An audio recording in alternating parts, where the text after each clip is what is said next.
Good morning and happy Friday, Mega. It Good is good to morning. see everyone. Today is a very special day. This is a certification from the National Association of Realtors, New Home Construction. So we're going to be pretty much staying on task today as much as possible. I've got a couple of things I want to go over though. First, I want to talk about any takeaways. We're going to get into yesterday's topic in a minute. Any big takeaways from Monday and Wednesday's sessions? Thank you, Miriam. I've been posting in the Teams thing because I'm really trying to be more proactive about asking for referrals. Mhm. And so I posted in the Teams communication because I got to um, just remember to always ask. So um, that's been a big takeaway for me, and it's actually working. So it's good. That's really good, Miriam. Yep, that the primary business should be playing the long game, and the long game is asking for referrals and building that referral-based uh, business. I think where we get it wrong is when we get so into our business and such an operator of our business that we start transacting instead of running our business intentionally, which is supposed to be building a referral-based business, and referrals come from referrals. So yes, asking for referrals is the primary thing, and hopefully everyone experiences exactly what you're experiencing, which is getting them. Thank you for sharing, Miriam. Million percent. David. Yeah, thank you. We talked in the hallway the other day during a break about watching the video about all of the thing that goes into the preparation for the listing and that video and how, I didn't have any frame of reference. So it was like, wow to me, but also the other veteran agents that were going, wow, as well. It was really awesome. So that whole preparation for the listing was just wow. So Thank you, David. On that topic, when we run a business, we have to have systems and processes. And the more systems and processes that you have, and the more that you follow them, the more you kind of drill into the business and start exploring how to be better. Today better than yesterday, tomorrow better than today, and continue on working on your systems and having a commitment in your schedule to make sure that you time block time in your business to work on your business. That's absolutely crystal clear that we all need to know to do that. But where's the accountability going to come from to actually do it? Eric. Hey, good morning, everybody. Yeah, so Jack, this whole going through the mega for January, starting off the year has been great. So, not just with Mondays and Wednesdays class, just this whole experience again after having a year under my belt has been what I needed. It's definitely embedded the foundation that I think is very important to feel confident to be a real estate agent and be out there. Notice I said real estate agent I too did notice that.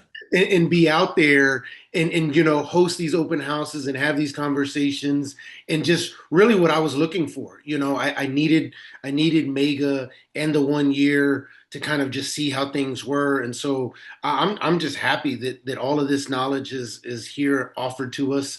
And it's given me a lot of confidence to be able to do great things in 2026. And that Wednesday, you letting us out, a few minutes early, I was planning on just working on my listing because I was like, oh, well, I need to work on this. It's going live on Monday. But I said, you know what? I need to do what Jack says, and I need to make these phone calls. And I made one to a friend of mine who I hadn't talked to in a while, and he's like, yeah, man, I want to move. I'm looking at finding a bigger place, and this, that, and the third, and wow, it's like if Jack says it, do it. You know what I mean? And it's. I'm not just saying that because you're the broker at here at Realty Texas. It really means a lot. Like everything that you say, if we follow and implement it, it just it turns into something. And I'm really happy. So appreciate it. This is exactly why I do it, Eric. Exactly why I do it. People like you, and I appreciate you. Thank you. Christina. Yeah, I will piggyback on Eric because we'll fast forward now almost 10 years, and this is a great uh, kind of reminder, restart, restructure, all of the above for my business. So I've really appreciated being in the class.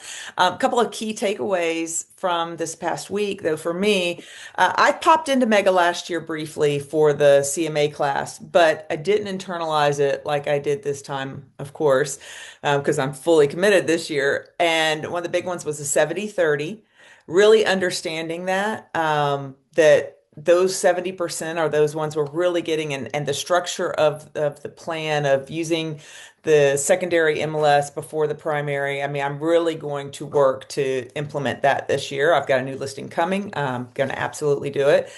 And then the secondary thing that are also just as important, but that I thought was really great was the competition. Do you want the buyers to compete against other buyers or compete against the seller if you're the listing agent? And that really kind of clicked in my head. There's something about that, okay, well, we'll price it a little high and try and see. Well, then the buyers are competing against the sellers. If you price it just under and you get those multiple offers, the buyers are competing with other buyers and they want to win. Wanting that win, who do you want them to win against, your seller or the other buyers? And that light bulbs. Yeah, they're literally fighting for you Hmm. instead of against you, 1,000%. Melinda, Yeah, I've just seen it's working it real time for me. I asked my lease, I just had a lease listing, which wasn't a big deal, but I asked for referrals. She gave me a referral. I went last night. He asked me, why should I hire you? I mean, the whole thing was like, wow. Like, yeah, I mean, honestly, Jack, I came home. It was, and I told him why, and and it's just well, it turns out they probably will end up buying a new build, but we're looking at new builds, and he just called me for a lease. So it's either one, but I got the contract. I mean, I got the representation. I can't uh, say it. Anyway, it's working real time for me, and it was pretty amazing. that is beautiful, Melinda. I'm very excited for you. Congratulations. Thank you. Good morning, Sarah. Good morning. Good morning, Realty Texas. I just want to say I'm sending all my appreciation to Realty Texas because I have learned so much in 1 month than in 10 years. I've been with two other brokerages and never been to in a training that this is so in depth. I concur with Eric and David and Christina. I mean, I know my weak points now. I know I need to work more on my CMA.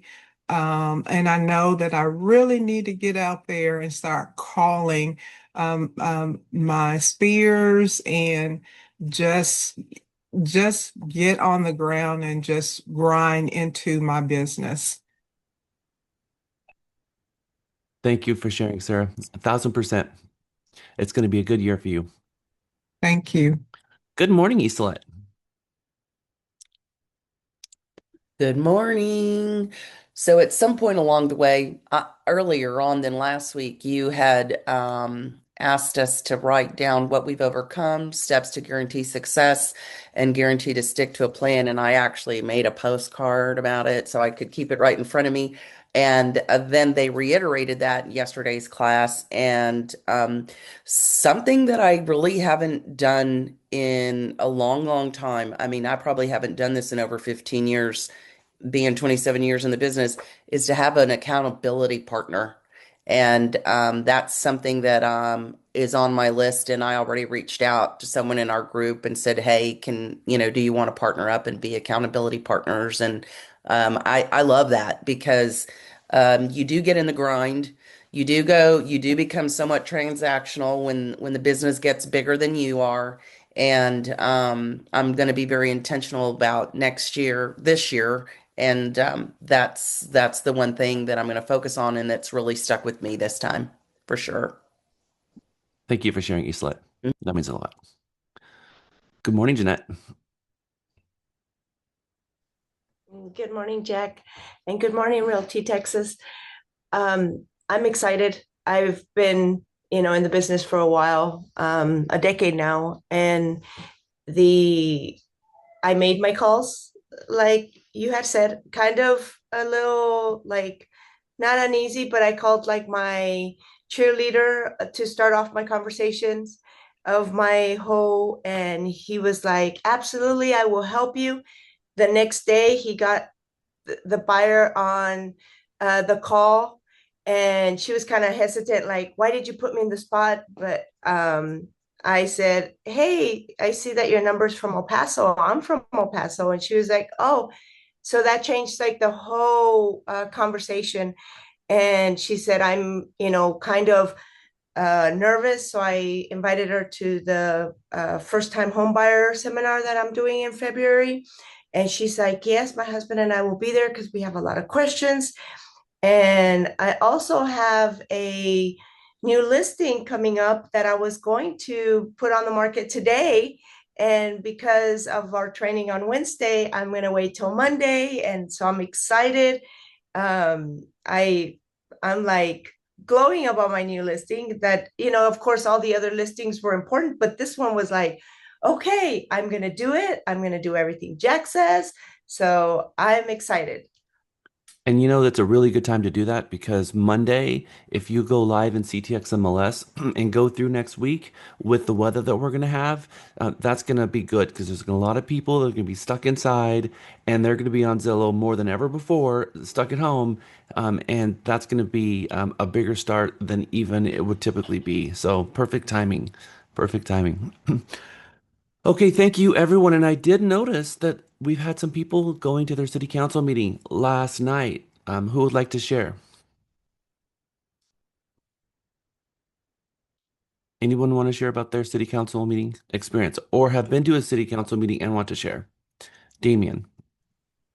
Yeah, so I mean, last night was really good in Round Rock. I did a video of it afterwards. We had Indu and Mia and myself, and Mhm.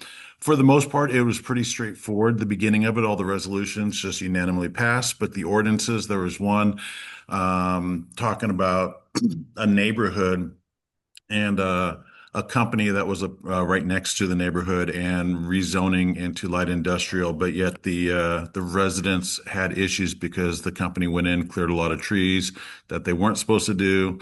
And so now they're working to make the light industrial area into a PUD, a planned unit development for the buildings and replanting of trees and creating barriers because of all the noise pollution, et cetera, and stuff like that. So the community was there to oppose it. And for me, coming and seeing in Colorado and other places, I've seen other council meetings where the council members have just said, well, we're going for the business. That's it. You guys are out of the loop. And talking to the council members last night, it was great because there was not banter, but it was back and forth, and the council members were working with the community, saying, "Okay, this would be better if we bake this into the PUD instead of making it optional. We'll make it a requirement, etc." To please and help the community members because they had the valid, complaints. And one person showed pictures of all the trees cut down above the fence line, and it was horrible with the beautiful backyard with trees behind it, and then all of a sudden piles of dirt and brush, and it just looked like garbage. So property values they were concerned about the noise, et cetera, and stuff like that. So it was really, really good. And no, I definitely enjoyed it. And I've been to a couple other ones in Georgetown as well, but they weren't as active as this one was last night. So it was really good. Yeah, there's a saying that says if you're not on the agenda, you're on the menu. You were in the right place last night, Damien. You were in the right place for your business. And I want to see more of that from all of you. At the right place, at the right time, surrounded by the right people. People who care about the community, who are building the community, and getting to know your community leaders. This is essential for a business owner. And so I'm very proud that you guys are there. And I want to see more of that. And I want to see more and more videos from you guys coming out of that council meeting and sharing with the world of what you've learned so that people can start associating you with the city and all that's going on. So I'm proud, all of you that went. Thank you. More of that. Miriam and then Indu. Yeah, so ours, the big thing, there was probably two big things with this was Pflugerville City Council. Um, Several people stood up to talk, and I thought somebody was going to bring up the water issue, which was a big thing, and nobody did. But it did get brought up with the appointment of the new utilities director. And of course, it was the first question he got asked. Um, and I was pretty optimistic about his answer. So that was a biggie. Several other appointments, but then also we had a new mayor from a very hotly contested mayoral election. So that was going to be interesting. And then one new city council member. They're the city council, they're all friends of mine. So I did get a chance to go up behind the dais and say hi to everybody. And then the new city council member um, saw me again last night at the Pflugerville Chamber Gala, and he's the one that I got a referral from. So I'm going to be helping his dad look for property in the area. Good job, Miriam. At the right place at the right time with the right people. Good morning, Indu. Good morning, Mega. Good morning, Jack. Sorry. Indu, you have an echo, and can you unmute? Okay. Sorry again. Good morning, everyone. Good morning, Mega. Good morning, Jack. I hope you can hear me now. Whatever I need to say, I think Damien covered most of it. But I did want to mention that I did go to two planning and zoning meetings, and the one in Georgetown, we went there, and there was a notice saying we are cancelled. And we got to meet some neighbors around from Georgetown, and they were really mad and angry that they couldn't, we are very few of us and they could have just made a call to us and let us know. We came all the way, and there were some older people, and it was difficult for them to walk. They parked and walked and found out the notice. And here, on the other hand, in Round Rock, we have seven council members, mayor and pro tem, Miss Stevens, Miss Christian, Miss Flemings, everybody was there, and it was so organized. It was, we just saw, I just saw a big, huge contrast in two cities in Metro Austin area. And Damien covered the topics that were covered in the meetings. But we got the other touch of very personalized touch of those council members and mayor. They came out of their chambers, and they came and took pictures with us, which I'm going to be posting very soon in the video.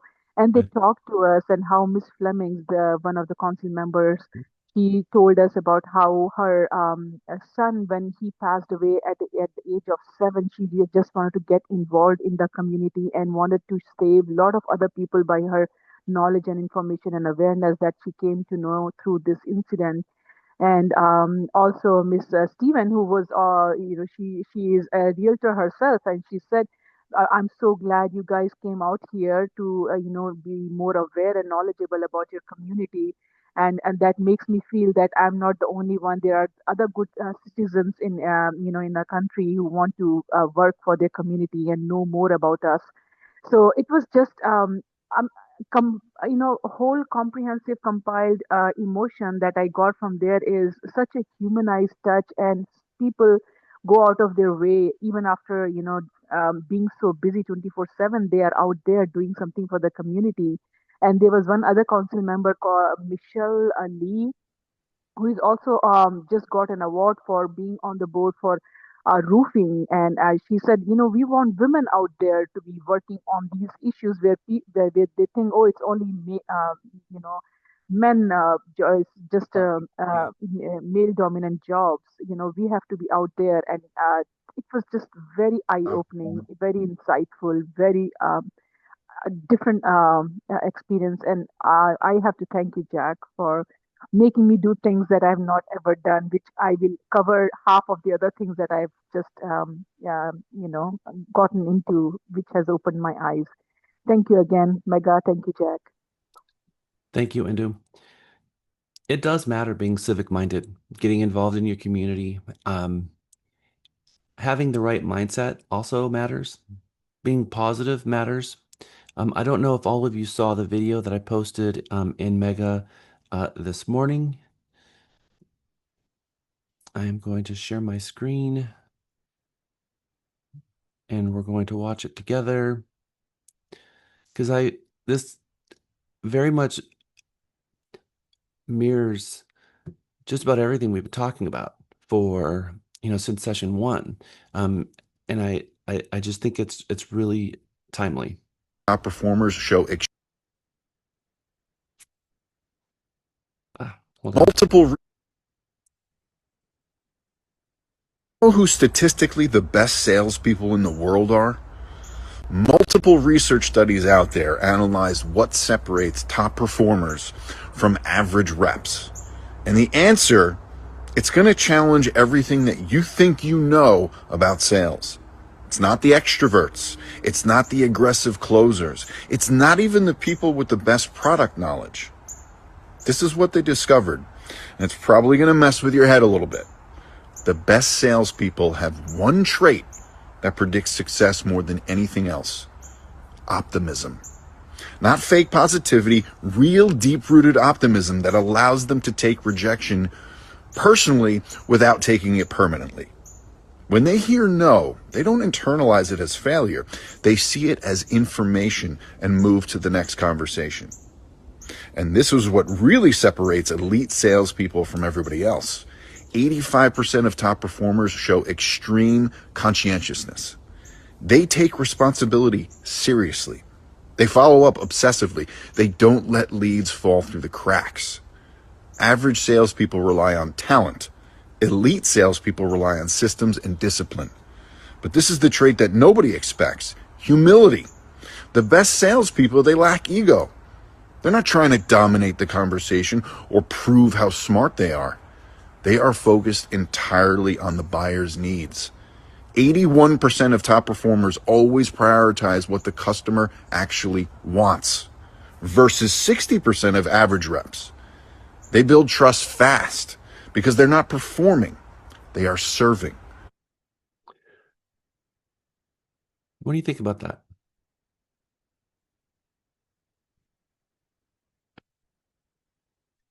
I keep saying over and over again that I would much rather find a good human being, someone who's optimism, has accountability, has humility, all the things he's talking about, and train them on how to be an expert salesperson, than try to take someone who is an expert salesperson and teach them how to be a good human being, because that's not something that I can do.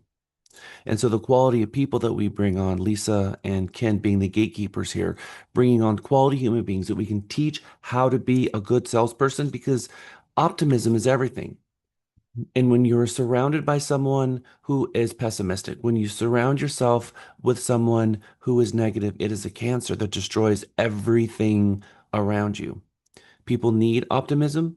People need to know that their best days are ahead, and they need someone that's going to be always focused on solutions oriented, not digging in when they hear something negative and dig into that, but let that pass and dig into the positive. That's what is needed as a good salesperson.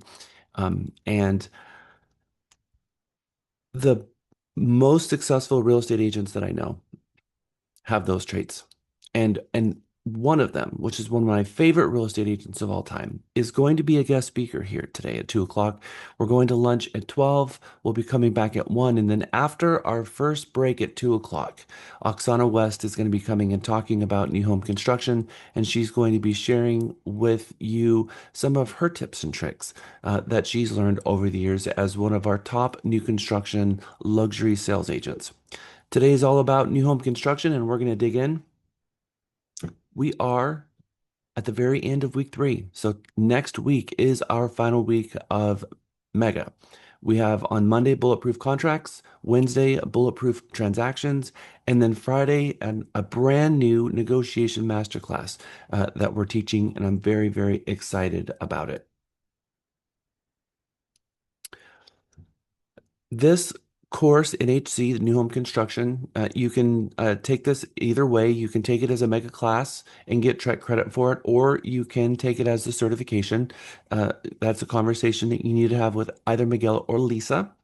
And in taking the new home construction, if you haven't earned your ABR designation, which I'm teaching later in the first half of this year, this will act as one of the electives for ABR because ABR requires an elective. And so this will satisfy this class today as the elective for the ABR class. One of the things I'm going to be asking you to do as homework is to visit the National Association of Home Builders. You know well the National Association of Realtors. They've got the National Association. Every state has their own state association, and every major metro has a local association of realtors. No different than the National Association of Home Builders, who has a national chapter, a state chapter, and a local chapter.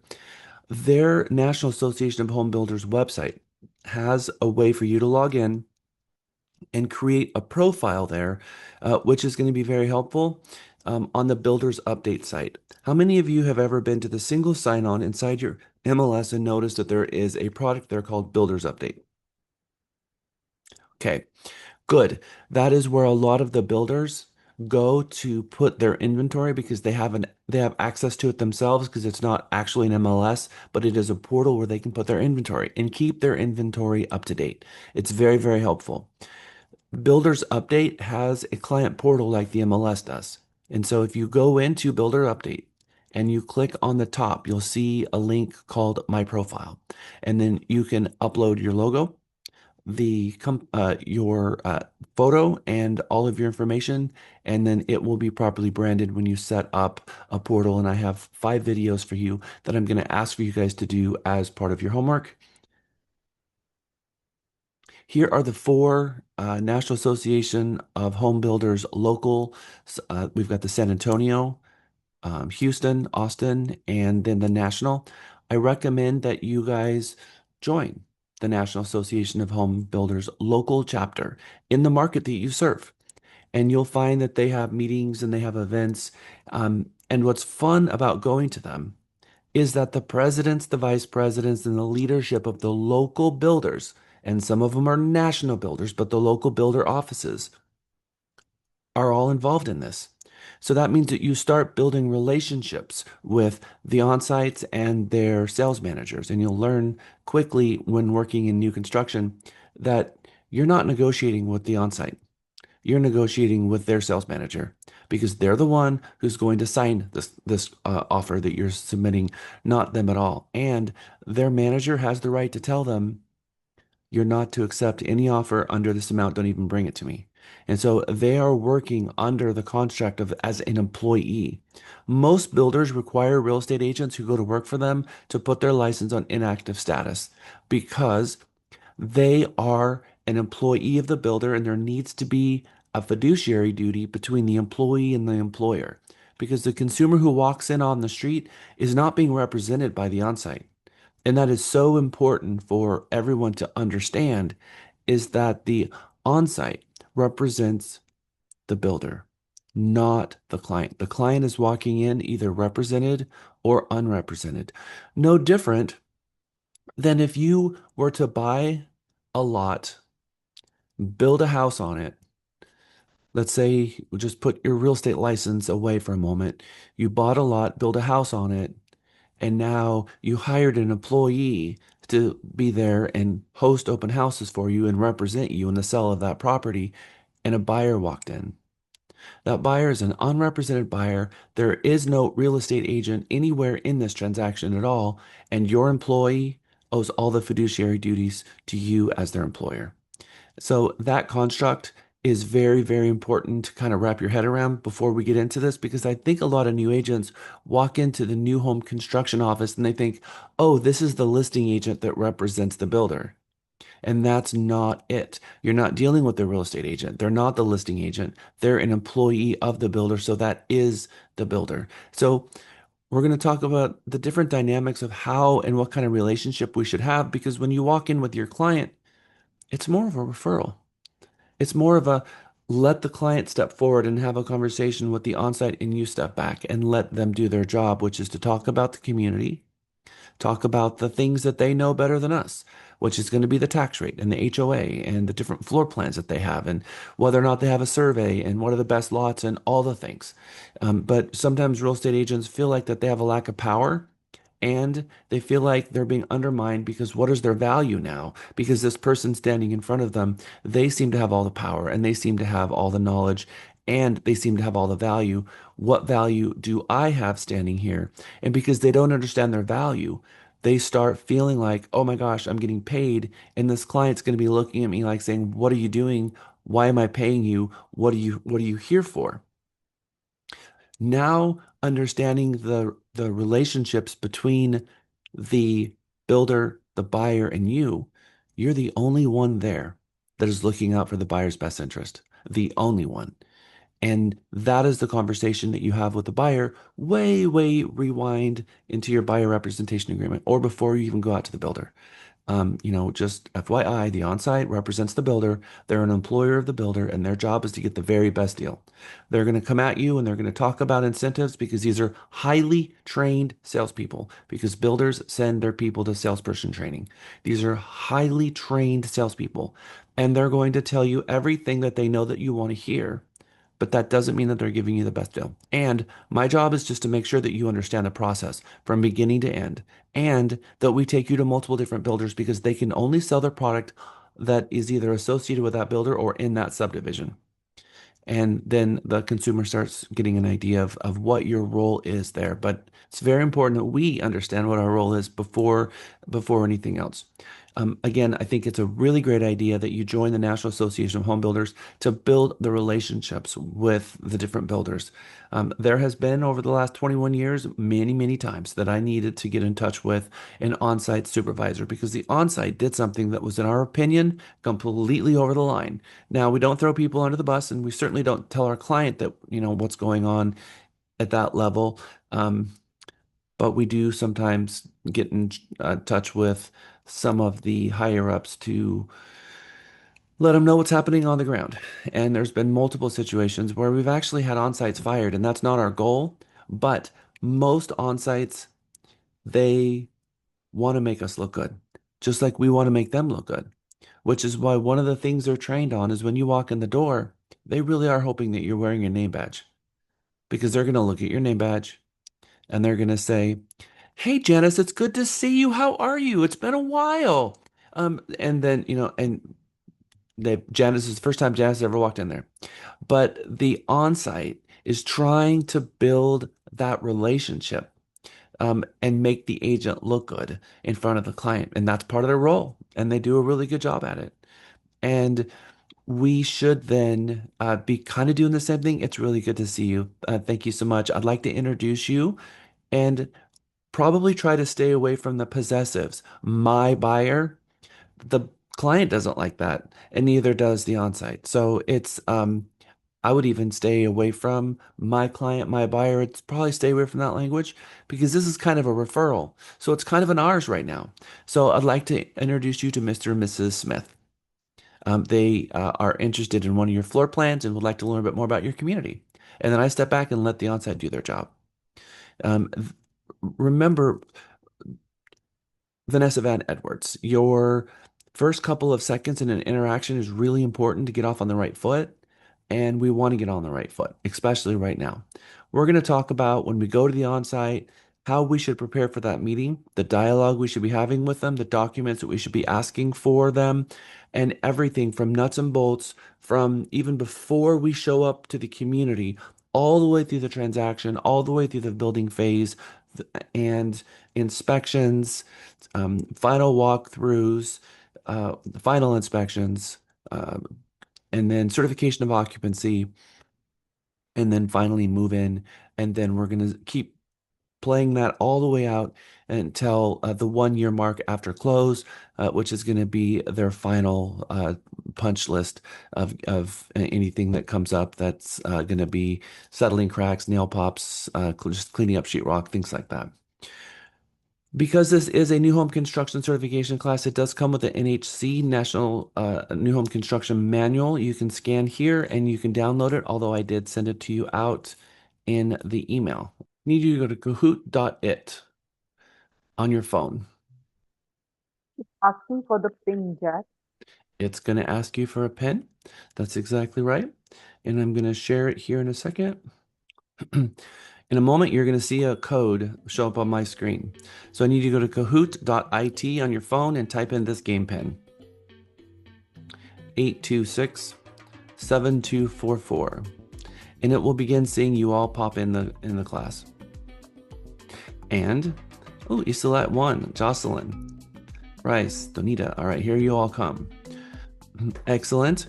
Now this is going to be for mega points and a gift card. So it's going to be a question and answer. Now on your phone, you're going to see 4 different colors. So there's going to be a question, and then there's 4 different answers. And the answer is going to be associated with a color. So if the right answer is green, you're going to click the green button.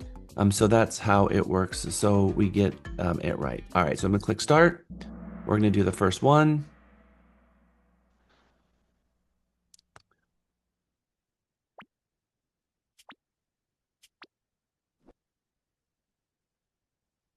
The features that enhance resale value the most are upgraded kitchens and bathrooms. Is that true, red, or blue, false?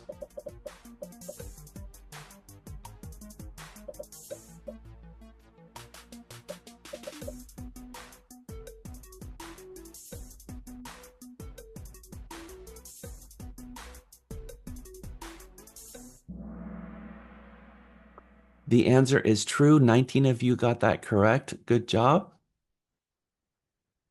Click the wrong button. All right, Bryce, you are in first place with 936 points. Super Agent, not sure who that is, but I'm sure we'll find out soon enough. In second place with 918 points, and Islet third place, 902, Jocelyn, and then Christina. All right, let's go to the next question. True or false? The longer it takes to build a home, the better the quality of construction. True or false?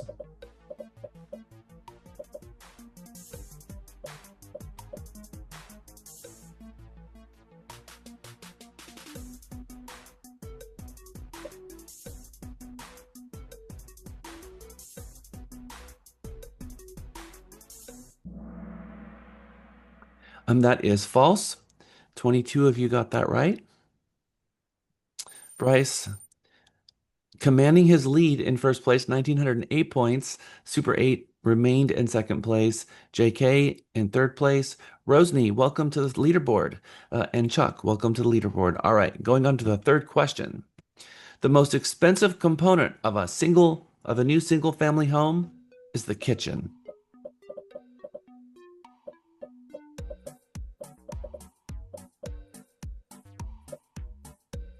Although that is a very nice kitchen.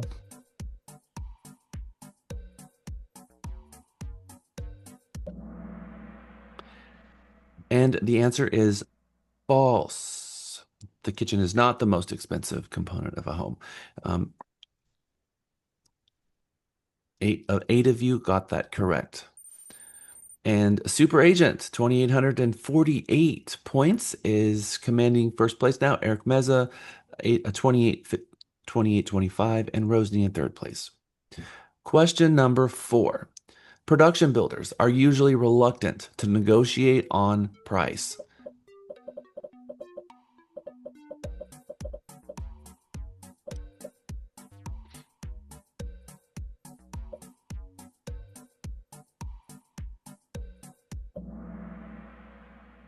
False. 19 of you got that correct.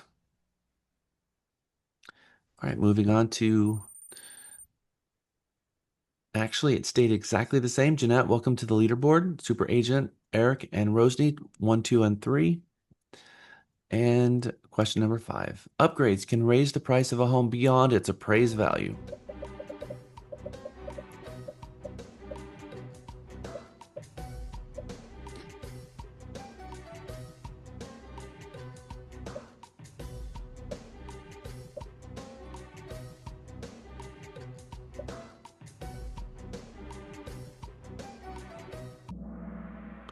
And the answer is emphatically 100% true. One of the good services that we offer is assisting them with this. 21 of you got that correct. Super agent remains in first place. Eric second, Rosny third. Going to question number 6. If the builder does not pay for work completed, a sub may file a construction lien to hold the owner responsible.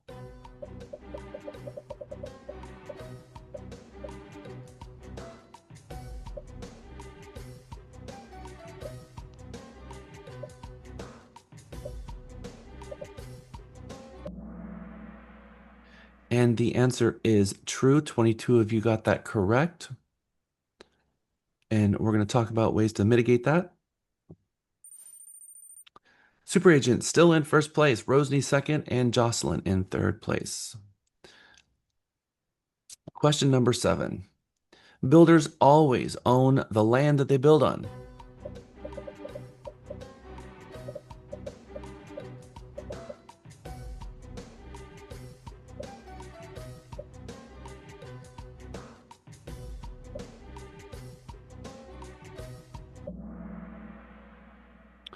And that is absolutely false. That is something that people have build on your own lot program, like David Weegley and others, where someone will have a builder come in and build a home on the lot that they picked.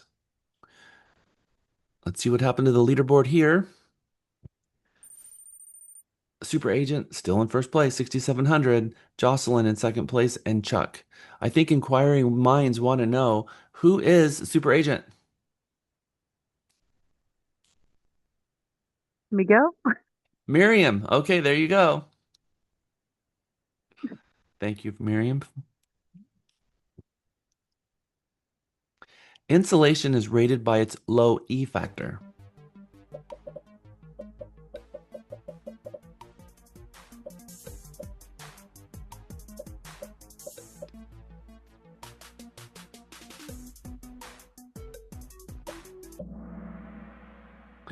So E factor is windows and insulation. R factor is insulation. Rosny finds herself into first place. Jocelyn in second. Super agent has gone down to third place, and Isolette has found her way back up to fourth place. Good job. And number 9, a builder's warranty usually covers repairs of defects for at least the first years of ownership.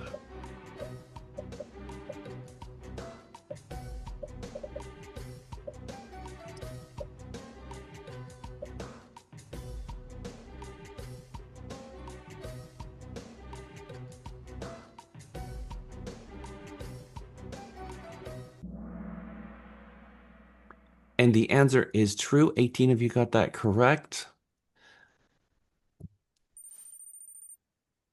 Rosny in first place, Jocelyn in second, and Super Agent in third place, Chuck and then Denise. So Miriam is in third place now. All right. For the win. Question 10 of 10. On a new spec home transaction, the buyer must compensate the real estate agent because builders don't pay commissions.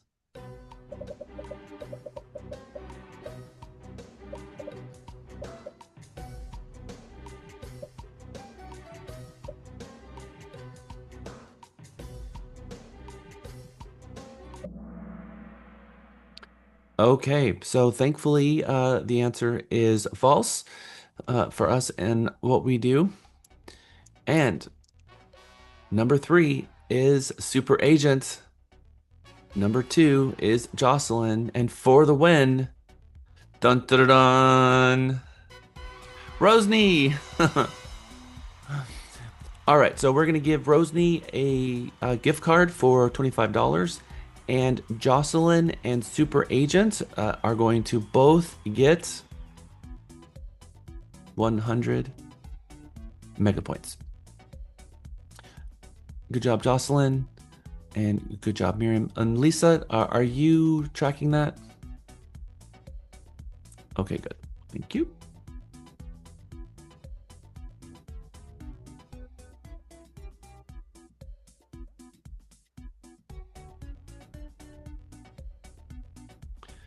We will be playing another Cahoots game later in Mega.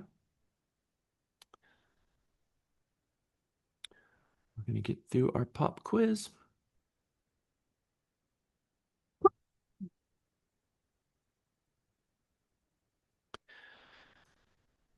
When we are talking, when we're having the conversation regarding new construction, no different than resale, we need to know what's going on with the market. What is our local market versus a national market? Are we in a seller's market or a buyer's market?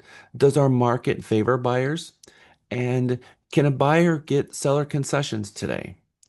You know, builders are not immune to market conditions.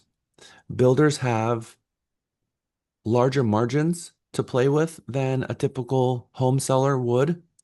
If a home seller buys in a new neighborhood, if a home buyer buys in a new neighborhood, if they're the first one in, do you think they're getting a better deal if they're the first one to buy in a new neighborhood? What are your thoughts? Janet. Probably not, because the inventory hasn't been um, built. Sometimes built inventory, you can go in there and negotiate. Okay. Um, I want to hear, thank you, Jeanette. I want to hear from some more of you. Melinda. I have personally done this several times, and I tell people you either want to be the first one in or the last one in. That's And the answer. so, yeah. Thank you. All right, that is 100% the answer. Thank you. All right, so when it comes to the first one in, the reason is you're getting a better deal on the lot itself.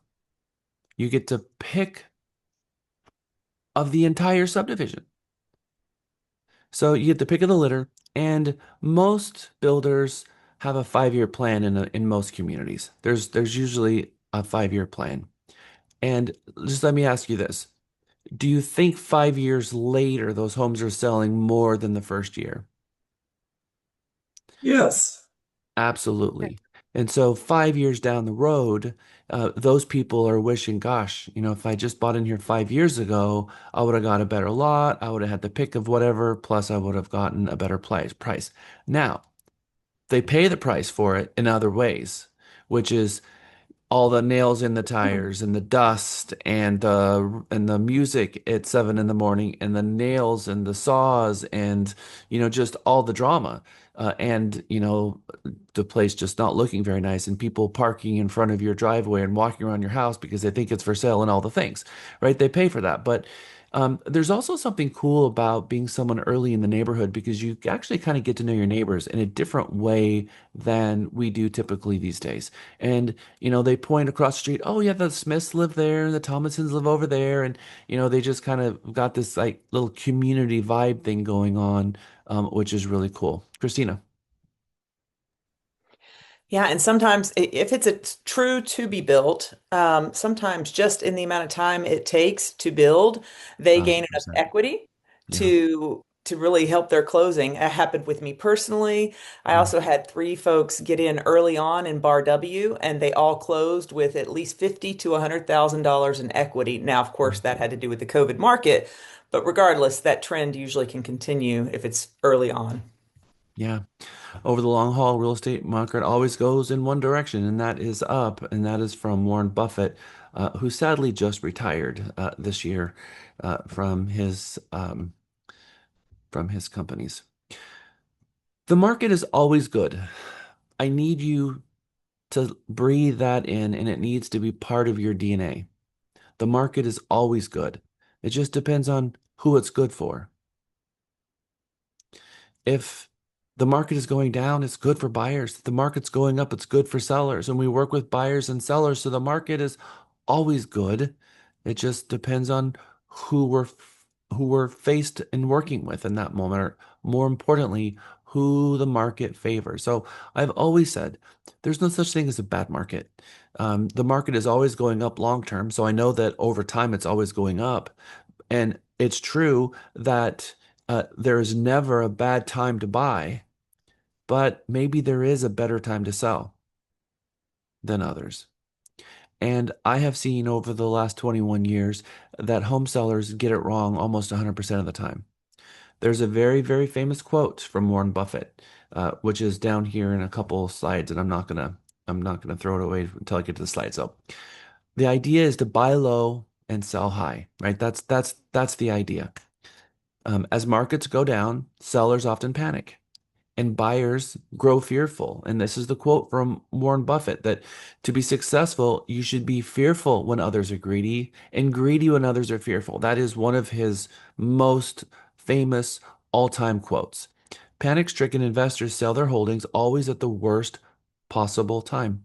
Over the long haul, there's only one direction the market will go.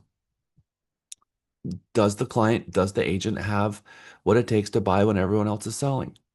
You know, I'll tell you a story about a client that I had who was wanting to buy a home in Hutto in 2000 and February. It was December 2007 coming into January of 2008.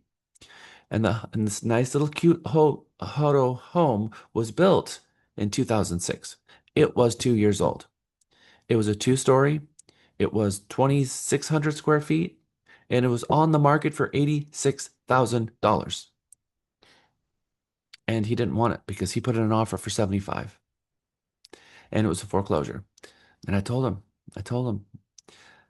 you know, this is a good buy.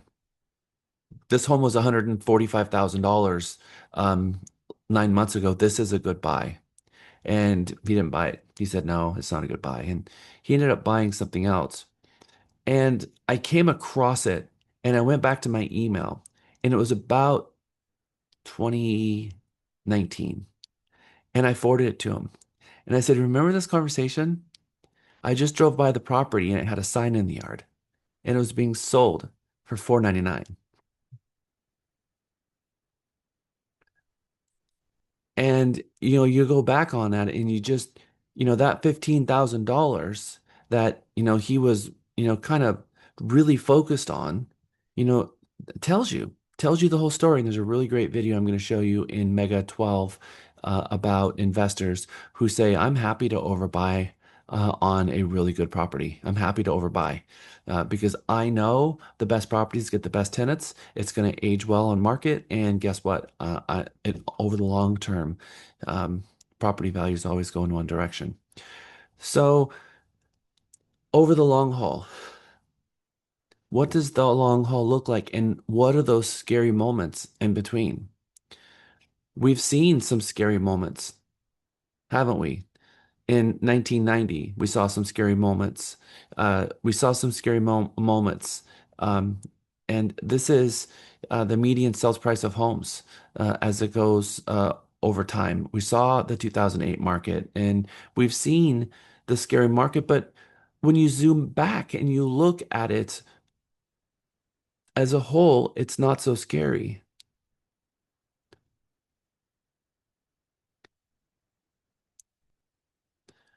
But when you zoom in on this day right here, it can look really scary when you're seeing it go up, up, up, up, and then you see it crash and crash and crash, and you're here, it looks like the end of the world. But when you zoom out and you look at the big picture of what's actually going on, it's a very, very, very different story, isn't it? So I just want to paint the picture that real estate always, over the long haul, goes in one direction up. And for whatever reason, and we're going to go and we're going to see all kinds of different statistics from the news about the news media panicking, trying to panic people. I've got a couple of screenshots. I'm going to bring one up on the screen and I'm going to share it with you. It's one that I think probably tells the best story of any of them at all. Going back to 2012, we saw a 1% appreciation month over month from 12 to 13 to 14 to 15 to 16 to 17 to 18 to 19. And then we had this thing called COVID happen in 2020. And we saw at the end of 2019, we saw our median price point go from 330 to 375 in 4 months to 475 to 535. It went from 375 to 535 in less than a year. And of course, that kind of mass appreciation um, should never have happened. It's in my opinion, I think that the Fed should have stepped in because Fannie Mae and Freddie Mac has a rule that says that a sale that is has to be free of influence from a market, free from undue influence from a market. And it goes into this example of what can be used as a comp. And when a home gets 100 offers and sells for $200,000 over asking price because of a pandemic, they should not have been using those as comps. They should have done something in that moment to stop this from happening in the first place because you get to the 535 and then the numbers start coming down, and exactly what happens, everyone starts screaming that the market is crashing because we went from 535 to 450. But if you take this green line that I put on here and you look at this line, we're exactly where we would be as if it never happened at all. And so it corrected, it came back to the other side. And in fact, we're sitting at 450,000 right now. And if you go back to 2020, it was 375 at that point. So from 375 to 450, we're exactly where we are supposed to be. So all the way from that 535 to 450, every single news outlet in the world was talking about the real estate market is crashing. How can you almost double in value in a year and then the next year come down by half and it be a market crash and be anything other than a correction from the craziest appreciation of all times? So then the US housing boom is coming to an end, starting in Dallas, Austin, College Station, San Antonio, Naples, Charlottesville, Virginia, Salinas, and Lafayette. 7 cities where home prices are plummeting. That was in 2024. And right after COVID, what did we see? We saw the fastest gain of interest rates of all time, talking about an affordability disaster. The disaster. We saw a doubling in price and then a tripling of the interest rates. That is pressure on a housing market that's going to break it. They wanted to cool it off. Well, there you go. They shut it off at the source. They basically shut down financing because 8% is a deal breaker for most people when the home is already almost doubled in price. So they created this on purpose. So then people saying the market's crashing. The feds poured water on it on purpose. That is a controlled burn. That is not a market crash, if anything. And so, unfortunately, we don't have enough people out there with the right talking points explaining to the consumers of what's going on. And they're listening to the news and they're listening to pundits and they're getting confused about what they're being told because for the news media, all they care about is sensational headlines that's going to get clicks, that's going to get eyeballs, and that's going to draw readership so they can sell more ads. But the truth, unfortunately, truth in journalism is gone.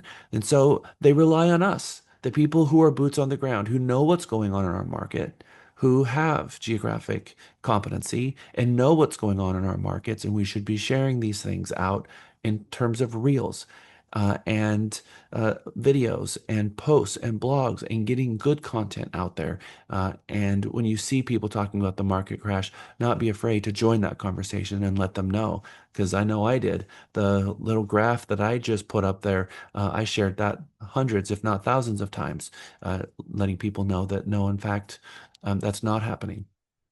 Now, if you rewind in your brain back to 2018 to now, there was some pretty crazy appreciation. Now, even if we just ignored COVID altogether, but there's still drastic appreciation from 2018 to 2026. And in 2018, there was no difference.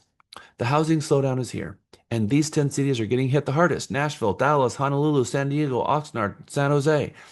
Everywhere you look, it's almost like they're trying, when I say they, a lot of the news media are trying to throw spaghetti in the wall to see if it sticks in who's going to be able to predict the next market crash and be the first one so that they can say, yeah, I predicted it, being wrong all the way there. But those posts matter because it scares people and then people get fearful in the market. And we know that our market to be healthy, we need consumer confidence, not consumer fear. And the more fear that gets put into our market, the less people feel confident, and that makes our jobs that much more difficult because then we get on the phone with buyers and they say, "Yeah, I'm not ready to buy right now. Oh, would you mind sharing with me?" And then they start sharing a little bit, and they're like, "Oh, okay." They're afraid. So then our job is to let them speak and get out their objections. And if they're willing to share the objection, then we can explain to them. Over the long term, real estate always goes up. And if you're renting right now, then that means that you're paying off the landlord's mortgage and you're putting money in their pocket. And the home is appreciating in value as you're paying for it every month, and your landlord is getting that appreciation, and you're not getting the tax benefits of being a homeowner. And the interest that your landlord is paying, you don't get to write that off. So you're throwing away rent every month. Whereas if you were paying a mortgage, your home would be going up in value, and you'd be paying off your loan at the same time. And as the home is appreciating, that's good for you. And the interest, which is a big chunk of your payment, is mostly tax deductible. And by the way, so is your property taxes. And so then you're going to get a bigger refund. And so the fear versus the benefits, you've got to let them put that on a balance scale and realize that the benefits are always going to outweigh the fear if they allow you the opportunity to express that to them, which is where the trust comes in. Our market is anything but scary. In fact, we have nothing but to be very, very positive, and optimistic about what's going on in our market moving forward.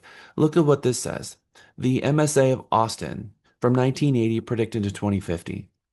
We are looking at thousands and thousands of people, roughly 150 people moving to our major metros every single day. 3 million people by 2030. 2048, we're looking at 3.9, and by 2050, we're looking at over 5 million people. Texas will overtake California in these next 4 years as we get into 2030 because it's actually almost here. It was predicted that Austin would be 50% Spanish speaking by 2030, and it's already happened. The predictions of the population gains in Texas has already come true. The metro area of Austin in 2025, 2.3 million, 1.72 increase from 2024. If we go back to 2022, it went from 2.1 to 2.2 to 2.3. And so we're talking about a lot of new residents coming in, a lot of new residents. And we have a lot of new home builders putting new homes on the ground. The people who get hit the hardest by new home inventory is not real estate agents, but in fact, lenders. And we're going to talk about the lenders when we get back from our break and what new home builders are really doing for real estate agents. They're adding a lot of more rooftops to our communities, more homes to sell, more resale homes to sell, and they only get to sell it once. Home builders get to sell it once, and they built it. They often had to either pay to develop a community or went into a lottery and bought lots in a community that was built out. And they get one opportunity to sell their home and make a profit and walk away. And people look at builders as the big bad builder. We, there are homes in this market that I've sold not once, not twice, but 3 times, the exact same property I've sold 3 times. Builders, they don't ever get that opportunity. One and done. And so it's funny how real estate agents and buyers really want to beat up the builders when why shouldn't they make a profit? Why shouldn't real estate agents make money? Why shouldn't the buyer see that home appreciate and sell it for a profit? Everyone is going to benefit from the housing market. And so the more that we share the good news about it and accurate information about it, the better that will be. Next, the top 10 largest gaining metropolitan areas in the United States. We see Dallas as number one, Houston as number two, and then we see Austin on the list as well. 3 of our major metros in the top 10 fastest growing communities in the nation. Austin metro population. We're going to do some Houston stuff in a moment. But again, here, Texas, the second most populous state, had the largest number increase, or numeric increase in the country, adding 563,000 people for a total population of right now at 31 million people, which is crazy. Largest cities in the United States? Well, you don't have to go far out of Texas to realize that it's Houston, San Antonio, Fort Worth, Dallas, and Austin. in the top 20 largest cities. We dominate these lists. That's a lot of people needing housing, a lot of people moving here, and a massive, massive billions of dollars worth of commissions that we are the ones that get to play in that field. And we know that 5% of the agents are selling 95% of the transactions because they have systems and processes, but also because they're optimistic. And they're all the things we learned in the video. They talked about um, being uh, optimistic, having accountability, having humility, all the things. All the things that we know what it takes to be a successful real estate agent, but not being afraid to ask for referrals, not being afraid to connect your village and get your village on board with you selling. Here's the where Texas is headed between 2030, 2040, and 2040 to 2050. We're seeing the South is going to increase. We're seeing the Northeast and the Midwest, we're seeing them flatline or decrease, whereas the South is increasing, and we're going to continue to see that increase heading into 2040 and 2050. And I'm very excited to see us, and we are considered South in the region of HUD. Number one state for population gain in 2018, all the way till now, still is Texas. And as you go through and you look at these statistics, 3.5 million people in population gain, number one in the marketplaces, and this market. We're going to go to lunch, or we're going to go take our break in about 5 minutes, but I want to get through these last three slides so we can be through the market portion of this when we come back from our break. This is housing starts. Jim Gaines was the chief economist for the Real Estate Center at Texas A&M University. He retired last year. He would always say this one thing that I will never forget. We need 1 million homes built in the United States every single year to have a healthy market. And in 2008, we went from having 1 million homes built to having 400,000 built. And then it went from 400,000 to 600,000 to 800,000. And that decade of constriction is why everyone says that we don't have enough housing across the country to keep up for the demand, because a normal housing market needs to have 1 million new starts to pick up for a normal, healthy market. And we are about 2.5 million units short from having what needs to be a healthy market. Building permits, single and multifamily combined, just in Austin, the number of building permits, of course, the 2008 crashed and they pretty much stopped building, and now we're back to normal numbers again. Freddie Mac interest rates, we've all known and seen what's happened with that. Oil, everything. When we look at what's actually happening in Texas, we see a lot of news articles and reels and videos about a crash. But I've heard that 1 million times. And I lived through the 2003. I lived through the short one that was in 2006. And then the big one that was 2008 to 2012. And then the one that came after COVID in 2022. I've lived them. I worked as a real estate market agent through every single one of those markets. And every single time the market swang back in roaring form, and everyone wished that they had bought those dips instead of sold during those dips. And that's the thing, that's the walk away from this segment, is when the market goes down, buy. But people do the exact opposite. When the market goes down, they sell, and when the market goes up, they buy. Look at 2021, the homes were doubling in value, and we had more buyers participating in that market than all time.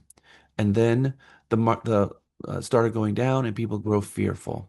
People look at other buyers and they think, wow, look at that seller. That seller just sold to that buyer, and that seller just made hundreds of thousands of dollars. I want to be that seller. They're always looking at themselves, thinking themselves as the seller who sells. But you have to ask yourself the question, when did that seller buy? Let's go back and look. Oh, look, they bought in 2008. They weren't afraid. They bought the dip, and now they're selling in 2021. But the buyer's looking at that seller saying, oh, look, in 22, they just sold and they just made $300,000. I want to be that seller, so I'm going to buy.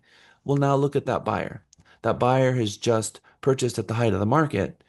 that buyer is not going to be making $400,000 anytime soon. It's going to take a while for the market to get there. Will it get there? Yes. Is it the long haul? Yes. You got to play the long game when you're buying real estate. We have to think of it as a long term, not a short term. Those people who play the real estate game as a short term gain, they are a very volatile market and they have a lot of risk. Those people who play the long game, they get a tenant in place, pays it off over time, appreciates in value, and they're the ones who stand to make the most in real estate. As long as we can have some semblance of affordability, which has a lot to do with rates, and that has a lot to do with where the pricing index is. And currently, right now, we're in the best affordability segment than we are in probably the last 15, 20 years. You're seeing uh, two different grids here. This is the median family income versus the prices. The pink line is the median income. So this line here is income. And this orange line here is your uh, Austin median price, and this line here is the median price for Austin, and this one is the median income. So this, if you can see, the home prices have stayed underneath the median home price here for, if you look at Austin. This pink line is income, uh, median income, and the home prices. Look what happened here. We have this inverse thing that's happened in the United States where the houses shot up in value astronomically and came back down. But the affordability here is more affordable in Austin, in Houston, and we think, oh, we're not affordable anymore. We're just not. People aren't going to want to move here anymore. But people are moving here from California and buying the 5.5, $700,000 property, selling the 1.2 in California. And so we are affordable when you look at the major metros that they're moving from: Seattle, California, DC, even Chicago areas, and these other municipalities where they're coming here and they are not having a state income tax. And the homes are priced such that there is more affordability here. Interest rates are lowering, thank gosh. The job market here is strong, thank gosh. Oil is booming at the moment, record number of home sales, median prices increasing, and everyone reporting right now that 2026 is going to be one of the best real estate markets on probably the last 15 years, getting rid of what happened in COVID. So, Dallas, Austin, Houston, San Antonio, prepare because we're going to have a really good market in 2026. Okay, so part of the beginning of the new home construction course is a market update of kind of where things are. When we get back from our break, we're going to take a field trip and we're going to go to Texas Realtors website and we're going to pull some statistics that I think that you're going to enjoy.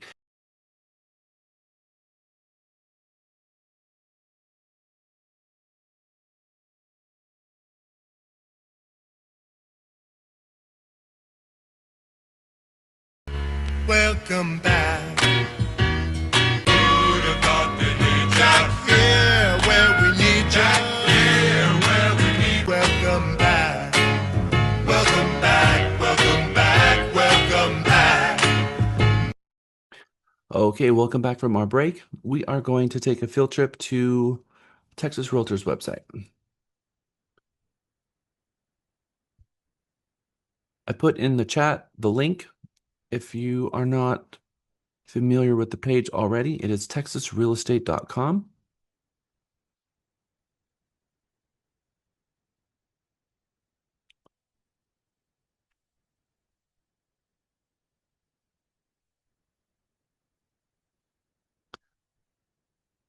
So Texas Realtors is our state realtor organization. Back in 2015, that happened to be the year I was chairman of our local association. We, as a state, did something very unique that had never been done before. Texas Realtors CEO at the time decided to invest heavily in a third-party analytics company, and they geolocated every single plat in the state of Texas so that we could have accurate statistics in running our real estate stats on a interval. So think about for a moment, the only stats they get are from the MLS. At the time, there was 77 associations, most of them having their own MLS. And what do we do here at Realty Texas? We put a listing in Central Texas first and then Actress. And then when it gets marked sold, it's marked sold in two different MLSs. So then when it goes upstream, when the different MLSs reported their numbers, there was no way to remove duplicates. So by geolocating every address, they could quote unquote dedupe, get rid of the duplicates. So every parcel number, that way if it's a condo building, then each individual parcel number, they would remove the duplication so that it was only reported sold once. And it wasn't just a couple of times that they were being reported sold. Some agents would, if it's a farm and ranch and it was 5 acres, they might put it as regular residential. Maybe they put it in farm and ranch, and then maybe they put it in HAR and Actress and maybe CTX MLS. So then that property was reported 6 times, and those stats were made its way to the state, causing a major over-inflated housing trend market in Texas. They wanted this to be accurate. So they've given you access to this system where you can run these reports from this new system. If when you log in, you click on for Realtor members and you click on research. Now, this is something that Katie will help you with if you struggle getting through this, but at least you can follow along, and this will be recorded and saved so that you can follow along. And I also have it step by step in the slides as well. You're going to click on the market viewer link. Then you're going to click on the link that says Access Texas Realtors Market Viewer. And then Market Viewer opens. We're going to click the report menu. And we're going to say, I would like the infographic generator. And then you pick. Now, it doesn't matter what board you pick. You can get the same data from Round Rock if you pick HAR or if you pick any other association. The only thing that matters is that the local board's logo is going to show up on the infographic. So don't for a minute think that you're getting different data. It's just who you're giving credit as a board for that particular data. So just for fun, I'll click Houston Association of Realtors. I'll pick maybe county. And I'm going to grab San Jacinto. Frequency, annual. And I'm going to ask for 2025. I can have it in Spanish, Vietnamese, or English. And you can click a PDF, a JPEG, or a PNG. I'm going to pick PNG, which is web friendly. And then it's going to download it into your download files. I'm going to put it in the browser, and you end up with this particular infographic. Very easy. You get the HAR logo, talks about San Jacinto County, talks about the median price. On the median price compared to 2024, so it's year over year. The active listings year over year, 25% up. Days on market, days to close, total days on market, months of inventory, closed sales, price distribution. So I'll do the same thing for Austin Board of Realtors. And again, you don't have to have an agreement or a subscription for these different MLSs in order to get to the data. This is open for all of you. And you can do the statewide trend for any of them. So I'm going to just do Austin Board of Realtors, the entire state of Texas for 2025, and also the PNG. Again, it downloads.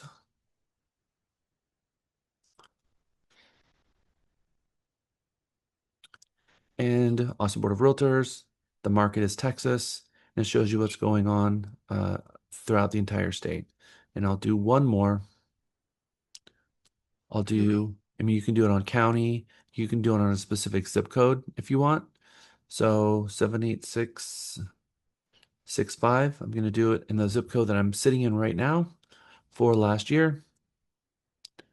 So you can do this for your subdivision. You can do this specifically for very tight group and be able to share that. So for 78665, here's what's going on in that zip code.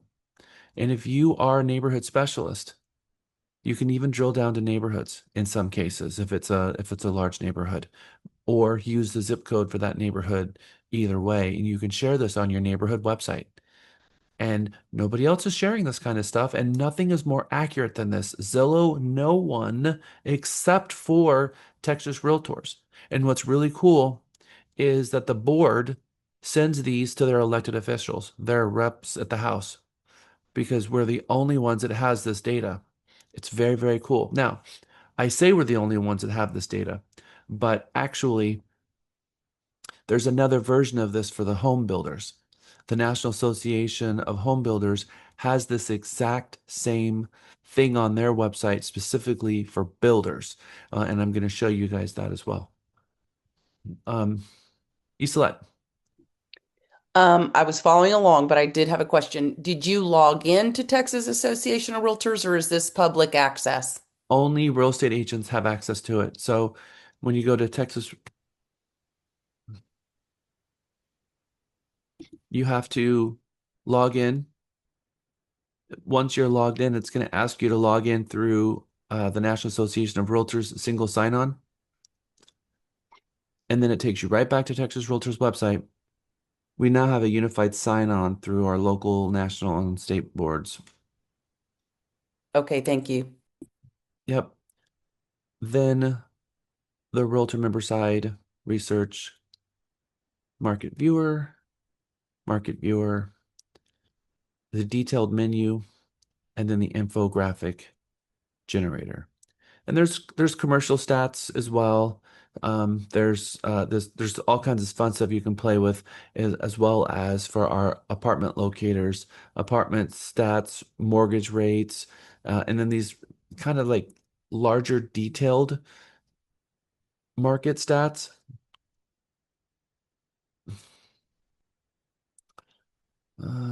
Let's just go Austin again. And then you get these really cool stats that you can then share. And it talks about dollar volume, average price, median price. And you can share this stuff too. It's not as easily consumable as the infographic generator. So the other thing's a lot more friendly to push it out to socials, do a reel or on. So maybe you do a reel and talk about the stats that are going on. Hey everyone, this is our January 1st market stats for 2025 and coming into 2026, that kind of thing. People love to know what's going on in their local market. One of the value adds of going to your city council meeting is pushing out local content and going to this market viewer and grabbing what we call the relevant data and pushing those reels out again. Very, very helpful. So Texas Real Estate, log in, for Realtor members, research, market viewer, and then you're going to come up with your different market stats and the market selector for your stats. Now, I'm going to put you in groups. I'm going to put you in groups of 6, and I want someone in their group to create a stat for whoever is the one screen sharing, whoever the captain's going to be. So what I'm hoping to get is a good sampling of what your market is and put it in the teams group. And we're going to do 5 groups.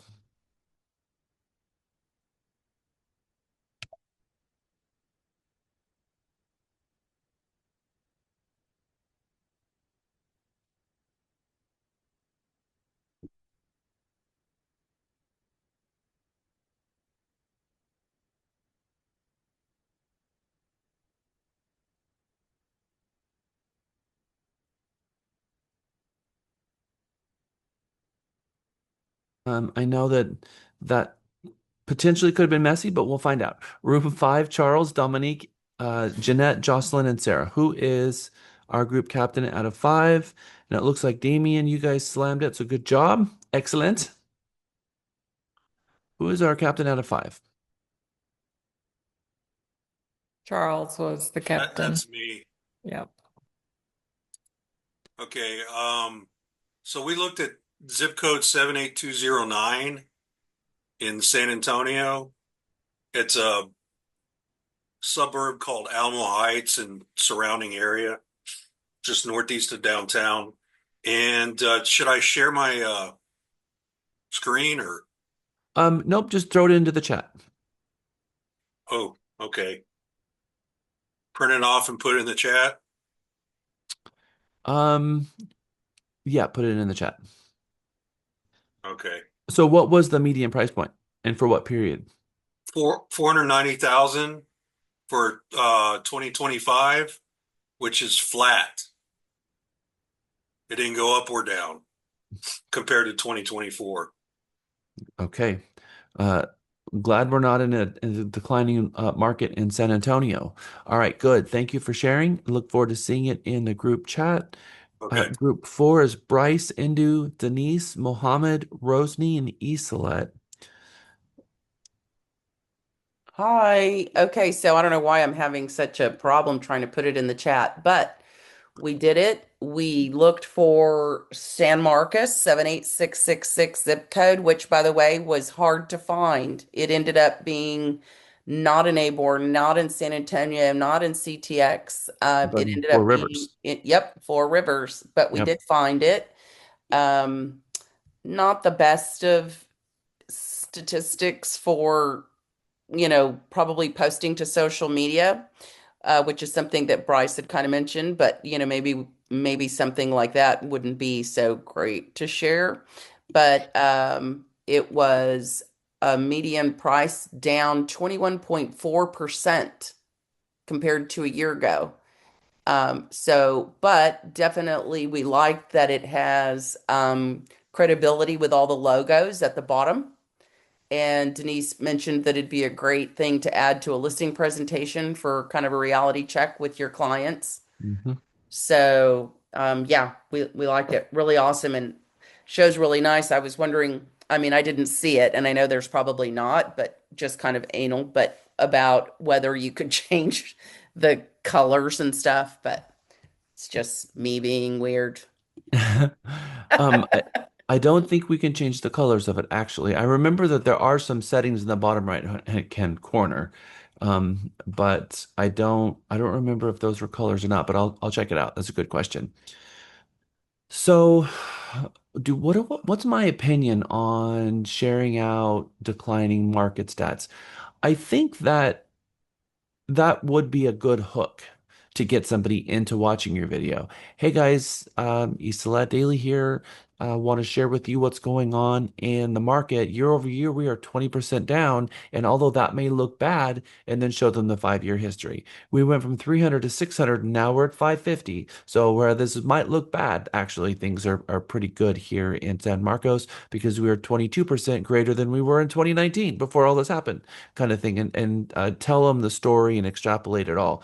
But yes, whenever you take a slice at a time, it doesn't tell the story of what happened before it and what's going on after it. So um, that's exactly why it's so important that we explain the comps to a seller so we can interpret what it means and what it says. Because do we have an expectation that that is going to continue, a 20% reduction in 2026? No. In fact, this is our recommendation that this is definitely the time to buy because our expectation is through 2026, the market's going to go up. Thank you, Isolet. Excellent job. Good job. And I will get back to you regarding the color if I can find any answers to that. Group 3, Astrid, Indu, Donna, Eric, Marlene, Mia, and Veronica. Who is our captain out of 3? That would be me, Jack. Okay. Let's So, do it, Eric. What'd you come up with? so we had some technical difficulties getting started, but we were able to get to it at the end. So we wasn't able to really discuss, but we pulled a zip code in Houston for Donna, 77092. And we saw that there wasn't any closed listings in December of 2025. Medium house price of 330,000. Well, like I said, we didn't really get a chance to discuss it too much. We were able to get to it just in time to submit it. But yeah, that's what we've got. Apologize for the short words.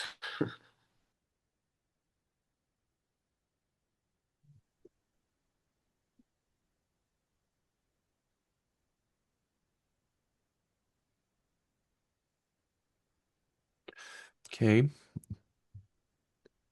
I'm trying, maybe to no avail. Sometimes when you have the smaller areas like that, you end up with not a lot of data. So we have a total of um, 19 sold. It says 19 in December 2025, but they were just 0% flat, meaning it didn't go up or down. And 108 sold in December 2025. So you definitely have a reduction in number of sales, but it was flat. And down 2.9%. So what I love about this report is that you guys have the entire state at your fingertips.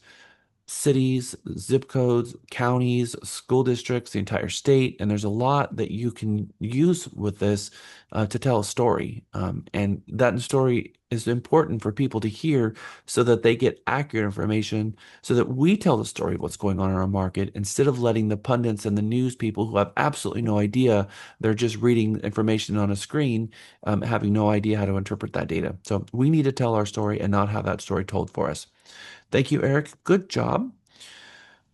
Group three, Astrid, Indu, Donna. Nope, that was group three. Group two, Damien, David, Donita, Kevin, Melinda, and Mary Beth. Who is the captain coming out of two? I am. So basically, we pulled Georgetown. A couple of us were right in Georgetown. David had also had one up with Hutto, so all the numbers there were up, and Georgetown's are down a little bit. And so we discussed that and the possible whys with Georgetown the last couple of years being the fastest growing city. In the area at the time. But and with the growth in Hutto and what we came out of it, and our thoughts are is that where it was the fastest growing city, that it kind of overbuilt to prepare for that. And now, so things are down a little bit this year, in 2025. Whereas Hutto is still kind of growing and landlocked in some ways. So things are growing out there, but Georgetown has come down. So just that overgrowth, overbuilding, everything's kind of stale a little bit right now with everything dropping down. The months of inventory, we can assume that and explain that it's a buyer's market because of the inventory on market being up higher than it was in 2024 from 2.8 to 3.8. So it's more of a buyer's market, and the buyers have the opportunity to do more with the sellers, et cetera, and stuff like that. So overall, we had great discussion on the possible whys and where things are heading with it. Okay. I'm going to put you guys back in groups because I want you to also look at this. We're going to do this together. I'm just going to show you something that I think that you might find interesting. I'm going to do exactly the same report that you just did. I'm going to come up with exactly the same information. I'm going to put it right here. We're going to see it.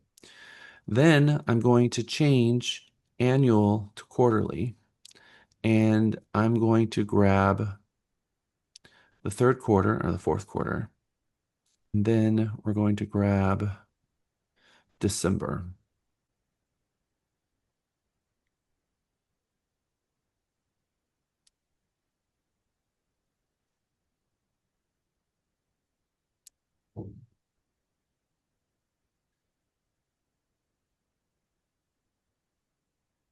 Tells a different story, doesn't it? So you have to know what's going on in your market. And Islet, you're going to see the exact same thing. You're going to see 2.7 down for the year. Do it by the quarter. Now we're seeing 0.3% instead of 2.7%. You're going to look at December and you're going to see a gain. That's the story that you need to tell. Let's go ahead and do group one, and then I'm going to put you back in your groups, and I want you to do that same thing again. I want you to do 2025. I want you to do fourth quarter, and then I want you to do December and see if you see a market that is declining or a market that is increasing. But first, we have group one to do. Amanda, Christina, Isabel, Janice, Melissa, Miriam, and Yana. Who's a group captain out of one? Yes, I was the group captain of one. We actually had an interesting discovery similar to what you just did because I had originally run 2020, but the group wanted to go run 2025. So we did Pflugerville area based on the zip code 78660. So in 2025, the median price is flat. Median price of 400 and it's flat. About 72% of the inventory is between 300 and 500. But the active listings were up by 28, a little over 28%. And the closed sales were down by about 2.6%, about 3.4 months of inventory. But because I'd also ran 2020, I looked, because this kind of goes back to what you said earlier. Looked to see, like, what if you had bought in 2020, right before the COVID craze went on? The median price then for 2020 was 303, 175. So if you had bought in 2020, and this shows that the market is definitely going up. Now you're at a median price of 400. That's definitely good appreciation, but I think people get distracted by that 2021, 2022 Yep. craziness. So that's great information to share with everyone so that they have a better understanding of what is going on truly in our market. Okay, I'm going to open back rooms. I'm going to have you go back into your rooms. And again, I want you to revisit the 2025 and then run the fourth quarter of 25 and then run December and see if you see what I see, which is an increasing market in the areas that you pulled. Yeah, could you please put me in one room, which is room 3, because my voice is in different place and my picture is in different. Sorry. Well, only you can occupy two places at once, Indu. I'm so sorry. This won't happen again, Jack. No problem. You're good to Jack, go. we're just supposed to do single family, right? It can be whatever you want. Okay, thank you. Yep. Okay, welcome from your breakout session. So it tells a little bit of a different story, doesn't it? I went ahead and ran the numbers for eSelect for the 78666. I know that this is what they came up with as well. If you look at it for 2025, they're down 21.4%. You look at it for the fourth quarter, they're down 3.3%. And active listings up 11%, but closed sales down 11%.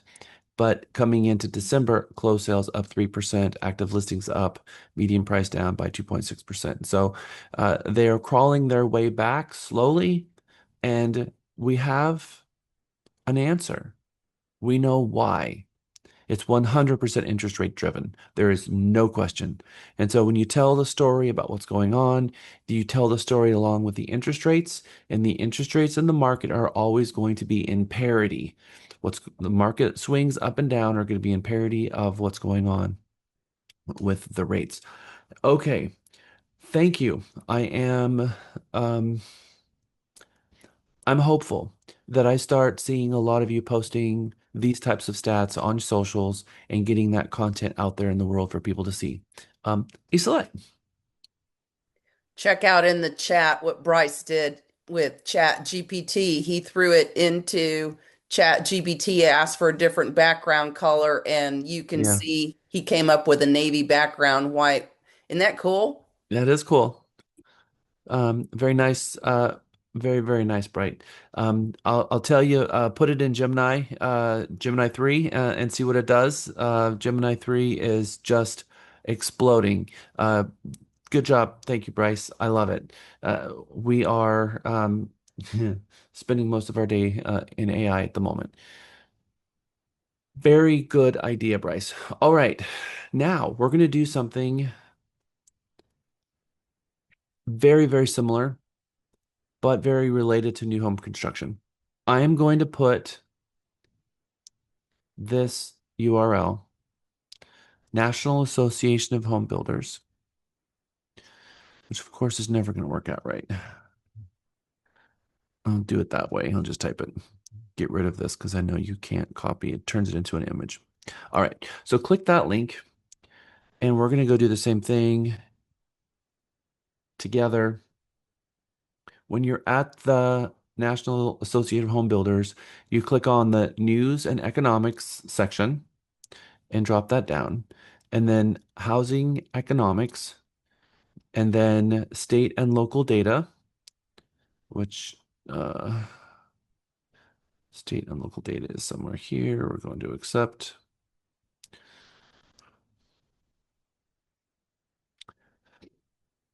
Right here, state and local data. And then we're going to look for the metro area dashboard right here. And you see, except that whole time, you were not following me at all, were you? Because I was off on my own little world.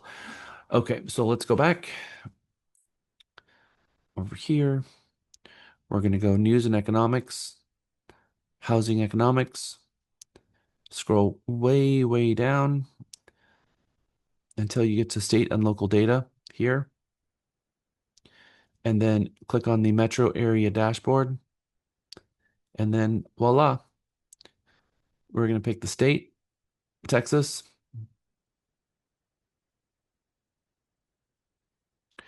And metro area, I'll grab Austin, Round San Marcos. And here is your new home construction stats for that particular area.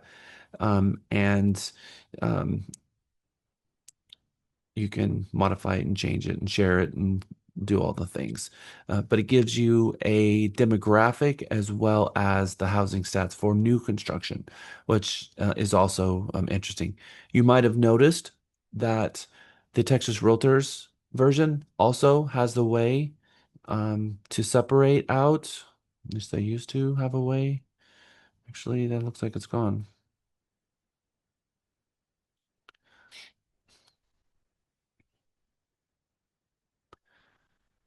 They have just updated a new version in December, and there was an option to include or exclude.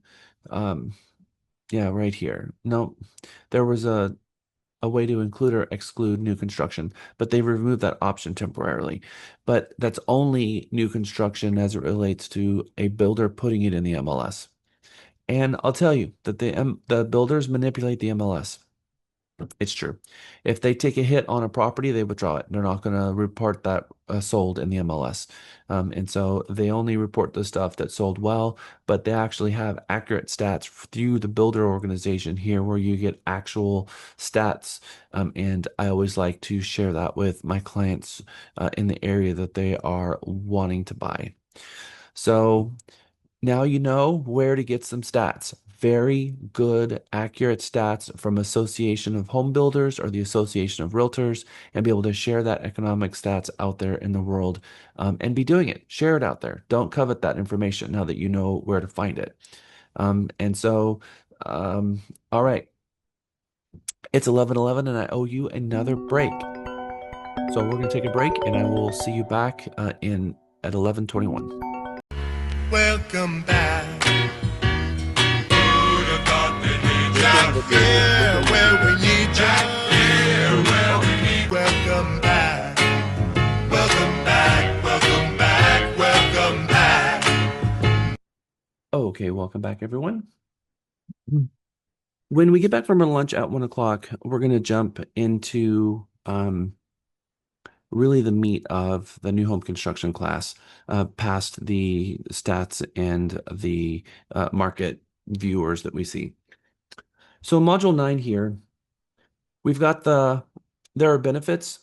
There are some things that agents see as benefits in new construction, and there are some things that agents see that scares them a little bit, especially new agents, because they don't understand the value that they have, that they bring to the table in new construction.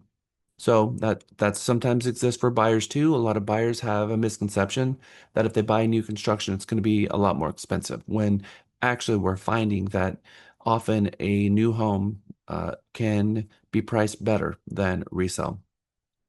And when you have a market where things have gone down a little bit and they're trying to spur buyer demand, builders are able to do things that a home seller can't because they've got margins, like offering a 2-1 buy down for interest rates.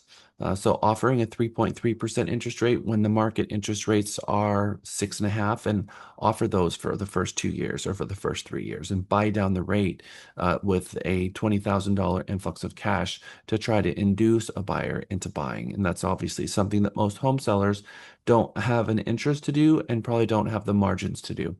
So in terms of new home construction, on the good side, the positives, the woohoos, as it says in the book, um, a buyer gets to start fresh as the first owner. And that's pretty cool, moving in and being the first person to move into the property. New homes offer newer finishes and modern designs and the most energy efficient homes.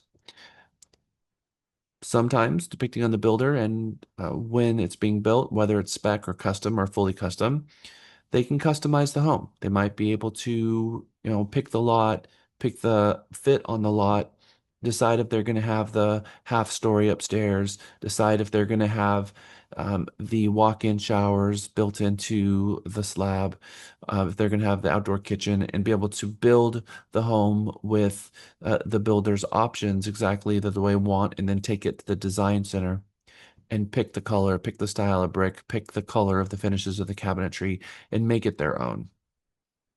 They don't have to worry about any big repairs right away. Everything in the home is new. The major mechanicals are under a manufacturer warranty, and the home itself is under a different warranties coming out of 2026 are different now. It might not be the standard 1, 2, 10, but we're going to talk about warranties on the other half of the day. New homes built after 2019 are often 30% or greater more energy efficient.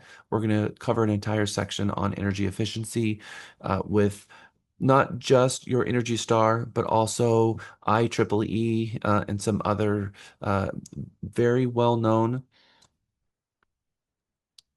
energy efficient home builders that go all the way to using sustainable materials. Um, Coral reef, dead coral reef, they're using for exteriors and homes. Very, very sustainable products, and where they're sourcing the actual products for.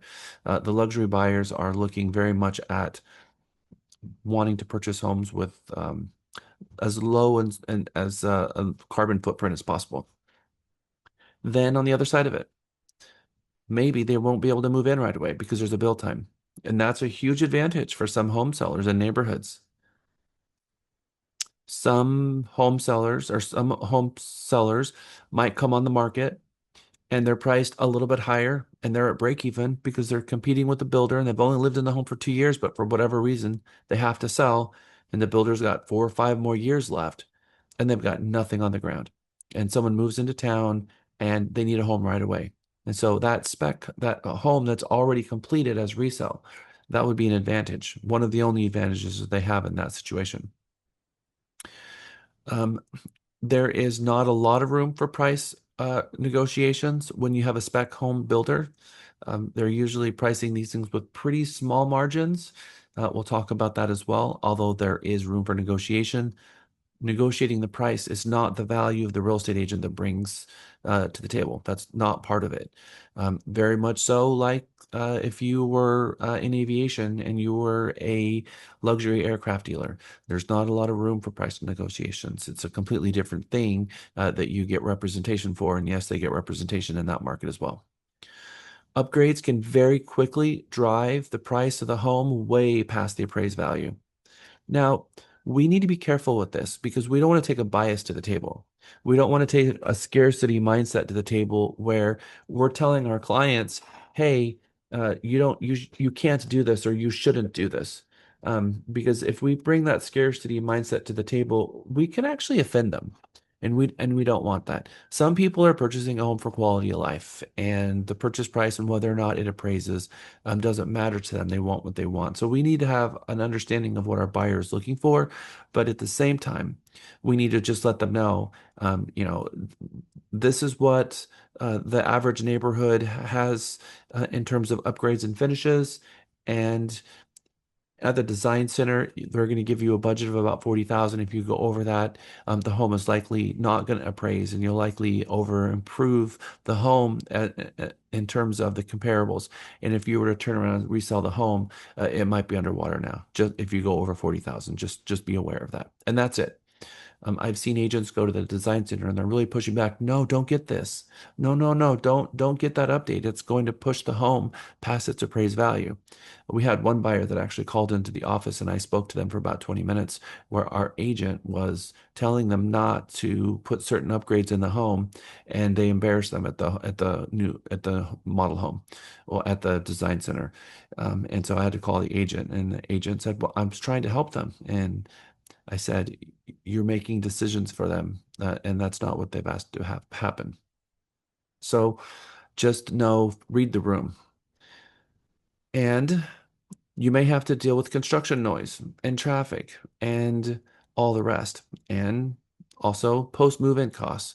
Sometimes people purchase a new home and it's not exactly in a state where you can move right in. It's pretty difficult to live in a home without blinds. Would you agree?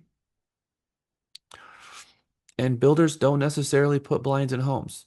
In fact, that's something that real estate agents need to be aware of and ask the builder. And there's going to be a list and a piece of paper that I'm going to hand you in your post-class wrap-up, which is questions that you should ask the builder of what are your standard features. And when you're in the model home, what in this model home comes with the property, or is there any upgrades in this property? Because you need to ask that question. Because sometimes they're looking at a floor plan and multiple different floor plans, and there are no floor plans available for it. And they walk in the model home and they say, okay, well, this looks good. I'd like to buy this model home. Well, the model home's not for sale, but we can build one like it. Okay. The buyer probably is expecting the home that is built to be exactly like the model home. And sometimes that model home is 2 years old. And sometimes they've actually made structural changes to the floor plan since they built the model home. So one of the questions you have is, are you building the spec exactly as the model? And are there any upgrades in the model that's not going to match the spec? I'll give you an example. I had a investor that I was selling two new D.R. Horton homes. We went into the model and they wanted to buy the model, but the model was in two sections. And the new section, they no longer put the laminate flooring in the dining area and living area. It was carpet now. But they're standing in a model home, and the model home had all of the flooring that was the laminate, and it just had a nicer look and feel. And he was buying it for to be an income property. And they had called me, Chris, the guy over there, whenever they have the ability to sell one to an investor, they call me and say, hey, I've got two opportunities. Do you have anybody? And I've got investors that like that. So we told the investor during the showing, both of us, yep, this is going to come with carpet. That's something we're going to have to fix afterwards. And they were going back and forth between buying a resale that was a year old in the neighborhood and buying a new in the other one. And he forgot. And when they built the home, and Chris and I both, like, we had this conversation with you, Sinker. I don't remember this conversation. We had it with you. We did. We told you it was coming with carpet. But they built the home and they put carpet. And then he walked in and said, why is there carpet in this property? Because you see, it's not the same as going into a property with a buyer and walking it and they can see what's there. They're building it. And you've got to be very clear with the buyer what's there. Even though it's on the contract, they have an idea in their mind of what's going to be there. And so you need to make sure that you send all of that stuff to them in writing so that they get it and they don't forget. Same thing at a lender situation with one of our clients that I shared with you about a property that she built, and the lender asked her if she wanted to have the taxes as improved or unimproved, and she picked unimproved. Again, she was paying her own property taxes, and she changed her mind at the end and decided to have them escrowed. And she picked, and there was even an email back and forth where she picked that, and a conversation went back. It happened to be a three-way conversation. It was Michelle Lyconin and me using my office line. And Pam, Dr. Pam, she's an eye doctor, she purchased a home in Terra Vista, and she was furious when she got her tax bill. And I went back to that call and I said, Pam, we told you. You did not tell me. You said, Pam, we did. I said, Pam, if I show you a phone conversation where we told you, what would you say about that? And so I found the conversation and I sent it to her. And she called me back and she sent me flowers to the office. So having the office line can be very helpful. When they're buying a home that they can't see, you got to be very clear and make it sure that they understand exactly what is going to be built, because the builder is not going to build something other than what's on their spec sheet and what's on the contract. And so they need to understand. And unfortunately, the contract doesn't come with photos.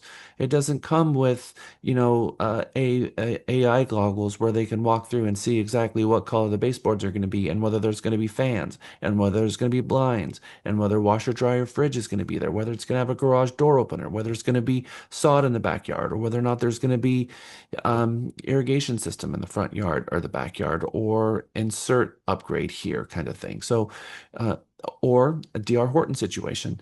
A different client, same situation. Model home had shower doors and they stopped putting the shower doors in, and now it was a curtain and it was in the primary bath. And the client was mad. We want these shower doors.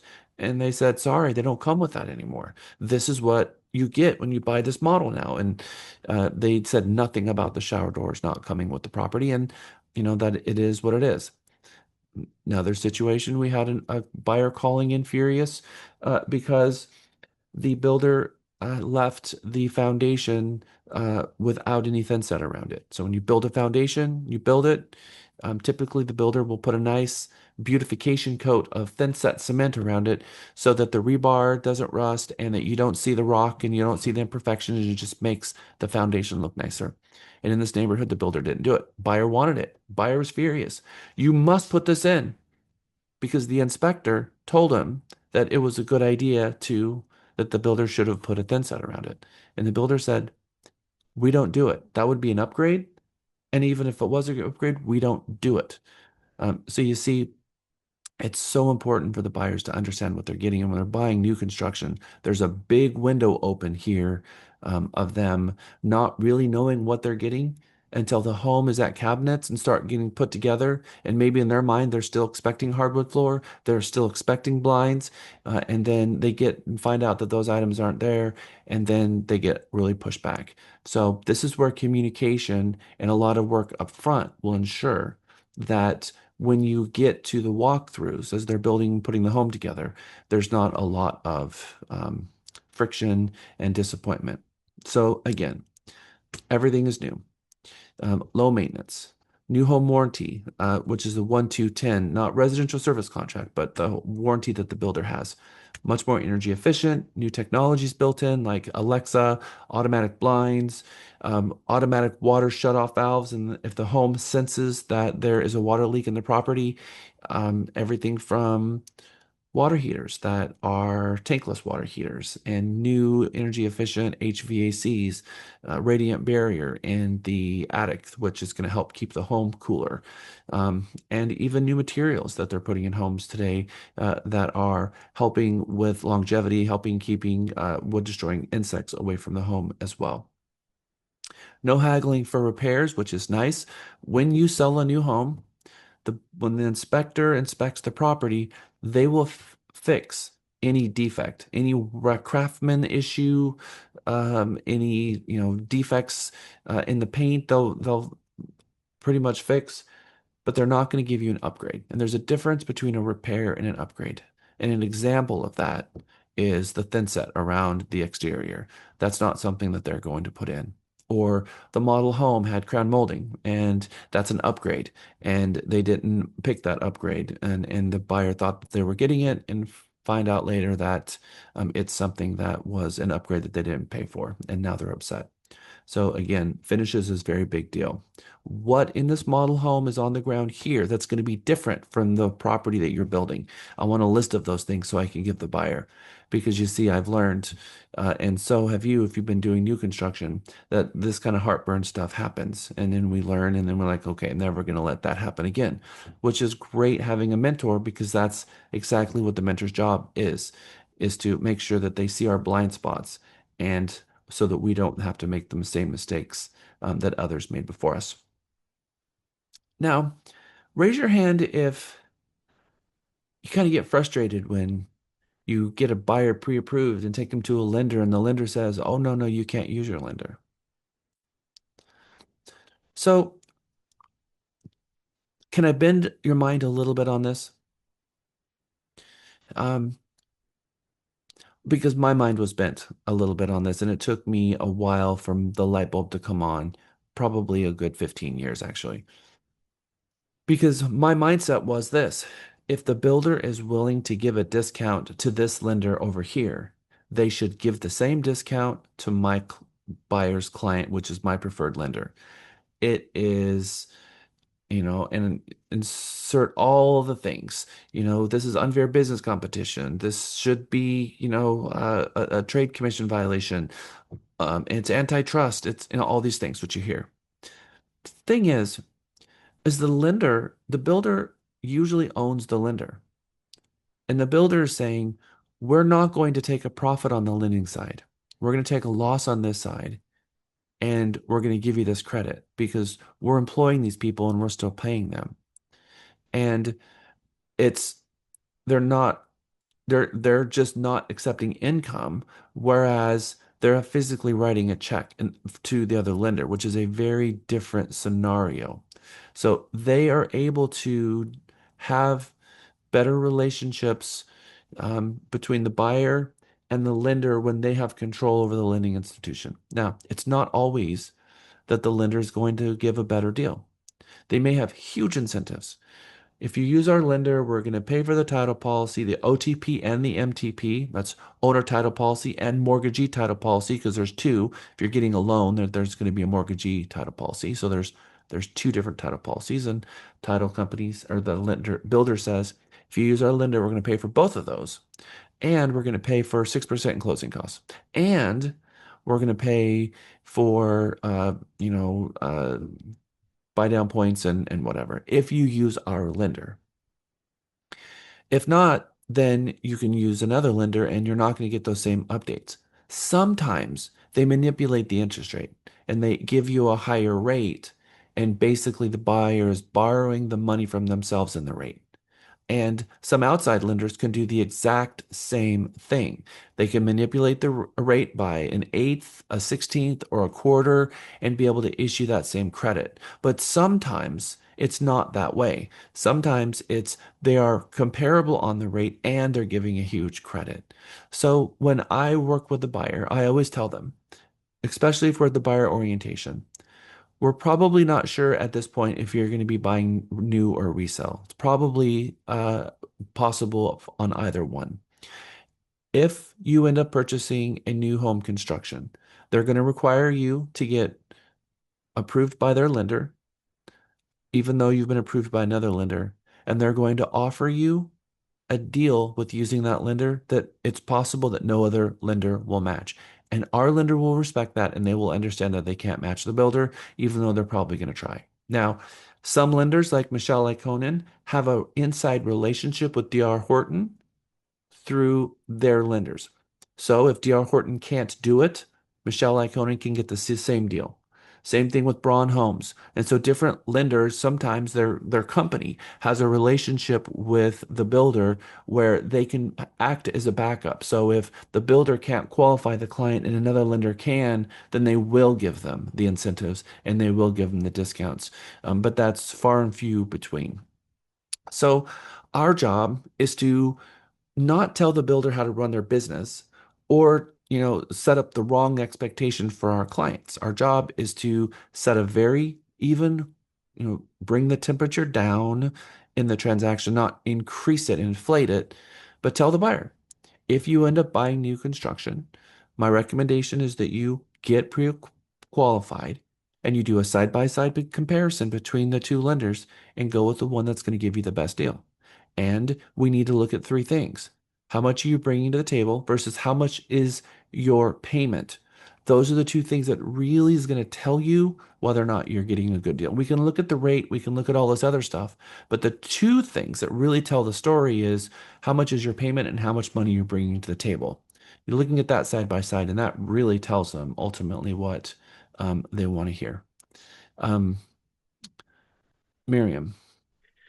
I also was told, I think by a lender, that sometimes some builders will buy blocks of mortgages and they have to they have to sell them or use them, whatever, by a certain, like they have a deadline, and they pay huge fines if they don't use them by then. And that's sometimes the reason that they have these big promotions at certain times, because they're running close to the deadline that they have to use the loans. I don't totally understand it. It sounds like options or something.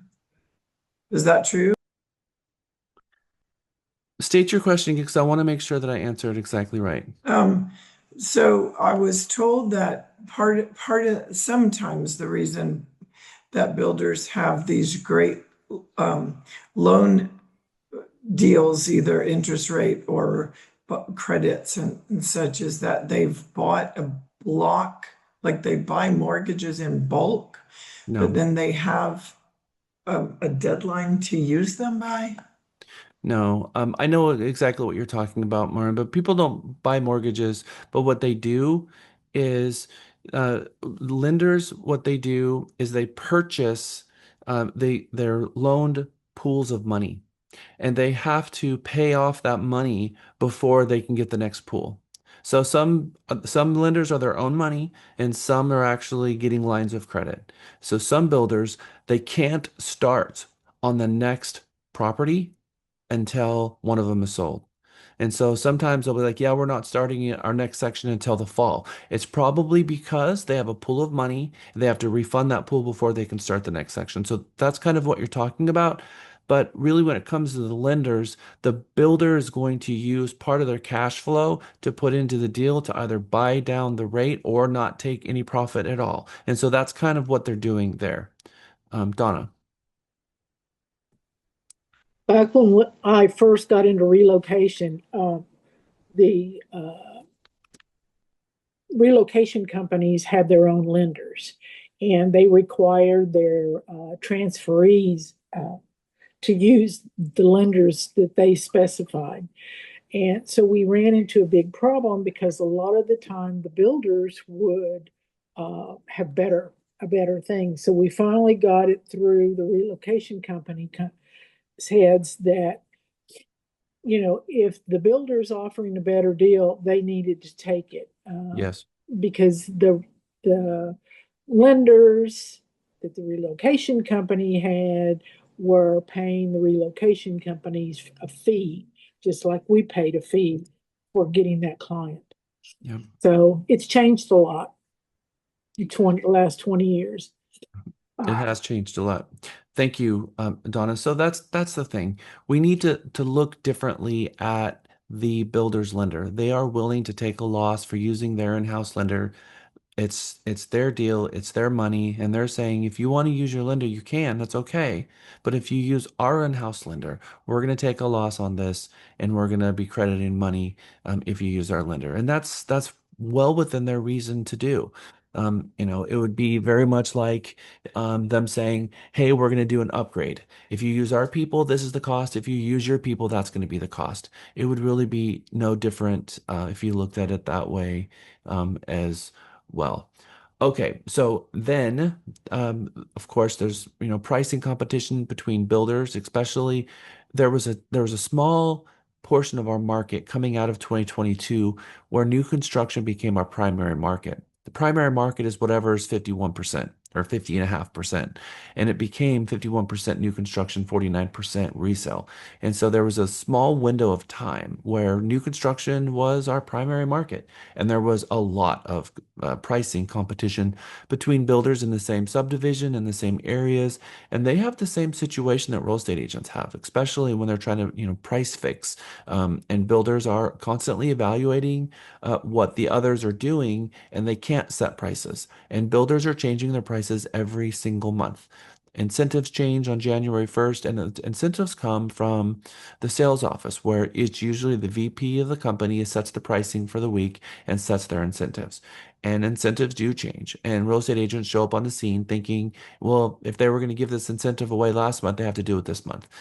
And that's not it at all. Sometimes builders are also willing to take a loss because they're coming up to a major deadline and they have to report numbers to their creditors or their shareholders, or they have to pay off notes. And it's very important to them. So they go back and they look, at strategic cash that they have, and they've got 27 properties and they need those closed before the end of the quarter.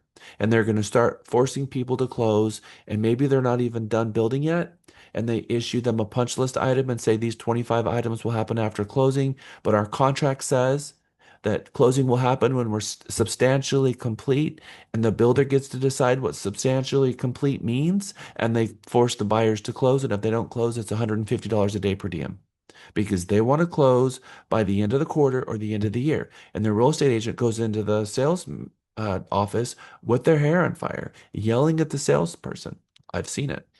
And the salesperson has no control over those things. That's coming from their division office. So, when they set up the close date, we just have to understand that we're not in control.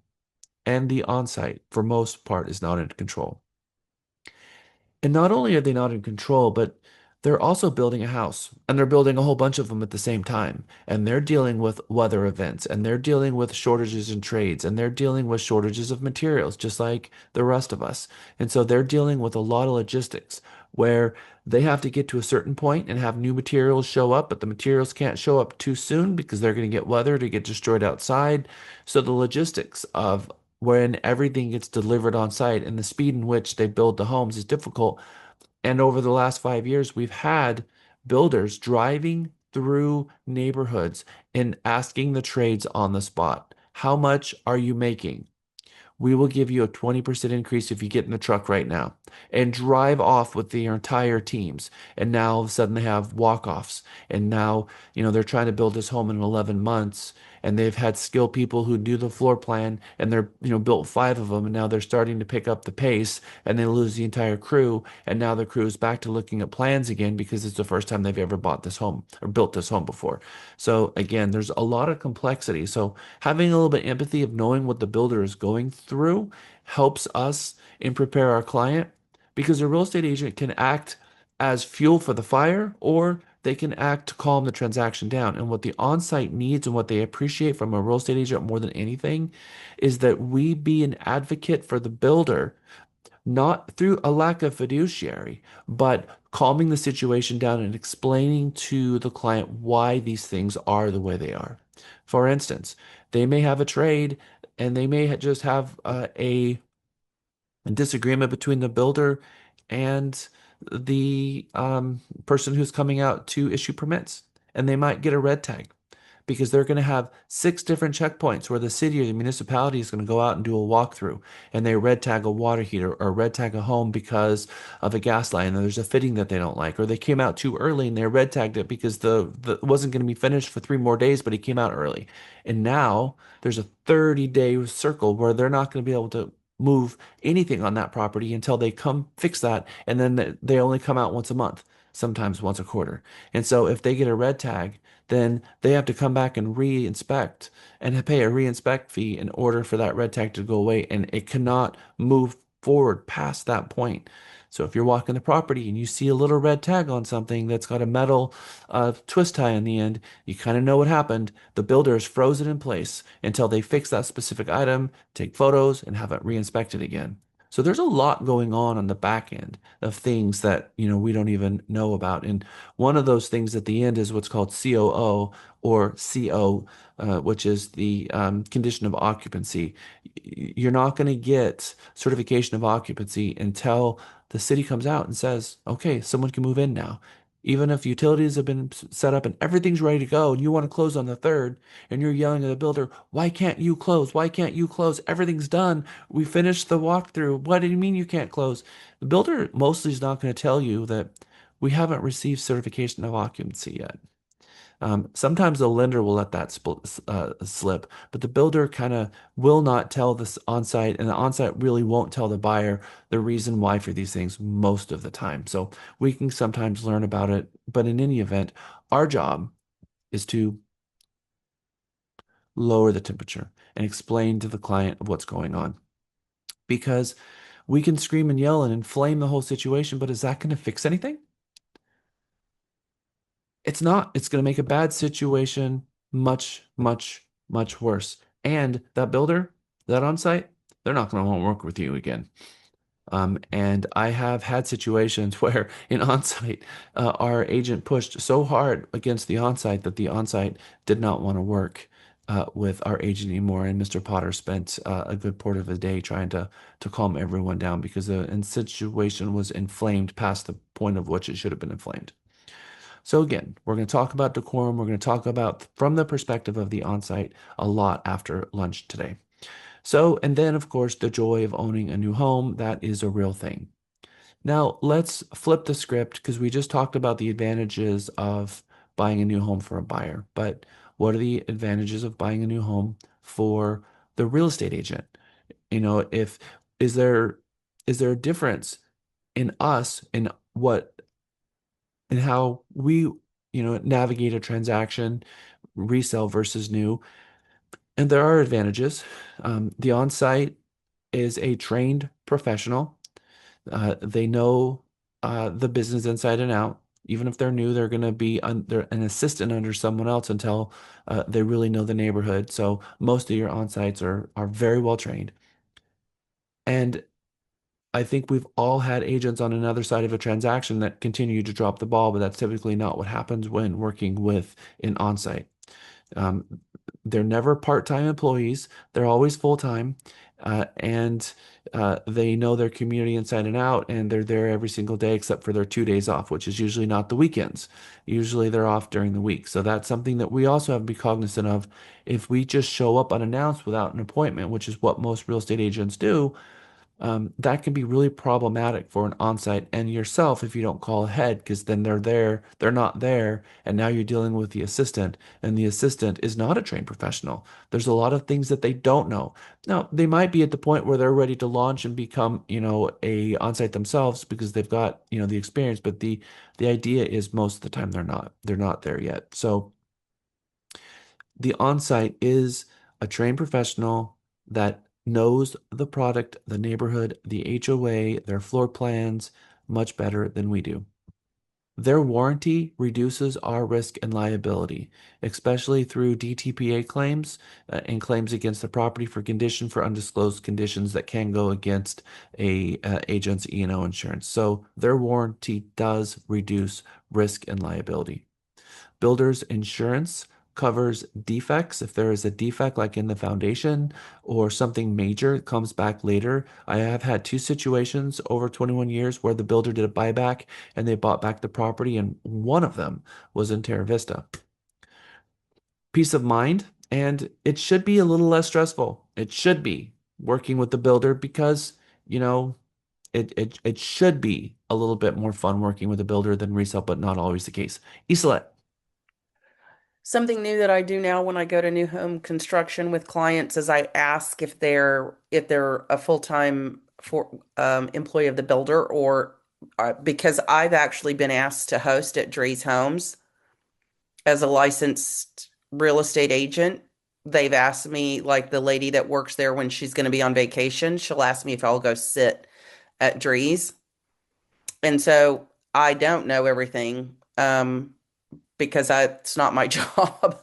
And so I've never actually done it, but I think sometimes they do ask agents to go in there and sit. Yes, someone's got to host the thing open because it has to be open 7 days a week, and their on-site's only there for 5 days a week or when they go on vacation.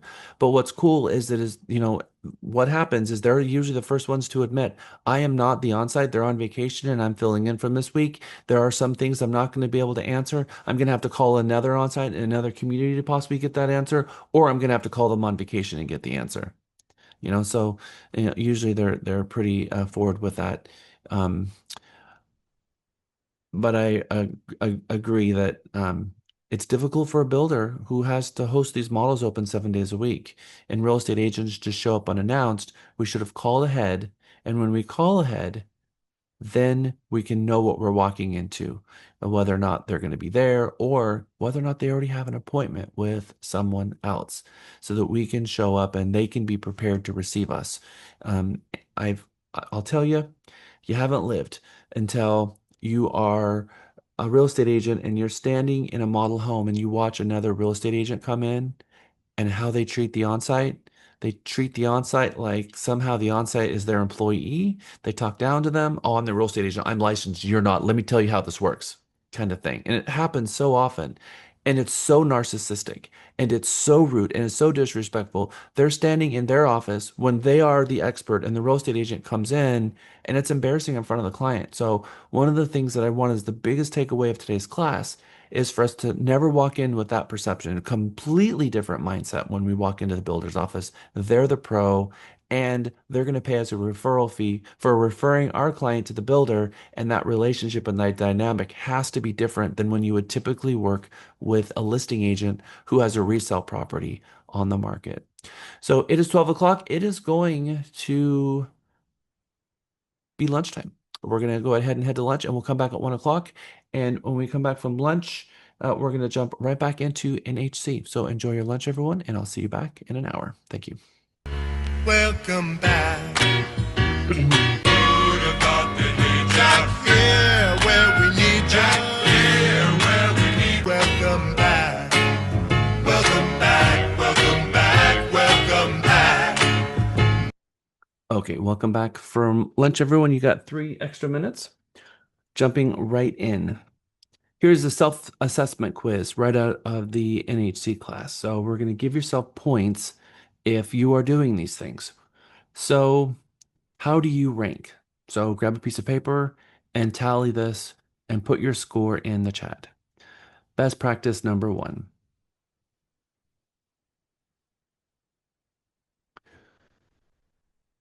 I make it a practice to drive around my market to check out new home construction and new subdivisions.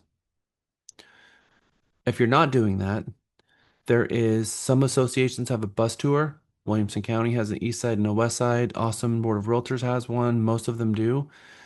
You can also get information from the different Facebook groups, as well as the community impact newspapers.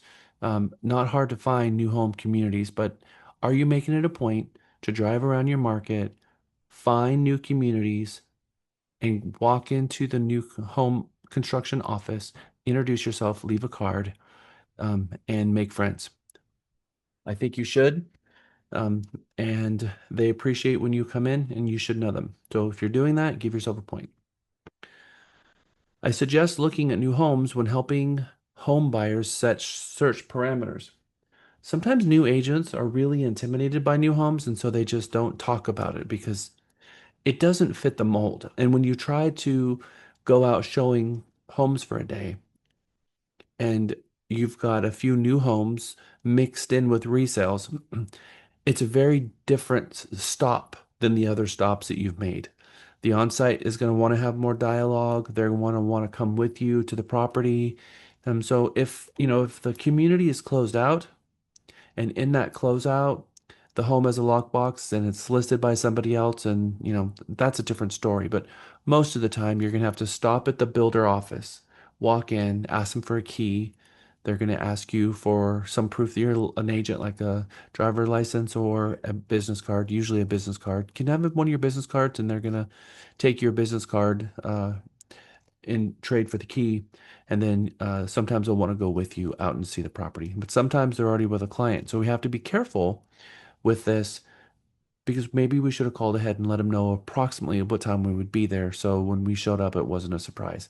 Because sometimes they're going to be in a meeting, and the real estate agent, they've got a a plan to stick to.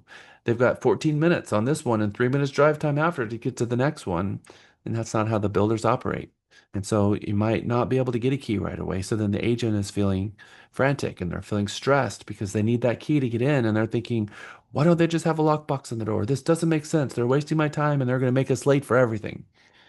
When in fact the agent should have called ahead of time and let them know that they're going to show that property at a certain time so that they could either have it available and then the on-site and let them know about how much time you have. Give yourself extra time when you're stopping at the builder because they're going to want to talk about the neighborhood.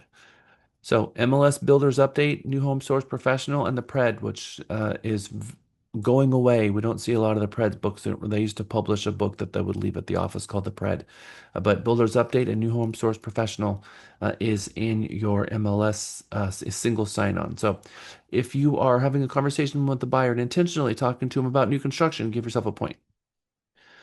Question 3, I participate in networking events that include builders, developers, and builders sales reps. Most all of our uh, associations have, builder get-togethers, like a builder fair, or builders in the market will have a party. I know PT50, the Platinum Top 50 group that Houston and that San Antonio and Austin does, they have a lot of builder events. Realty Line has a lot of builder events. Hot on Homes has a lot of builder events. And D.R. Horton and KB and Highland Homes have their own realtor parties where they invite you to come along and for their annual award shows and things, where they literally hand out cash and prizes. And of course, Highland Homes has that Mercedes giveaway every year, where if you've sold a Mercedes Homes, then all kinds of fun things happen. Hand out wads of cash.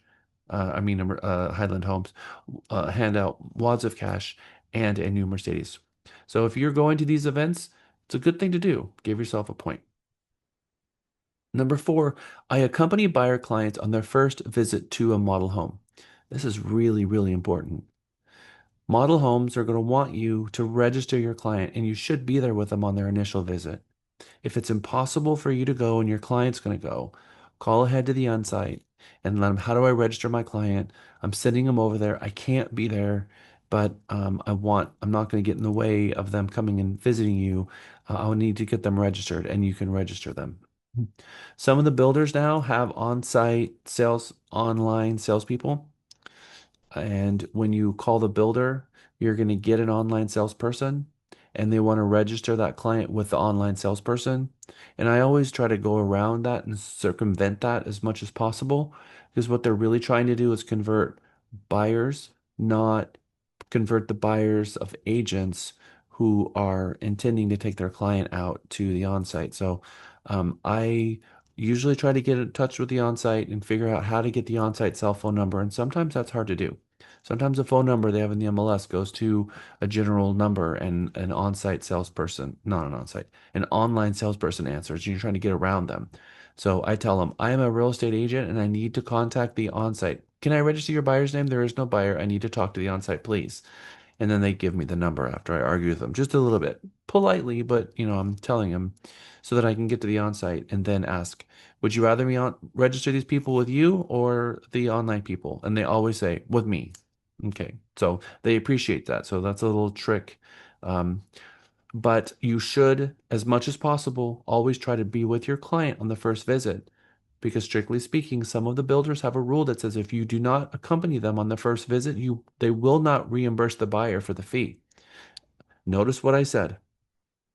The builder does not pay the buyer's commission. The buyer pays the commission. We are seeking reimbursement for that buyer from a builder or from a listing broker or from the seller. So our job is to try to get as much of that covered. And sometimes the builder is going to cover it and then some, which is called a bonus, which is great. But sometimes that reimbursement won't happen if we're not with them on the first visit. It doesn't mean they can't have representation because representation and compensation is two different things. If you've signed a representation agreement with a buyer, the buyer has agreed to pay you. If you send the buyer to the builder and the buyer goes there and goes under contract in a home and the builder doesn't reimburse the buyer, then you still owe the buyer the representation all the way to the closing table. Because the builder is not willing to reimburse the buyer does not make you no longer the agent. You still represent that buyer. They can't stop you from representing the buyer. But what they can do is not reimburse the buyer for your services, which means the buyer's going to pay. And if the buyer refuses to pay, then you don't get paid at all, but you still owe the duties because the buyer has to pay at closing for your services. So one of the things we tell them is that before we go see a home, we're going to make sure that we find out from the listing agent or the builder what the compensation is so that you can factor that into the negotiations of that particular property. So for us not showing up and then not getting a reimbursement, that could be a very big problem for a sales agent. So if you're always accompanying them with them on the first trip, give yourself a point. Number 5, I encourage new home buyers to consider resale value when selecting upgrades and options. We kind of talked about this one before. When the client goes to the design center, the builder doesn't really feel that the real estate agent has a purpose there. They just don't. And I kind of agree with that. It's not for us to help them pick out the color of their cabinets. That's something that the builder has expert doing. Real estate agents sort of start inserting their um, design on the client.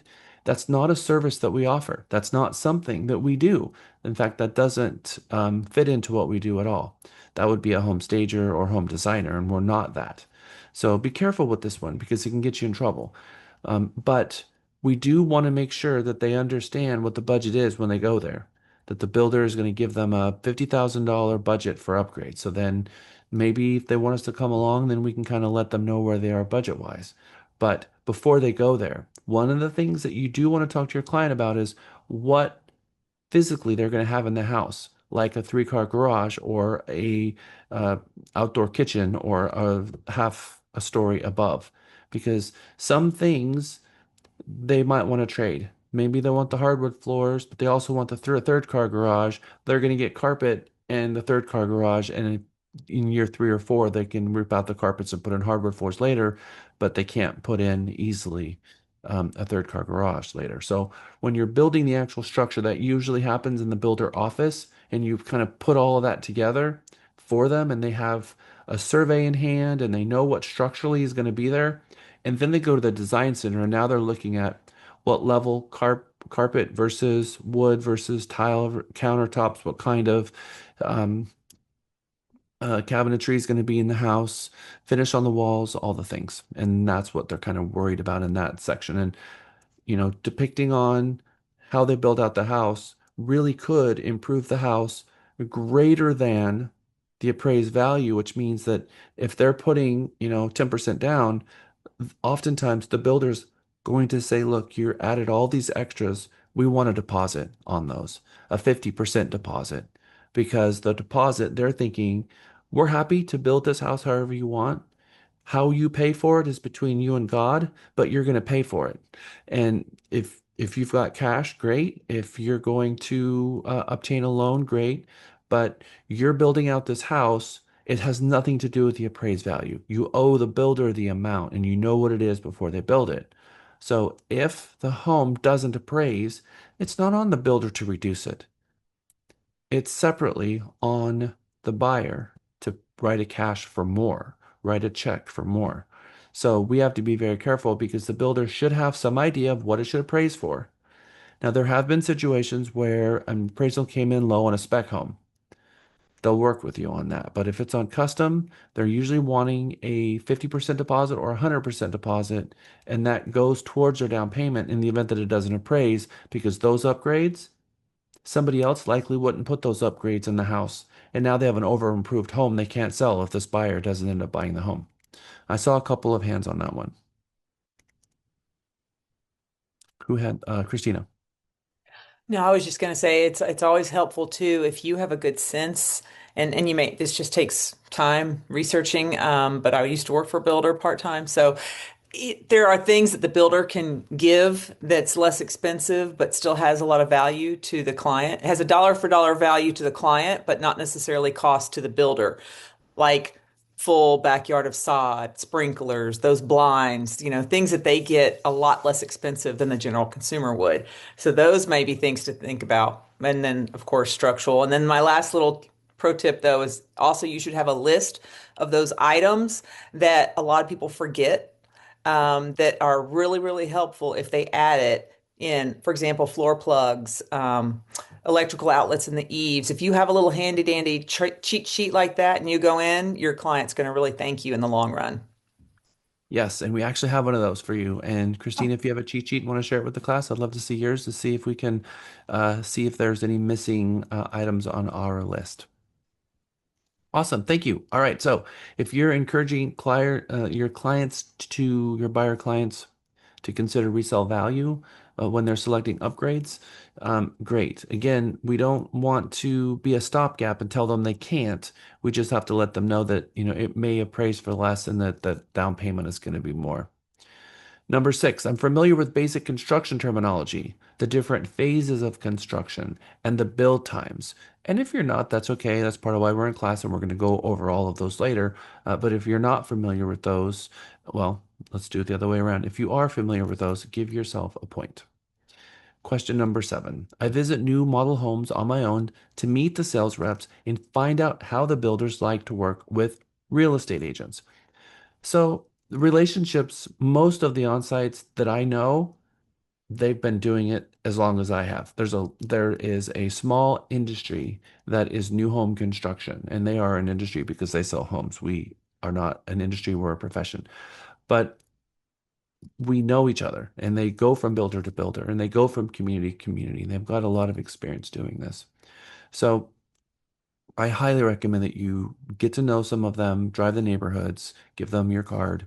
And even if it's going to be somewhere near your farm and it's somewhere in your market, you're likely going to be bringing buyers by, then if that really is in your farm, you should not only make good friends with them, but you should, bring them donuts by, and you should do the reverse thing that they do to our office to theirs and show them some love and some appreciation for what they go through out there. Also, something that I think Lisa did that was fun is she asked a home builder if she could come in and go to their sales meeting. And she brought in a raffle prize and talked to them about things from our perspective. And it was good having that perspective from the builders. And so think outside the box like that. We're trying to develop relationships with builders. We want them to favor us. We want them to allow us to put their inventory in the MLS. We want them to make sure they take care of us when, things are going a little bit sideways out there.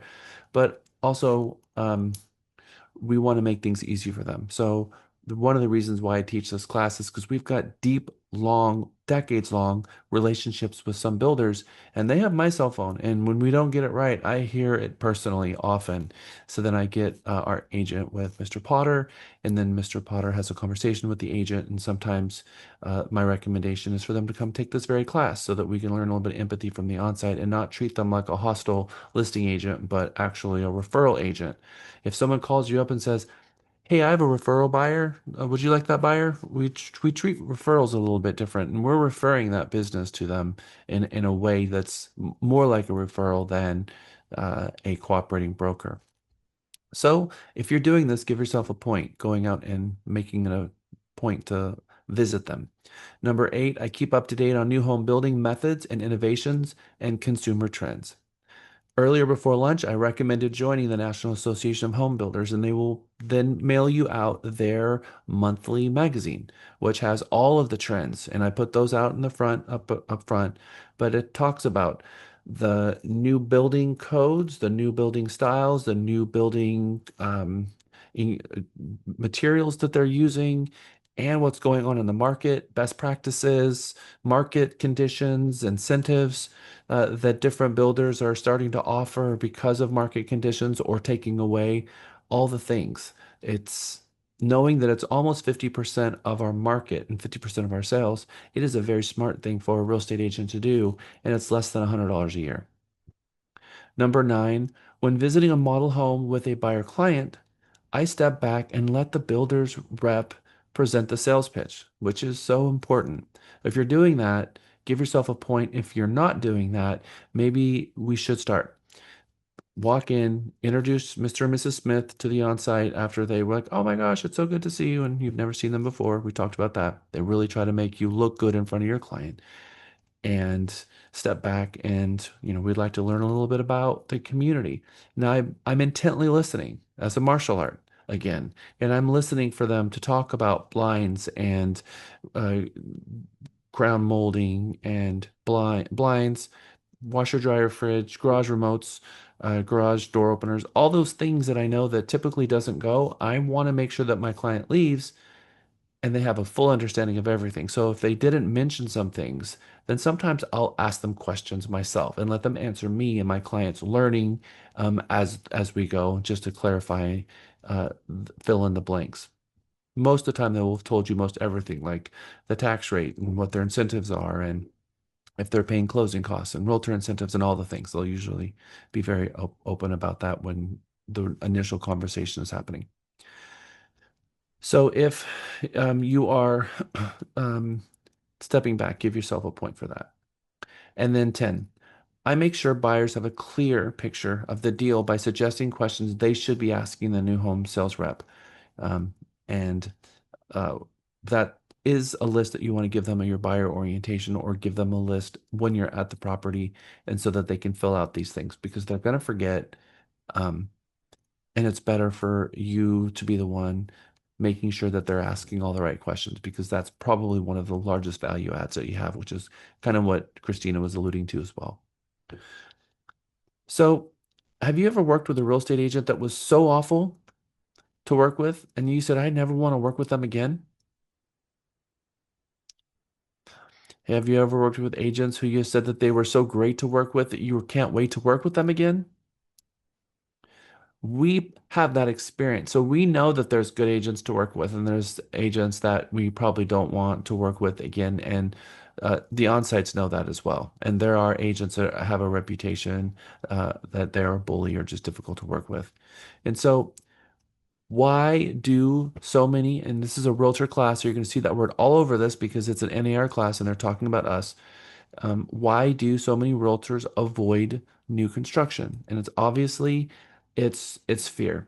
They are concerned. They have a fear that if they send their client to a builder, that they're not going to be paid, that they're going to be undervalued, that they're going to lose their client, that it's going to take too much time. It's going to take 10 months to build this home, and they're not going to get paid for 10 months when probably 85% of the inventory is on the ground and ready to close in 30 days. And so they don't understand the model, and no one has explained it to them well enough. Many new home builders also, they don't put their inventory in the MLS, so then they're having a hard time finding it. And the properties themselves are often really hard to find, and you're driving around trying to find it, and it's not on the GPS yet because it's a brand new street. Um, and the on-sites are notoriously difficult to get a hold of because there'll be a phone number in the MLS, and that phone number goes to an office that might be disconnected, or they don't answer their phone because they're already in a meeting and they don't respond like a typical listing agent would, who most listing agents who have a property listed will respond faster than an on-site who has a neighborhood, because the on-site has a job to do in that neighborhood that's greater than just working with the buyers. They're also kind of managing the crews. Often, a lot of them are the ones that are picking out the style of the homes and just deciding what the repetition is going to be. And there's a lot more going on. They've got sales meetings to attend to, and client meetings and walkthroughs, and they have a very busy, very hectic day. The homes are often locked, and they get to the property when they do find it and they can't get in, and that confuses them. And or they might drive to the property and it is unlocked, but then the key's not there and they have no idea where the model home is. And they're looking for the big flag, hoping there is one, because we know that D.R. Horton will have a big flag hanging over its property, but they're one of the only ones that do that. So then they're Googling, trying to find the model home, and they find the model home and they drive to that house, but that was the old model home and now it's sold and it's got a garage and a driveway and someone lives there now. And now they're just feeling so embarrassed because they have no idea how to get the key, because they went into MLS because the client found 5 properties and property number 4 was new construction. They set an appointment and it was approved, or it said go, And then they got to the property and had no idea that all of that fiasco was going to happen. So when you have a new construction property in your list and you're going to show multiple homes that day, you really do need to pick up the phone and call and get a hold of the onsite and let them know what's going on and give yourself about twice as much time at that community than you normally would because the onsite's probably going to be there.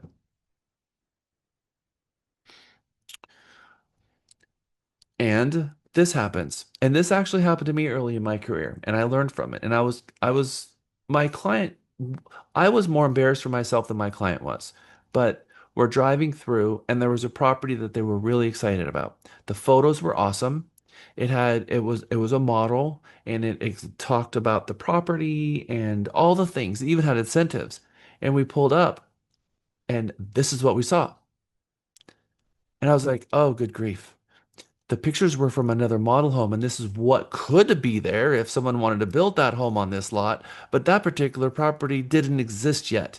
And of course, I'm thinking, I'm sure my client is thinking to themselves right now, how did you not know that this home wasn't built yet? Thinking that, of course, I know every home in the entire marketplace is being built because, that's their assumption.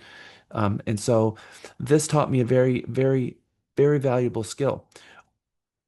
From that point forward, I toured all of the properties the day before, and I went and saw every single one of them and put boots on the ground before the tour happened, until it came to the point where I became so well in the marketplace that I call everyone, and I actually don't preview as much inventory unless it's a neighborhood I've never been in before, and there's few of those.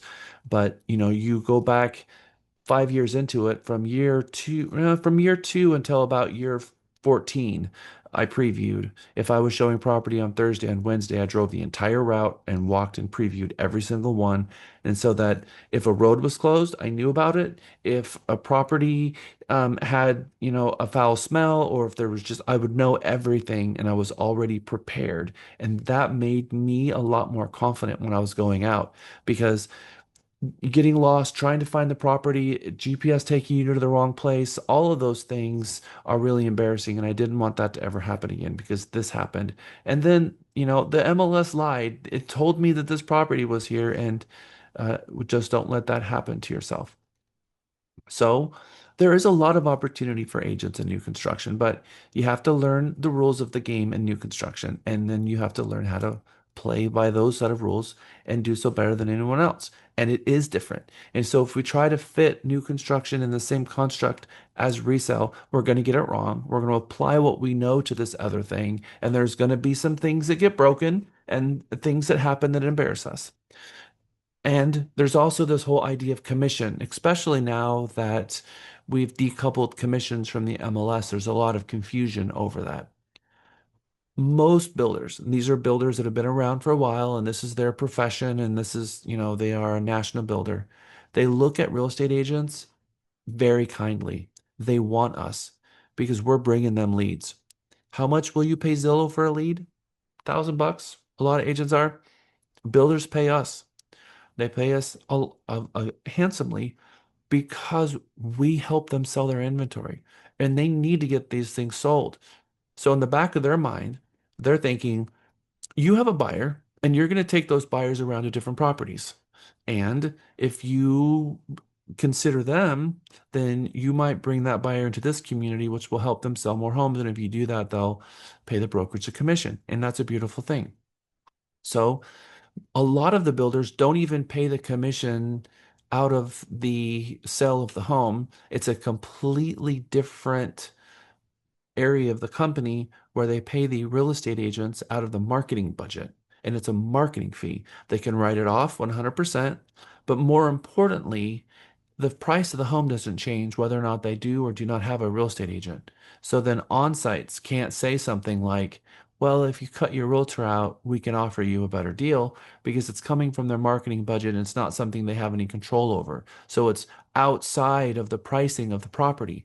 So it has nothing to do with the pricing. So the pricing doesn't change at all. It comes from the marketing budget. And a lot of builders do that, most of them. So in any event, most of the builders, they look at us as an extended sales force because we're bringing them qualified buyers, and those that helps them a lot. Most of the time, those sales reps are not licensed, as we spoke about before, and they have a fiduciary duty to that builder. They work for them, and their job is to get the best price, but also to sell inventory. Now, it's true that they're a salesperson, but they also have a sales manager they report to, and they have sales quotas. And if they don't meet their sales quota, then they actually pull a draw. And sales agents who are on a draw at a builder, once they run out of draw, sometimes their job is on the line. So they need to be selling, and they make awards. You think real estate agents love awards? On sites live on awards. You walk in, you see, a little trophy on the wall, monthly salesperson of the year, annual salesperson of the year. They get the best communities. They get the most opportunities because they've earned it. So those salespeople are highly trained and highly competitive, but their job is to look out for the builder.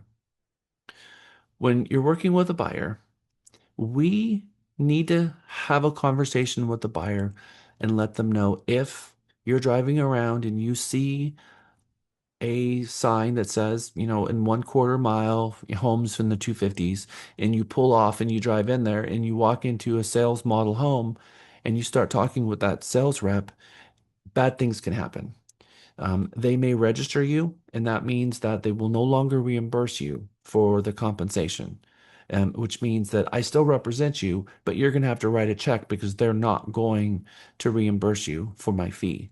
So if you find yourself interested in a new home community, call me and I will come along for the ride. It's very important that I'm with you for those because in explaining that, but that is a conversation that we should have with them. Another important topic that I think is left out all too often is why builder inventory is so expensive, why homes are expensive. It's not just the materials, it's not just the labor, and it's not just the profit margins, it's the cost of land. And I think sometimes people forget about that part of it, that the builder either purchased this piece of land from someone for millions of dollars and then paid to develop the land into gutters, curbs, and streets, and then put the infrastructure, water, gas, and sewer on this thing and spent more millions of dollars doing that. And then they built a home on it and sold the first one. And now they're still, $18 million in debt. And they just sold their first $150,000 home or $400,000 home or whatever. That's your D.R. Hortons. D.R. Horton is a developer and a builder. So they buy the land, they develop it themselves, pay for the development, and then they build it out. And so they are a developer and a builder. So that's why when you go into a community, most of the time, D.R. Horton is the only one selling in there because they were the complete developer. Whereas you go into another community and there's 4 different model homes, and each one of those 4 model homes next to each other are all 4 different builders. Then you know that a developer could be Newland Communities or any one of these master plan communities that are around that build communities like Newland Communities. And they bought a huge tract of land and they broke it up into gutters, curbs, and streets. And then they have all of these lots. And then they sell the lots they make a relationship with certain builders, allow certain builders to come in and then sell a lottery, which means that different phases will go to different builders and then builders will have to bid for the lots and whoever the highest bidder is will get the lots and based on, what they can afford. And that can be expensive. Those lots can be $150,000, $200,000 for a single piece of dirt. So then the price point is before they even set foot to grade the lot, they're already $200,000 upside down for the dirt. Now, impact fees are oftentimes we don't have people like Newland Communities that's building it out. Sometimes a community will start to be built, but we have a community in Round Rock that they want to build 900 homes, but they don't have the funds to put in gutters and curbs and streets and pull gas to it and water. There's a little subdivision called Evangeline on Chandler Creek off the 130, just north of Hutto, south of Georgetown, way on the east side. And there's no gas run over there. There's no utilities over there. They have no water underground over there, but they do have Jonas Water. They've got a huge water tower over there. And they are no longer adding any more taps because they can only support what they have. So in order for them to bring infrastructure, it is $1 million per 1 foot. We're talking about massive infrastructure for them to put in water over there. So people think, well, all of that land over there is cheap. How come developers aren't building it out? Because it's $1 million a foot to put in water because of the water infrastructure, the water, all of it, all of it. And that's just the water portion of it. So this is why you'll see someone going to a city and saying, we're looking for a 400,000 or a $400 million bond. And in that $400 million bond, then they're going to pay for this area to be developed into gutters, curbs, and streets, and then lottery that off to a builder and sell off those lots. And then those impact fees, which are all of the development costs, the impact fees are there to repay the bond. The bond are impact fees. And then those goes to the homeowners, and the owners have to pay those as MUDs, PUDs, and SUDs. So those municipal utility districts that are all out there, those didn't just pop out of the ground. Someone had to create a bond, had to get passed by the voters, hundreds of millions of dollars was borrowed by a third party, and then it was placed against each parcel of land, and the homeowner has to pay off that bond over the first 30 years or 15 years or whatever it is. And each will owe, maybe $10,000, and they've got 3,000 homes in there. And that's just for the impact fees. And then the builders sometimes have to pay some of the impact fees themselves. So these things are expensive, but that's how we develop and that's how we grow. If we didn't have impact fees, then this would not be possible. So MUDs, PUDs, and SUDs, which is a municipal district, a special utility district, or public utility district, one of those three, all of that is someone borrowed money from a third party to put some type of improvement on the ground. So that absolutely affects the cost of homes because of the development of the land in the first place. And by the way, they had to buy it from someone. And someone who's going to sell property to a builder, they're going to walk away with millions, right? So there's that. And then it's the development and the bringing in the utilities, which is no small undertaking. In the world of builder, they have spec home and they have custom homes. And these are very two different things.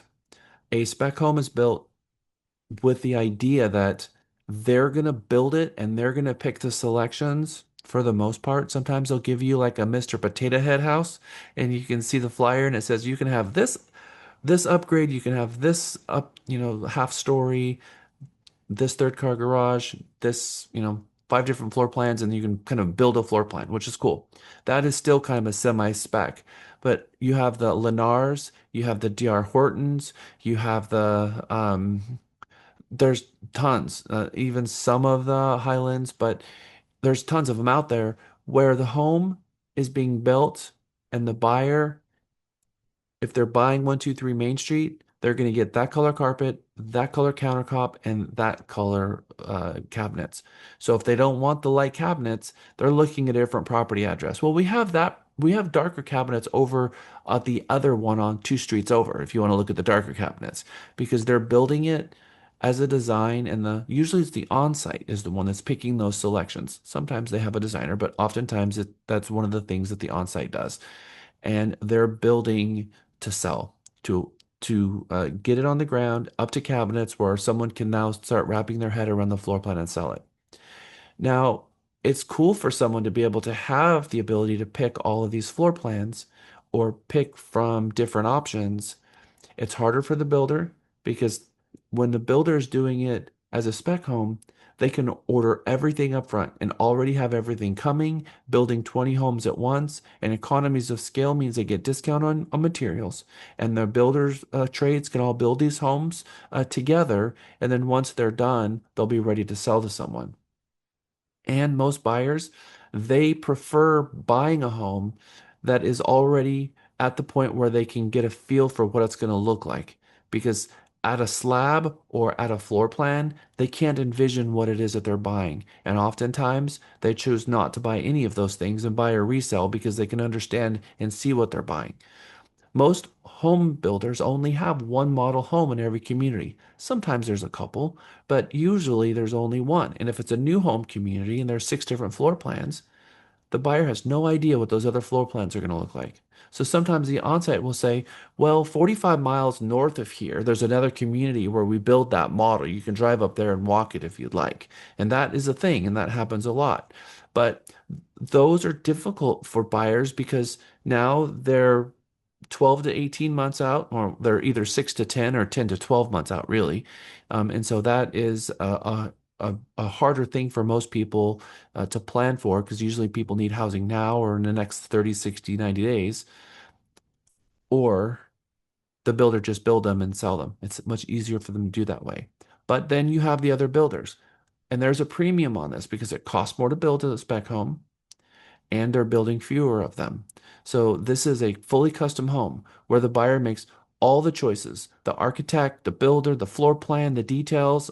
And if you're doing a full custom, sometimes it's a build on your own lot where the buyer purchases a lot, goes to someone like David Weegley, and has the home built on that lot, which means only one home is being built. There's no longer economies of scale. They're not building 10 homes. There's only building one. It's going to take them longer and everything is going to be more expensive, but the buyer gets exactly what they want. It's going to cost more. It's going to take more time, but they're going to get exactly what they want. And they can build the plans, or like David Weekley, who has thousands and thousands of plans to choose from.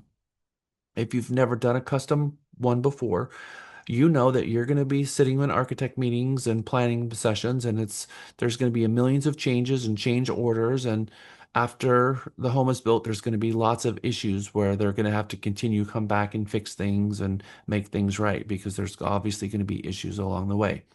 So very different process, different length of time. And oftentimes custom is going to be, your 3%, and the spec homes are trying to sell and be 6%. So don't think that a custom is going to necessarily be more, but maybe you should negotiate a higher fee for a custom because your experience is going to really help them. But you need to have that experience. So if this is something you've never done before, you need a mentor who has and be able to be mentored you through that process because you should not wing it all the way through. You're going to learn a whole lot about that, and that's going to be a very good learning process for you that you'll be able to apply on resale from that point forward. So again, build on your own lot. David Weekley, Wilshire, Guillen. Custom builders, this is True Custom, Toll Brothers, Pulte, Partners in Building, Verdi, Spec Homes, KB, D.R. Horton, Lennar, and spec builders that sell move-in ready homes. They make all the choices usually. Now, sometimes there's minor things that can be chosen, but for the most part, they are making all the selections themselves. Upgrades. One of the biggest value add a real estate agent has is helping the buyer choose what upgrades they are, give them some parameters on upgrades. Things like hardwood floor. There might be 5 different levels of hardwood floor, and they really like one level, but it's $12 a linear foot versus something that is in their level, 1 or 2 is, $3 a square foot. So are they going to get the money out of, something that it's that custom? They can get carried away. So again, we're not going to tell them what they can and can't do because ultimately it is going to be their home. But what we're not going to do is get carried away and tell them what they should do. But we are going to tell them the reality of what is going on. So let's talk about trends right now. I typically put you guys in some breakout rooms and we talk about trends. What are you seeing buyers liking? What are they not liking? Some things I'm just going to throw at you. Um, Fireplaces go in and out based on the season. We have an event that's going to happen this weekend, most likely, that's going to make people who have a fireplace happy that they have one. But then, 5 years of scorching 110-degree summers, they become, dust collectors and people wish they didn't have it. And so the trend of whether someone wants a fireplace comes in and out, whether they want a formal dining room, they did not want one, and then COVID happened and they wanted one, and now it's kind of on the fix. D.R. Horton started building a Zoom room in some of the homes, and that's already come and go. So let's talk about that kind of stuff. What is really trending that you have buyers really wanting? That's a fun conversation to have. I'm going to put you in your breakout rooms for 10 minutes. Pick a captain, and we'll see what you come up with. All right, we're going to start with group one this time. We have Astrid, Bryce, Charles, Eden, Eric. Who is our breakout captain? Eden. Sorry. Okay, so we were talking about the trends, and we all agreed that really what we see right now is that the high ceiling, instead of having the high ceiling, just regular high ceiling, they have the beams, the wooden beams that they continuous, they go into the porch and covered porch. More windows, instead of having like the skylights that we used to have back in the days, we have more windows, and they're in the living room, in the dining room, in the bedrooms, the spa style bathrooms. This is more convenient. They're not like bathroom like what we used to step into the bath. This is a step into the bathroom, but more like spa style. The kitchens, the upgrades in the kitchens, that the appliances are so smart appliances nowadays. The induction, the those that they really like is the flat surface, the induction one. Cable managements that we don't have to have the cables showing everywhere. It's like, they just put it through the wall. And I'm trying to think. And maintenance, less maintenance. So right now, the young generation that's coming into the working for all these new businesses around here, they don't want to deal with their backyard, and they want to have less to work with, like, get in and get out. So not necessarily big backyards. Thank you, Eden. Thank you, group one. Group two, Indu, David, Denise, Jocelyn, Rosny, Yana. Who is the captain coming out of group two? What did your group talk about? I'm the captain for group two, Jack. And this is what we discussed in our group. We were 7 people, and out of those 7, I think Rosny and I were the only one who mostly worked, if we got the chance, with the builders and the people who go with the new construction homes. So these are the changes, or the trend we have seen that has been happening is basically bigger homes, custom homes, bigger acreage of land, and they want bigger porch or the bigger covered patios, and they want open, trendy homes with bigger living room, high ceiling, and also the French windows, the windows that goes from top to bottom, and sliding doors from living to to the patio. Also, the Gourmet kitchen. Before, we used to have, we still have the microwave, the cooktop, and the oven underneath. Now they want a Gourmet kitchen where in the cabinet, their microwave and the oven goes there, and the cooktop has the drawers underneath, and the big, trendy, nice-looking, what do you call that, exhaust system up the cooktop. And also the standalone bathtubs, which were not that trendy before, but now we have standalone bathtubs. We have islands. The island kitchen islands have. We never used to see kitchen islands. Even my home doesn't have an island right now, but now we have like bigger and bigger kitchen islands. That is becoming very trendy, and also the quartz. There people are preferring the quartz countertops more often than granite and any other stone. And also mother-in-law suites. People are preferring a detached kind of a place, for their extended families if they're coming as a guest.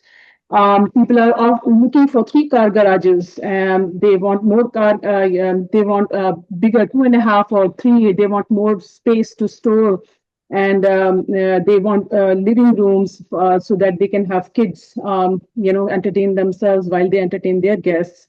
What else am I missing out? Okay, the staircases. I've seen people where they want, one is a formal staircase and one is in a secretive or hidden staircase from, I've had a couple of people looking for that. And yeah, I think I have covered, and of course the lighting fixtures and the, faucets and all those are becoming very trendy and look, they have to look nice, they have to show nice. And also, yeah, I think I kind of covered everybody. Thank you, And barn Angie. doors, and I barn appreciate doors, yes. Lot of barn doors. it. Group 3, Amanda, Donita, Jeanette, Melinda, Mia, Sarah. Who is the captain of this group? I am. Jeanette. Yes. So we had a lot of discussion of also like the large island in the kitchen that's trending, the standing shower in the primary bedroom with the wet space in the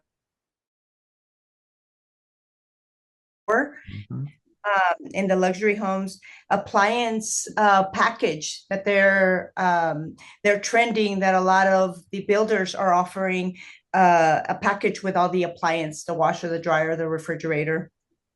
A lot of buyers are gravitating to the dark colors now, and pet stations.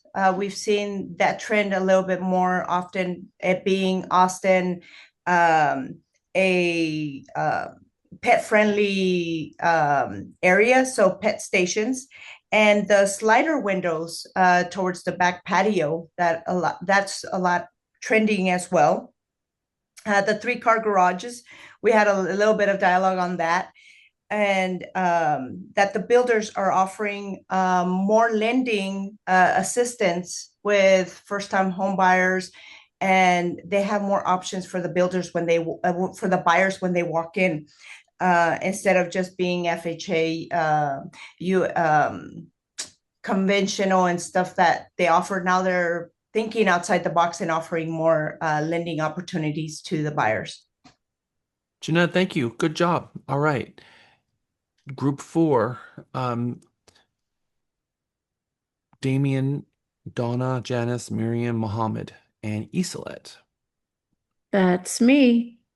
Hi, We Janice. found that we're seeing that gray is going out, and high ceilings with beams are popular. Earth tones, natural earth tones with accent colors.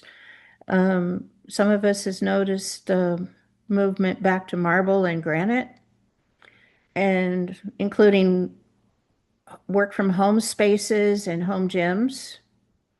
One story or the primary down. Mm-hmm. Matte black, brass, brushed nickel, classic finishes, the big frameless glass showers, the multi-generational layout or 2 primary bedrooms, luxury vinyl plank, natural wood tones for flooring and the larger scale tile, eco-friendly like charging station in the garage, better insulation, solar panels, backup generators, eco-friendly appliances, and insulation.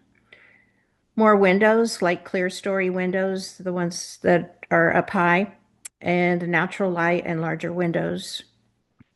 People are wanting a lot of natural light. Smart home technology, wanting appliances included, and that's what we came up with. Good job. Excellent. Thank you, Janice.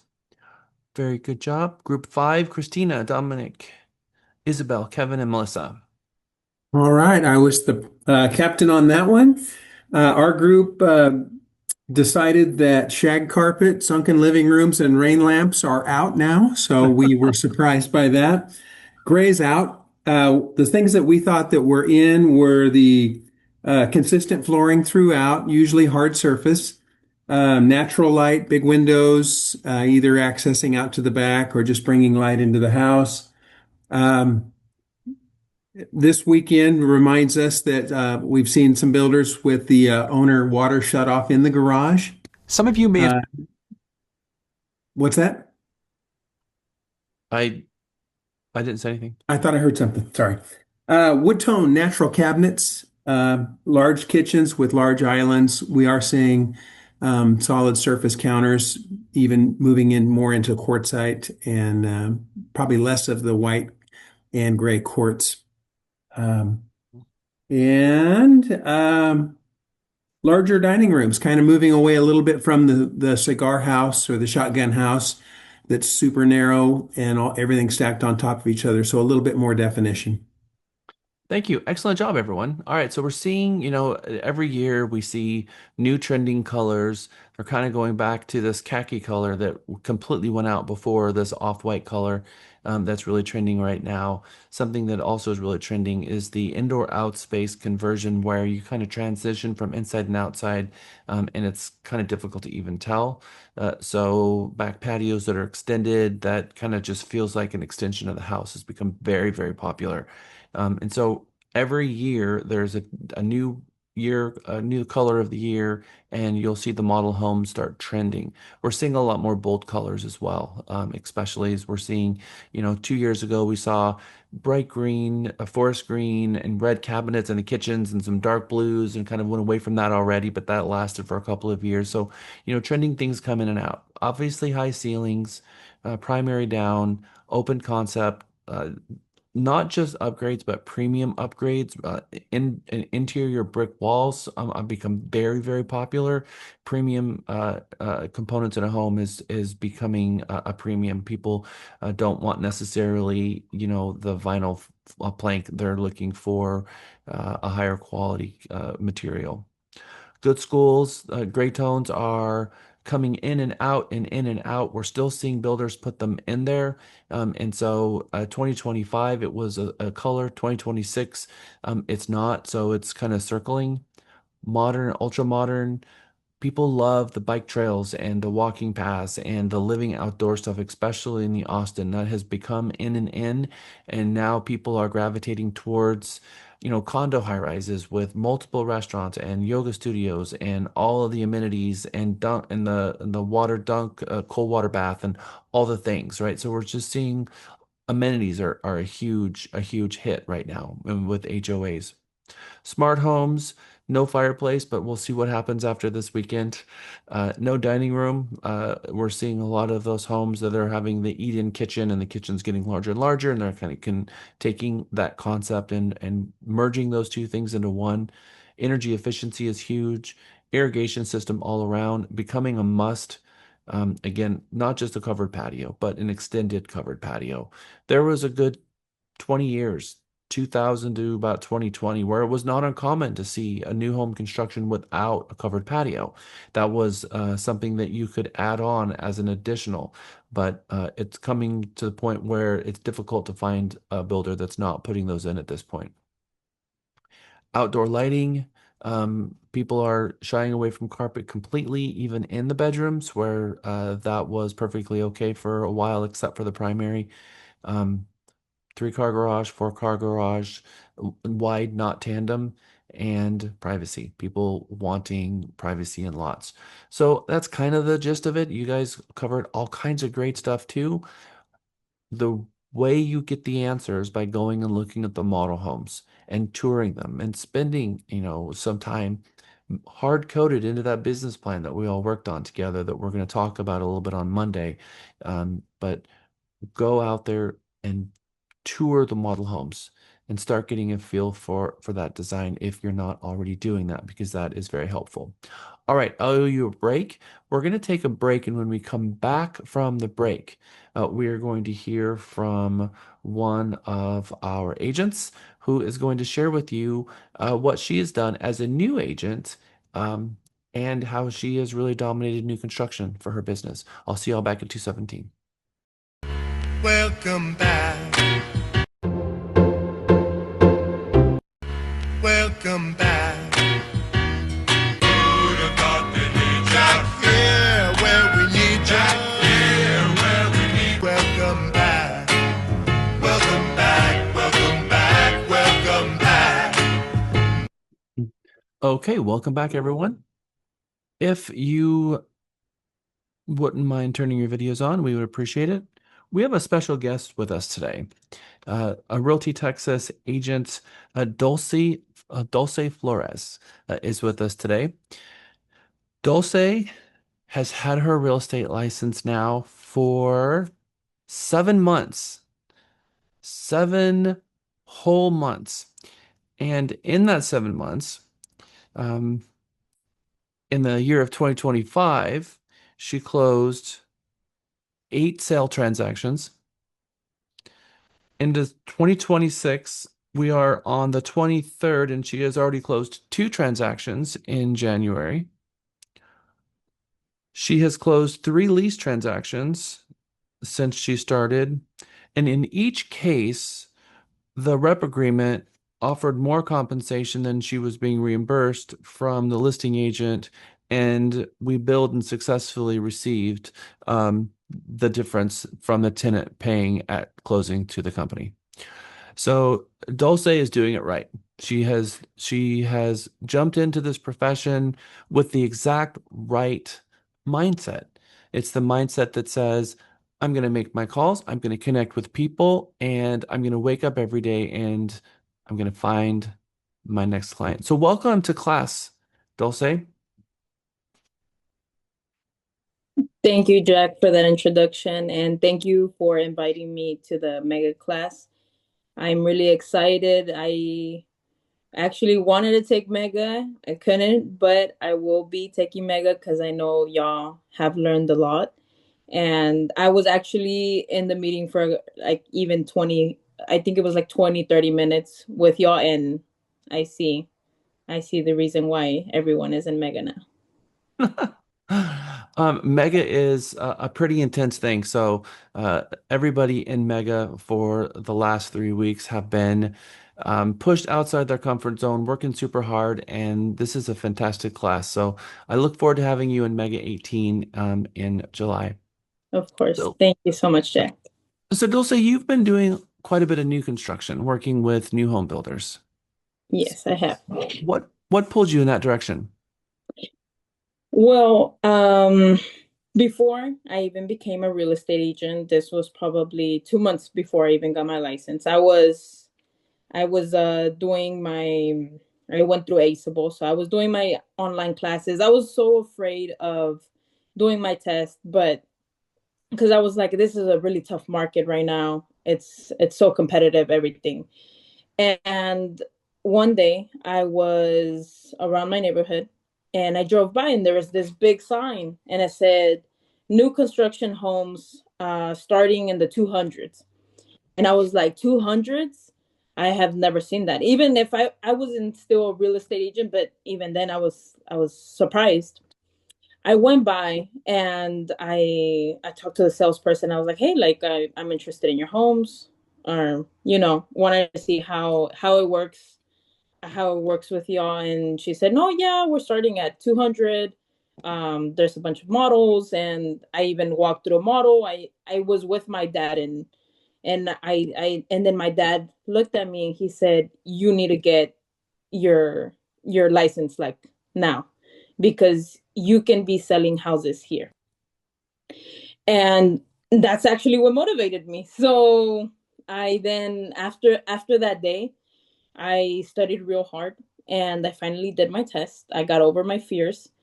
And being honest with you, I think I failed twice on it, and it was like my last chance. I don't know if it was twice or one time, and I failed, and I was so scared. And I remember calling my dad and telling him like, hey, like I'm not going to be able to sell those houses that you want me to sell. And he said, no, you can do it, like I believe in you. And yeah, and then after I got my license, I went back and I talked to the salesperson and I was like, hey, I want to sell one of your houses. And that's how it all started. That's how it grew my attention. Dulce, what language did you learn first in life? First in life, I learned Spanish. Both of my So parents come from Mexico, and so my first language has been Spanish. My parents actually told me, "Don't ever forget your language, because one day you're gonna need it."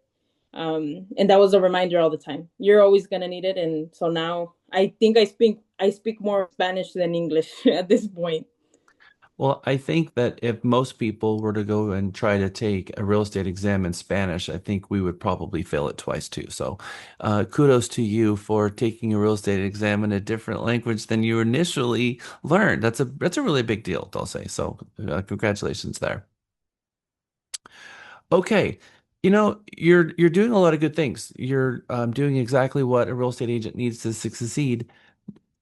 For an agent who's in the business 7 months, what systems do you have? And is Dulce frozen? Can Now you hear she me? came on her, you have to unmute Dulce.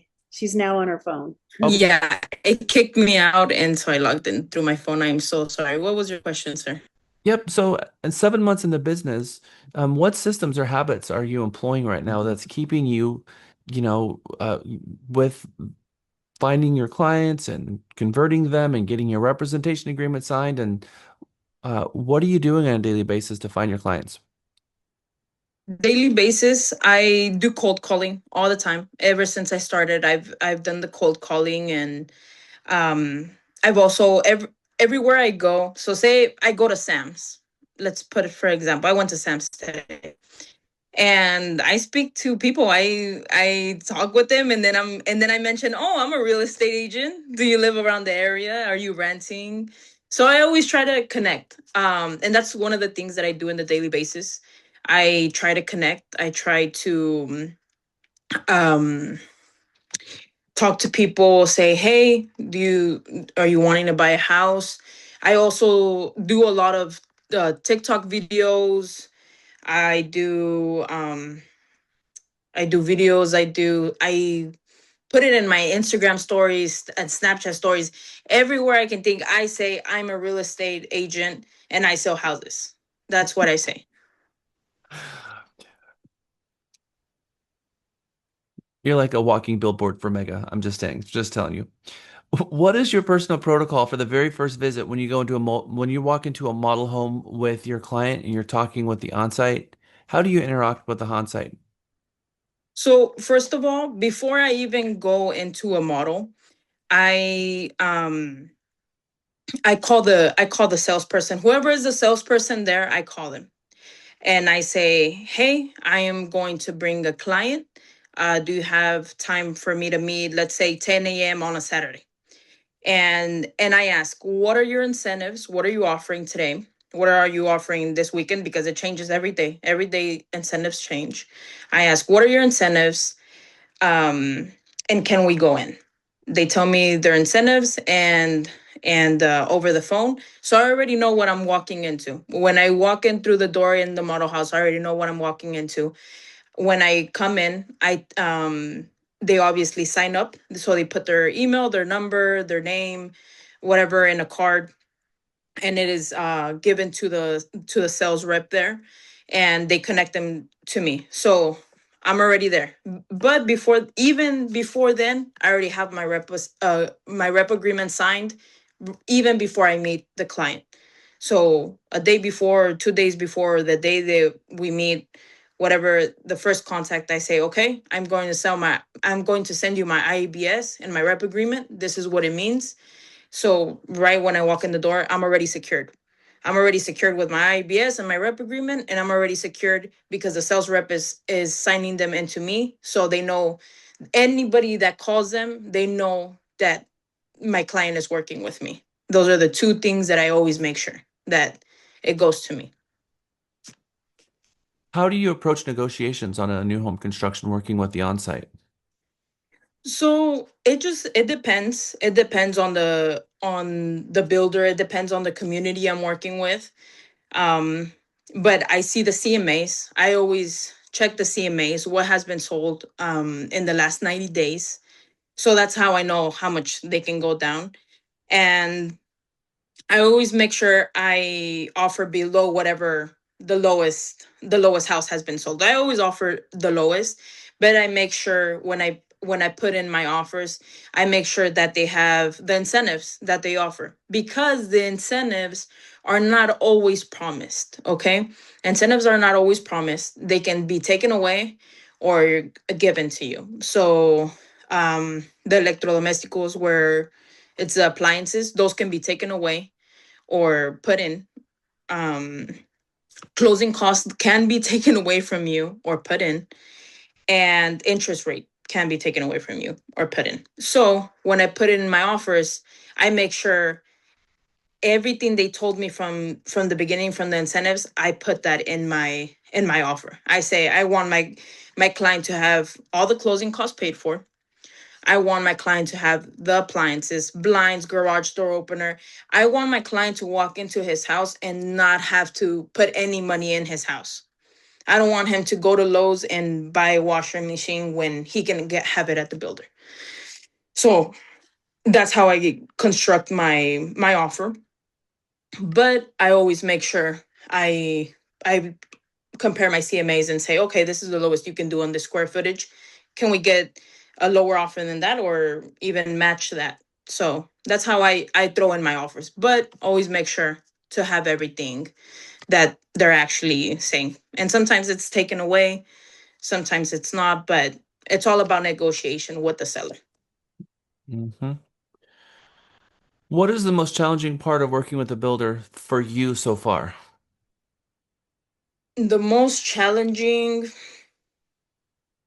working with a builder, it's honestly, it would be the incentives, because sometimes I offer a low offer and they're like, okay, we're going to take these things away. And I'm like, no, because that's what you're offering, and that's what my client wants. That is why my client is here, because of your product. So sometimes it's tough. Sometimes it is tough working with the salespeople, and then they go back and tell their manager, and then they come back to me and they're like, no, and I'm like, yes, and then no. So it's a lot of back and forth. It is a lot of back and forth. And you don't always get what you want. You don't always get it, but it's a negotiation. Yes, you don't always get what you want, but sometimes you have to compromise. Sometimes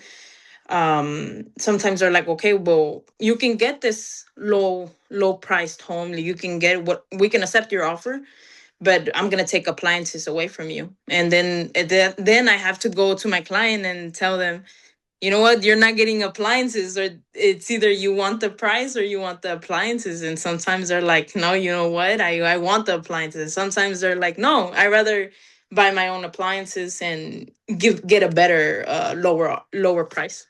Okay. So looking at 2026, for the rest of this year, if you had to predict, where do you think the majority of your clients are going to come from?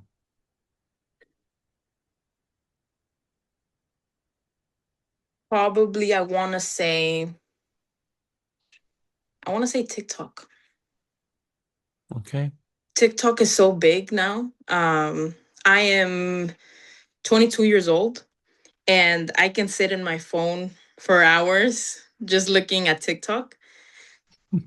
So I would say TikTok. I've had clients from TikTok and they reach out to me in TikTok, but I just heard this from somebody else, and somebody told me this, that you're selling yourself. You're not selling the house, you're selling yourself. You're selling your services. Yeah. Okay, those are the questions I have. Who has a question for Dulce?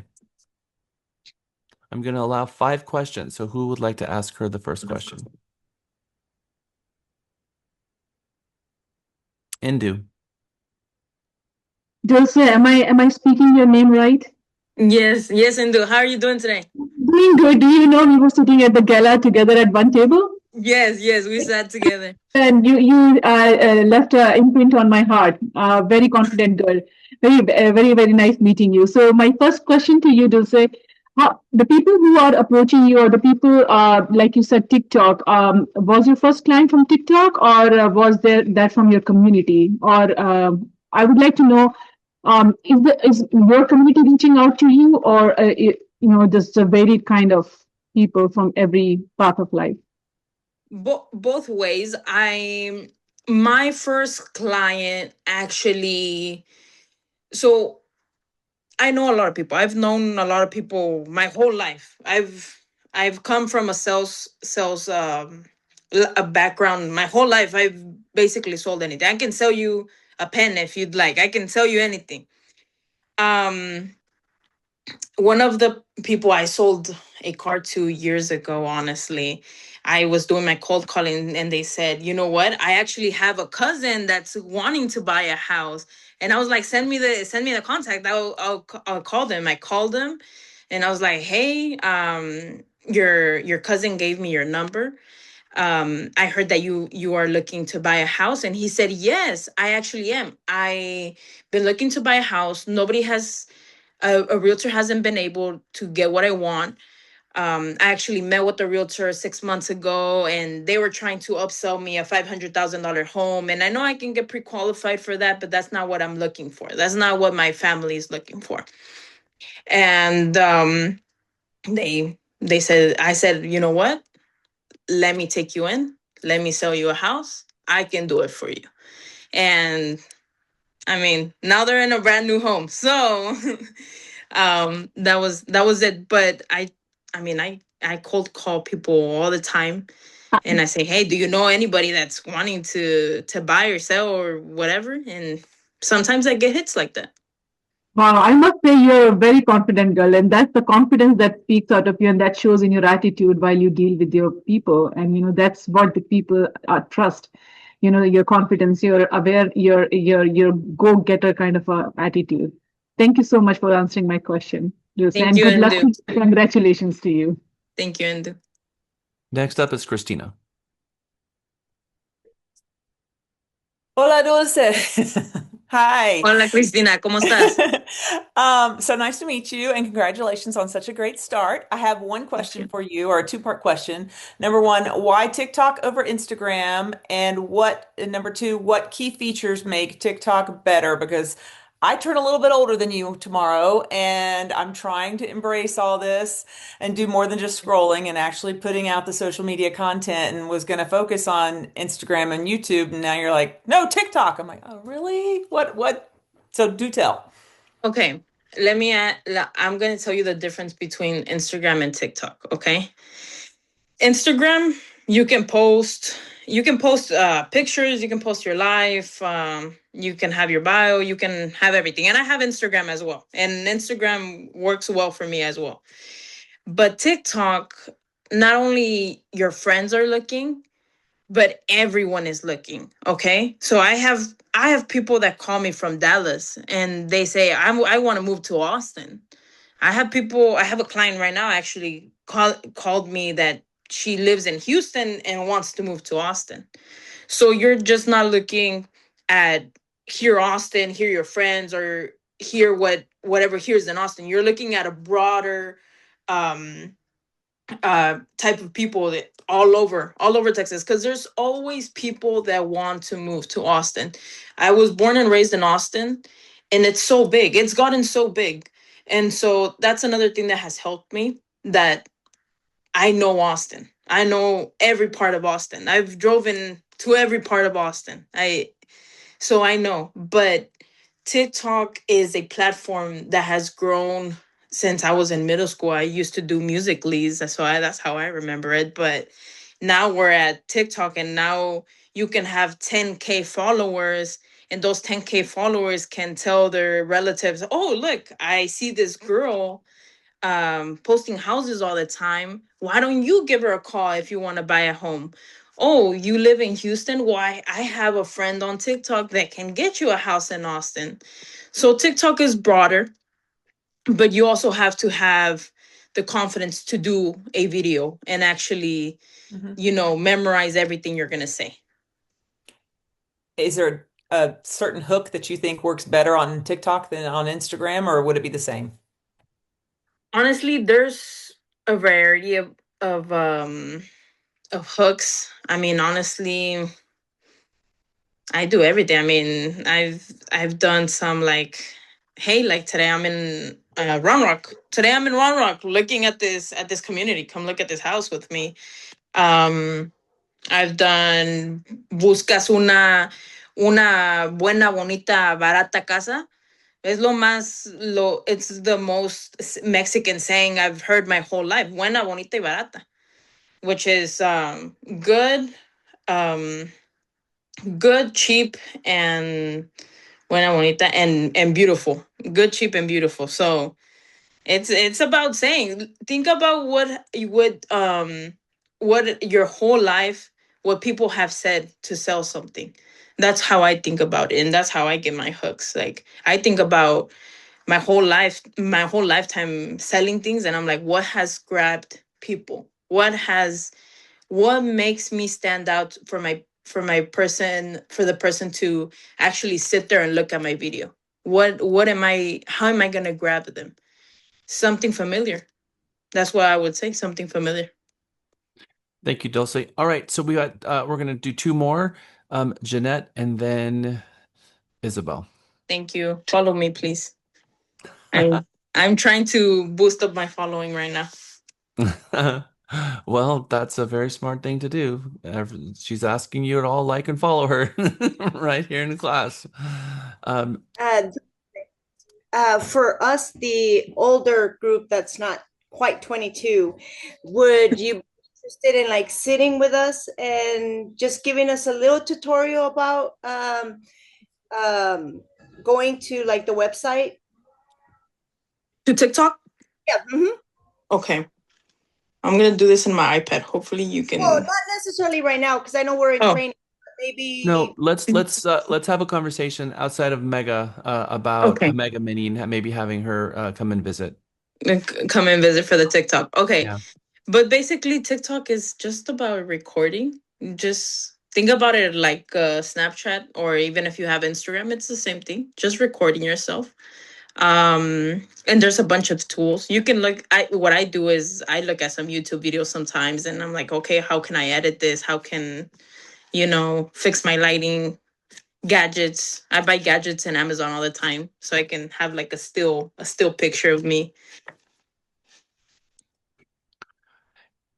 And Isabel, last question. Hey, those are good to meet you in here. I just have a question about when you said cold calling, do you mean complete strangers, and where do you get the numbers for that? Is that something that you purchase through a system, or how do you get that list? Like I mentioned, I come from a selling family, so I have so many contacts. I probably have over 500 contacts, and I call everyone, even if I don't know them, or they're probably family friends. I call them. I call everyone in my contact list, and whoever I do meet, and we've talked one time in interaction, and probably been 6 months. I call them and I say, hey, how you doing? Remember when we met at the bar or remember when we met in Sam's, and you know we talked about tomatoes? Or remember whenever you said that you were renting and you want to stop renting? Just I call and I put myself out there. You just have to put yourself out there. Dulce, keep being exactly who you are and don't change for anyone, and to keep doing exactly what you're doing. Let's give Dulce a huge Mega 17 round of applause.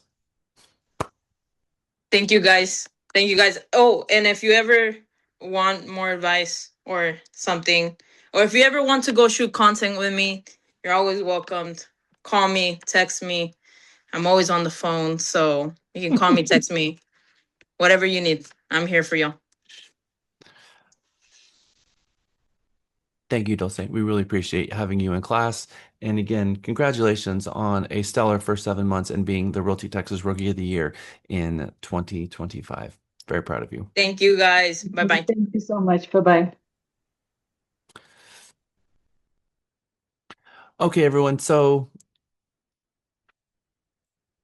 I am going to put you into breakout rooms, and I'm going to put you there for 8 minutes. And I want you to talk about what you just heard with your fellow classmates. And then I want to hear back from you, and then we're going to go on a break. Okay, if you are a group captain from either one of the 5 groups, would you unmute? And what was your big takeaway from hearing from Dulce? Wow.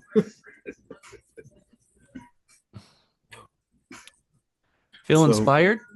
Oh my gosh. I don't think we've had a group discussion that was that enthusiastic, that energetic. I mean, the adrenaline that she gave all of us with such simplicity, uh, and yet she's just a master. Fearless. Victims.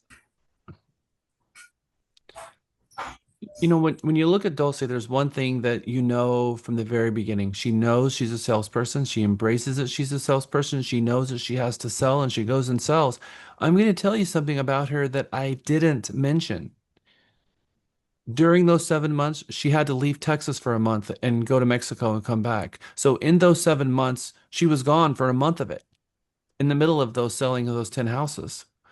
So I just, you know, we are salespeople. We need to be proud of it. We need to connect with as many people as we can, be relentless on the phones, and spread the good news, because getting a roof over someone's head is such a huge honor. And there's so much potential. There's so much business out there for everyone. You just have to go out there and not be passive. You have to be active and go out there and earn the business and go and get it, because I promise you it's there.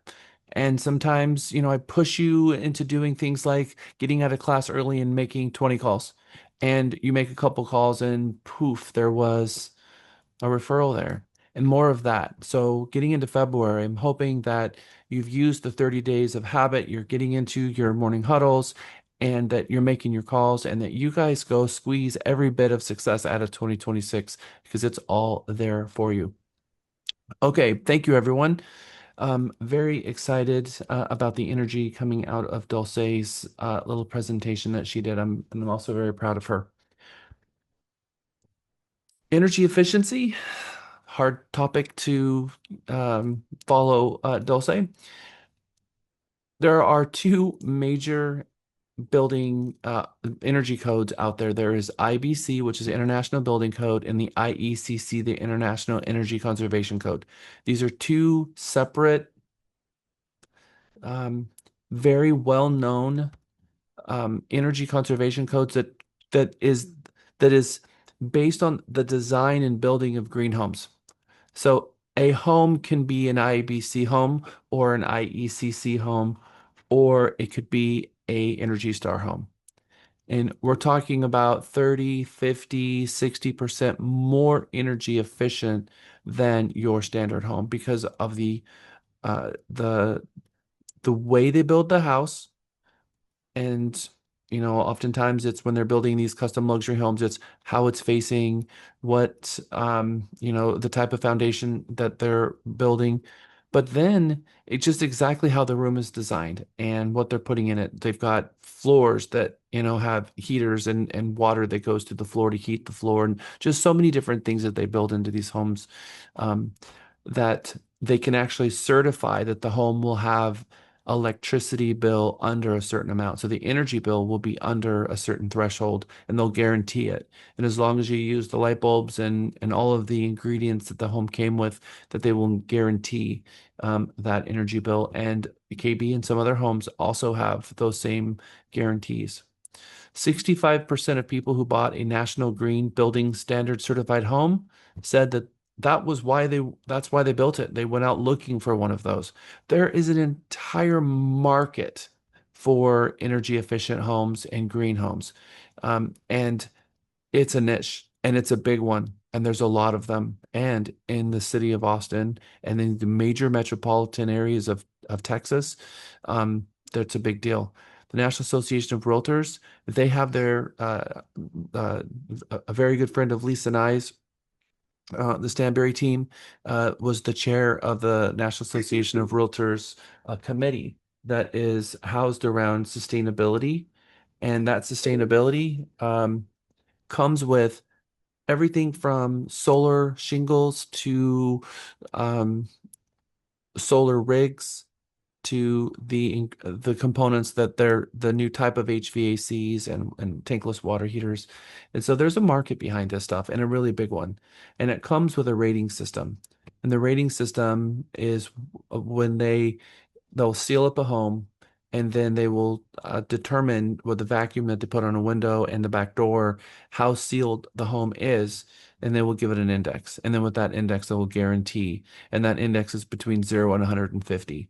Reselling a home that has a index, you need to have all of the certifications, the warranties, the certificates, and you can put it in the home as one of these homes, and it's going to have a higher resale value. And there's also special loans designed for these kind of properties that will come at a premium for them in order to get a lower interest rate because they know that the house is going to have less carrying costs. And then there's the one that most people are aware of, the Energy Star. The Energy Star is a sticker that you see on your laptop. It's a sticker that you see on the refrigerator, but it's also a sticker that you see on the electrical panel because the home itself is an energy certified home. That's different than a home that has an Energy Star range or Energy Star microwave. The actual house is an Energy Star home. There's 1.6 million Energy Star homes built in the United States, and there's about 100,000 of them that are constructed new every single year. And Austin, Texas is a major hub for these homes. Get 15 to 30% more energy efficient. And if you want to know if a home is an Energy Star home, you go to the sub panel, usually in the garage or somewhere in the home that is like a garage or a washroom, and open it, and the Energy Star label will be affixed inside. It's not the outside panel, it's the inside sub panel, wherever that is located.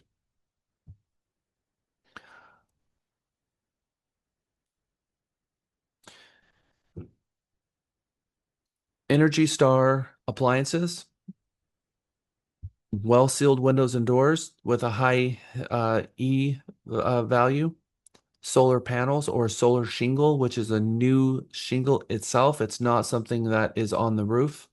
We're going to talk about that in a moment. Water-saving fixtures, low flows, energy efficient lighting, high R value insulation, blown in installation. It could also everything from radiant barrier to all the new components that they're putting in the attics now to try to reflect the heat, and double glazed windows and low E. One thing I do want to mention um, uh, before I jump into questions is the difference between the solar rigs and the solar shingles. Tesla has a solar shingle that they have put out there. And it was about 5 years ago now that they came to market. 2025, a new version of it came out that is much, much better than it ever was before. But if someone has a shingle replacement that they're doing, and let's say they get a cash influx from insurance, they can pay the difference and actually have the shingle itself replaced with a solar shingle. And it covers the entire roof, and then they can get battery backups that are placed into usually the garage along with vehicle chargers and the rest, versus getting solar shingles on the home where you have a composition shingle and then they mount it on the shingles. The problem with those is that they're going to screw right through the shingles, which means they're putting holes in the decking, and they're damaging the shingles, and the insurance companies, they don't like this because they know that if you get hail damage, then those shingles already had screws hold through them, drilled through them, and they're going to depreciate that, and they're going to give you less of a return. And they're not going to pay to have the rigs removed and then new shingles put on and then them put back on. So you're going to have to pay for having them removed and then put back on. Very likely you can get insurance to insure them themselves if they get hail damage or destroyed by wind damage, but removing them and putting them back on is not something that's going to be covered in the roof replacement and the shingle replacement. Damien, I see your hand up first, and then Melinda. Yes, sir. So with the open concept that we mentioned earlier coming into, the new things, has that been proven to be energy efficient with that open concept versus having everything walled off like it used to be? It has a lot more to do with um, the type of decking and whether or not there's Hmm. radiant barrier on the roof, because as that obviously as the air is getting up to the top of the house, if it's open up there, then it's easier to air condition that, especially if there's radiant barrier, which means that it's Yeah, refracting off the right. off the ceiling. Yeah. I haven't read any studies specifically about the difference between open concept versus, traditional home, but most of these IEEE homes are your large $3.5 million open concept properties with open staircase, open banisters, and huge open rooms. Okay, that makes sense. I was just curious. We had asked one of the new home builders, David and I did, I forget which one we visited, because when open concept came out several years ago as a firefighter, we did not like that because when you break through, everything explodes. It's like Backdraft, the movie Backdraft. So Yeah. I was just wondering if it was more efficient having that openness like that and making it all fit. So, okay, perfect. Thank you. Melinda. Just I live in a dark community, and they didn't really push it but I think and that's also I guess it's to fight the light pollution, but it's actually I love it, and I will when we sell our house, which we will. I will definitely promote that, but I don't hear people talking about it much. But it's amazing, actually. I really like it. It's really really dark at night and stuff, so kind of a newer. Yeah, that's amazing, actually. So we're going to move away from talking about energy efficiency and we're going to talk about permitting. We're going to touch on a lot of different topics here as we're bouncing around from topic to topic, as it does in the new home construction book. We're actually following the book exactly. There are permits that are required. You'll hear a lot of things said about homes in an ETJ. They don't need permits. That's actually not true. A lot of counties will still require permits. It's just not something that is quite as prominent as living in a city. For instance, city of Hutto has a very specific permitting process regarding decks. And if you don't pull the permit before you install the improvement, if the improvement was installed before the permit was approved, the improvement has to be completely removed and disassembled, permit generated, and then the deck can be reassembled. But everything has to be pulled off property. And that's just, they got tired of people, asking for forgiveness later, and that's their rule. Whereas in the county, you're not going to see that sort of thing. But permitting, this is something that is going to allow the cities and the municipalities to ensure that people are conforming so the property values are respected and that it's not the same from one area to another. And when you have a home inspected, sometimes an inspector is going to write something up that may be the rule in one area and not in another. And I'll give you a couple of examples. If you go into the city of Austin, you go into the garage, all of their sockets are 18 inches to 24 inches off the ground because that's a requirement there where you don't see that. It's still 12 to 14 inches off the ground in all the other areas. A water heater might need an expansion tank in the city of Austin, but not in Williamson County or one of the other counties because it's not required, but it is in one municipality. So inspectors, they also have geographic competency and they're supposed to know what the different city ordinances and county ordinances are for building. And sometimes they get it wrong as well, which is why we never negotiate from an inspection report. We're supposed to get third-party trades to come out and give us a quote who are knowledgeable and regularly do business in those markets so that they can give the consumer the right answer. One of the biggest deals that builders have to deal with is subcontractors. Some builders actually employ their own trades, which means they have their own crew. Highland Home is an employee-owned business, and so all of them are employees of the builder and they work for the builder, and there's a lot of pride in building in working for the builder. Versus some builders, their entire construction crews are outsourced by third parties. And sometimes they use the same ones and sometimes they don't. And from time to time they switch around. Subcontractors, um, they are lined up like an air traffic controller lines up planes ready for landing.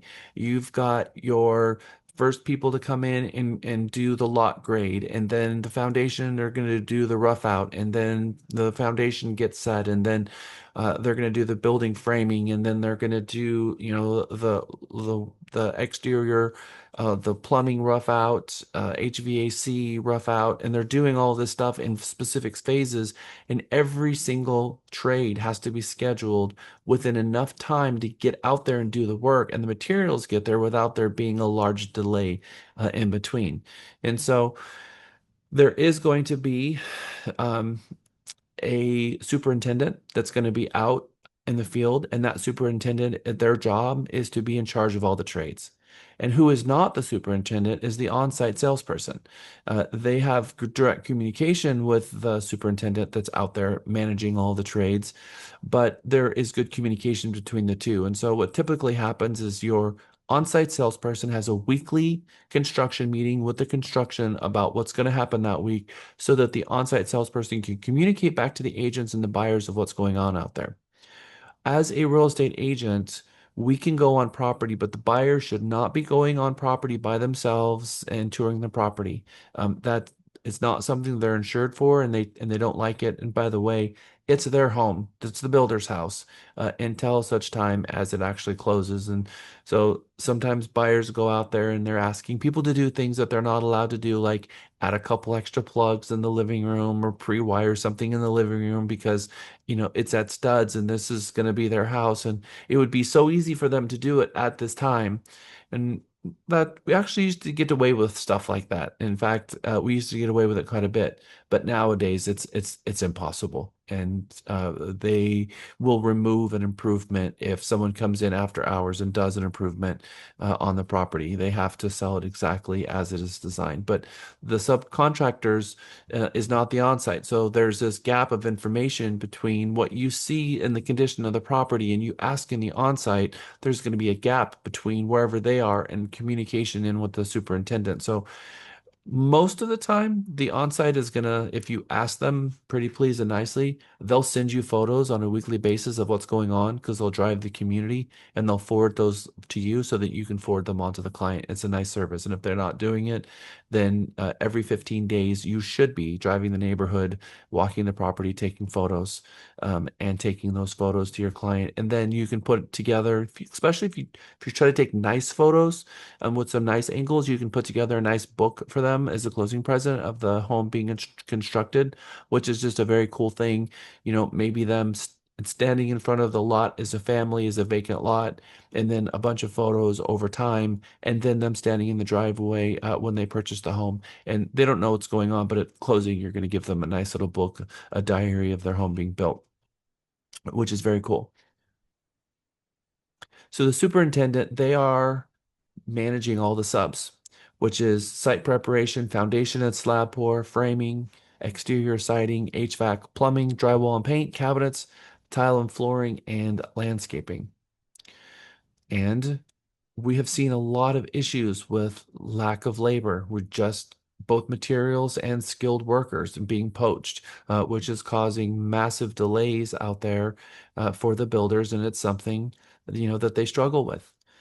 I remember grandfather and the generations that come before me as a kid, I remember clearly, they put up those houses in a day. Those houses are junk. And it's funny because as a real estate agent, I learned that it's actually quite the opposite. Those builders who can wrap a home quickly, get it on the ground, and get it closed from the elements as fast as possible, that home is going to be a better quality home over time because it's not going to be exposed to the elements. So it is a misconception. So building a home quickly does not always mean that it equals poor quality. And in fact, we're seeing quite the opposite today. Another pop quiz. So let's use our chat and get warmed up for this one. And you can put in T or F for the question number. But question number 1, interior stairs to upper floors are constructed during the framing phase. What do you think? Yes. That is true. Okay, next question. The features that enhance resale value the most are upgraded kitchens and bathrooms. Yes. 100% true. Number 3, the purpose of house wrapping, Tyvek or whatever, is to provide a better barrier against termites. Yes. Yes. What is it for? Everything. Insulation. Moisture. Moisture Moisture barrier. insulation. Yes, it's a moisture barrier. Exactly right. Framing is the most expensive component of a home construction. Yes. Yes. So, yes. Yes, 100% yes. And this people get this wrong because they think it's the foundation, and it's not. It is the framing phase. Whether a home can be built over a slab, over or a crawl space or a basement is determined by the area's frost line. And you haven't lived unless you've lived in an area that has a frost line. So it is true. Yeah. In areas like Chicago, that when it gets Oh, sub like New below York, yeah. zero, 10 below zero, 15 below All zero, right, you have the basements they too. have, I'm Mm. sorry, they have to remove all of the soil from underneath the house and excavate it. And then they put the house on top of it so that that area can't freeze because when soil freezes, it concaves. And when it concaves, or actually convexes rather, and it blows up, and actually the house foundation gets pulled past its stress point. So for those areas who experience that kind of convexing and concaving from the soil being frozen and melting and frozen and melting and then get dried up, they have to do something different. And that's where the basement comes from. So it has to do with the frost line. And the frost line has to do with how cold it is and how deep in the soil that the groundwater is actually going to freeze. Builders like to do landscaping really early in the construction process as possible so that the plants can root and flower and be pretty when the owner moves in. No, that's not what they're doing. Yeah. Uh, that is false. That's the very last thing they do, and typically there's no warranty on any of the shrubs or trees, and No, it's an afterthought, and it's the very last thing the very, very end, that's what that they they do. do. They're right around. Okay, building phases. So first phase is the lot prep. The first thing they're going to do is they're going to level the lot and they're going to put on negative drainage so the water is draining away from the foundation. The second thing they're going to do is they are going to pack the slab. Hold on. I've been asked to. I don't have the ability to do that at the moment. Hold on. אתה תקחי את הסולם, תעלי למעלה פה. Make co-host. Okay, you are co-hosted. Okay. Okay, so the second thing is slab. They're going to put in the slab, which means they're going to put the frames up.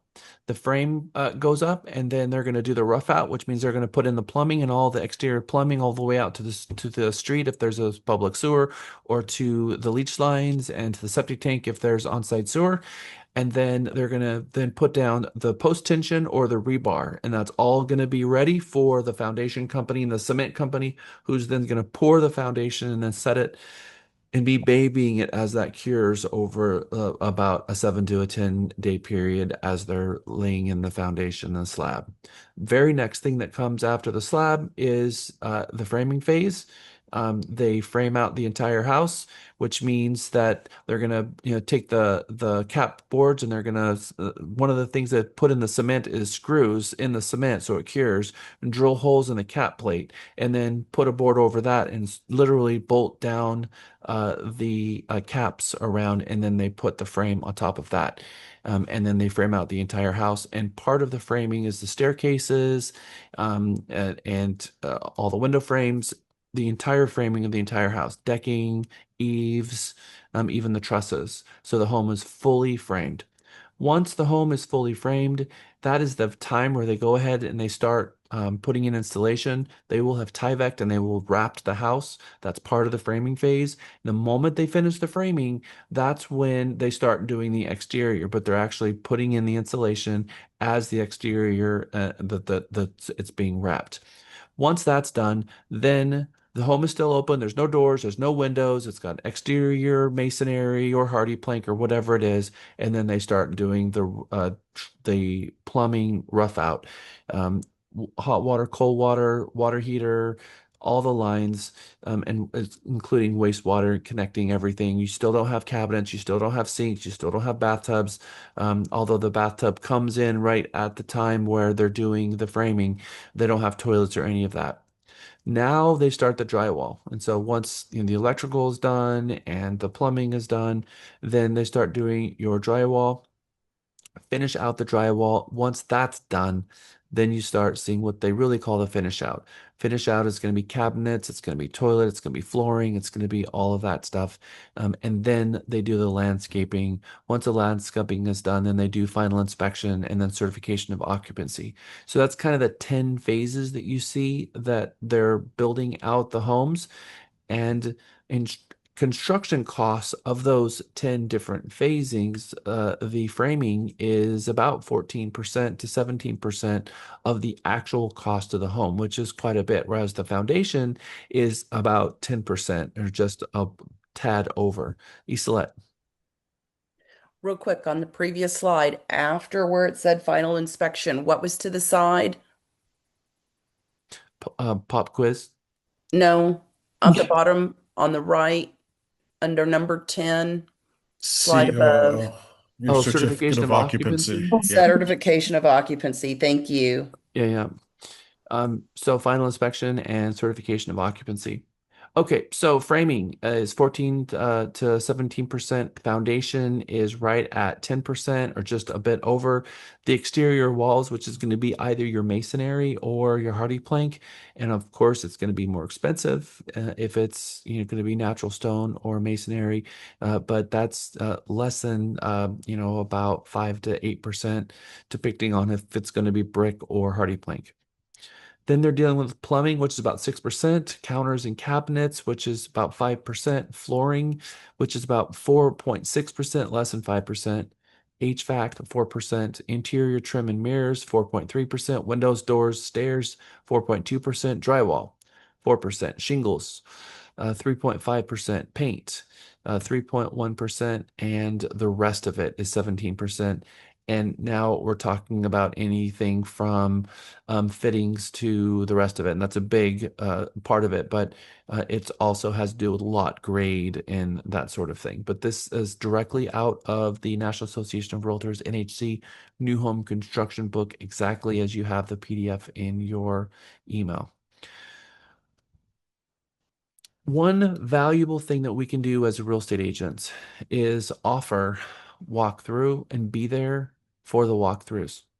Now, there's different phases for the walkthroughs and different phases for inspections. So we just talked about the building phases and the 10 phases that come with those, but the inspection phases are a different set, and there's actually more than the building phases itself because there's multiple checks on certain items, and we're going to go through each one of those inspection phases.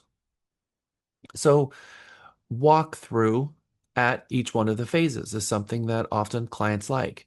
But this is when the buyer, the sales rep, and the construction superintendent accompanies the real estate agent and they walk the property and they develop a punch list. This usually happens once the builder has the property at what they call substantially complete. So a representative of the builder will be there, and sometimes the construction manager is there, even if they're just there for a little while. If it's a large production builder, they're not going to be there. But if it's a semi-custom or custom, they will definitely be there. And they walk them through the home and they show them how to use everything. How to turn the HVAC on, how to turn it off, how to run the dishwasher, how to run the range, how the microwave works. They open up every single cabinet door. And then, of course, they go into the attic too, and they look at and show them how to change the filters and where the filter exchanges are throughout the house. They do a walk through the outside and then the garage. They show them how to use the irrigation system, where the heads are. And then they give them a roll of blue tape and green tape. Green tape is structural, blue tape is paint deficiencies. And the buyer gets to walk around the property and put tape on the wall where the buyer has or sees some piece of missing paint or a piece of baseboard that doesn't match up or a nick in the floor or something like that. Question is a real estate agent, should they have a role in that? Should they have a roll of tape in their hand? Should they be a part of this process? And I can tell you that both builders very much have an opinion, very much have an opinion on this. What do you think the builder's thoughts of real estate agent walking around putting tape on the wall? What do you think their thoughts are on this? I think, like, just from my latest ones, that they're not in favor of it because some of them have held the tape to themselves, not even giving it to the buyers on some of my latest walkthroughs. Thank you, Miriam. Isla, did you raise your hand again, or was that from before? Before. Donna, I see your hand up. And then Indu. Sorry. I've always brought my own tape because the builders don't like you doing that, but they rushed the walkthroughs, I think. And the client does not have efficient time to do the walkthrough. I just don't think, and that's the one thing I like about new construction is the blue tape. Okay. So we're going to talk about that, and we're going to talk about whether or not that is the role of the real estate agent and what builders think about that. I know that a lot of us have done it in the past, and I know some of us even do it today. The question is it appropriate? Is it your role as a real estate agent to walk around and pick out the deficiencies in the paint and tell the builder that they need to do that? And I'm going to say no, it's absolutely not. And I'm going to say that we don't have a role to do that, that it is up to the buyer to walk the home. We can walk with the buyer. We can point out a few things. And I will tell you, I do. I walk the entire home and I will put a list together and I will tell my client the list that I saw and I will have them put the tape there because it's their home, it's their tape. It's not mine and it never will be mine. I'm not the builder's client. I'm the representative of the builder's client, and they're there to build the home for their client. And for a third party to come in and interject their will or their design or all of this, it's just not the appropriate thing to do. Now, you can take that with a grain of salt, but I can tell you the builders think the exact same way. Jeanette, I see your hand up.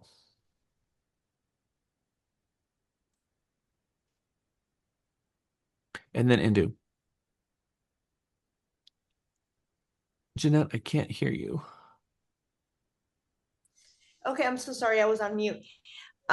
When it's that I walk with my client, but they're in control. If they ask for my opinion, that's when I offer it, but it's all on my clients.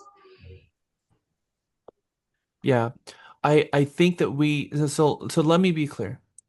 Do I think we should be walking around the property with a role of, take off our shoes and walk around the property in our socks and spend 2 hours walking around the home, putting tape on the wall? And again, my answer is absolutely no. I do think that we have a role there. I think we should show up. My shoes do come off. I do walk the entire property, and then I meet with my client, usually somewhere, out of earshot, and say, okay, here's the things that I noticed, and I give them my list. And then I asked him, "Do you have any questions for me?" And I said, "Okay, I'm going to leave you to it." And then I leave, and I leave them there with the onsite for the rest of the time. I don't stay there with them the entire time, but I usually stay there at least 35 minutes while they walk the entire home and make sure that they don't have any questions for me. But I don't stay there for the entire time, and I don't think the agent should. Christina. Just super quick, what's your opinion if you're doing it on behalf of your buyer, if they're out of state, out of town, etc.? My opinion is that they should not be utilizing you because it can't be you. It can't be you.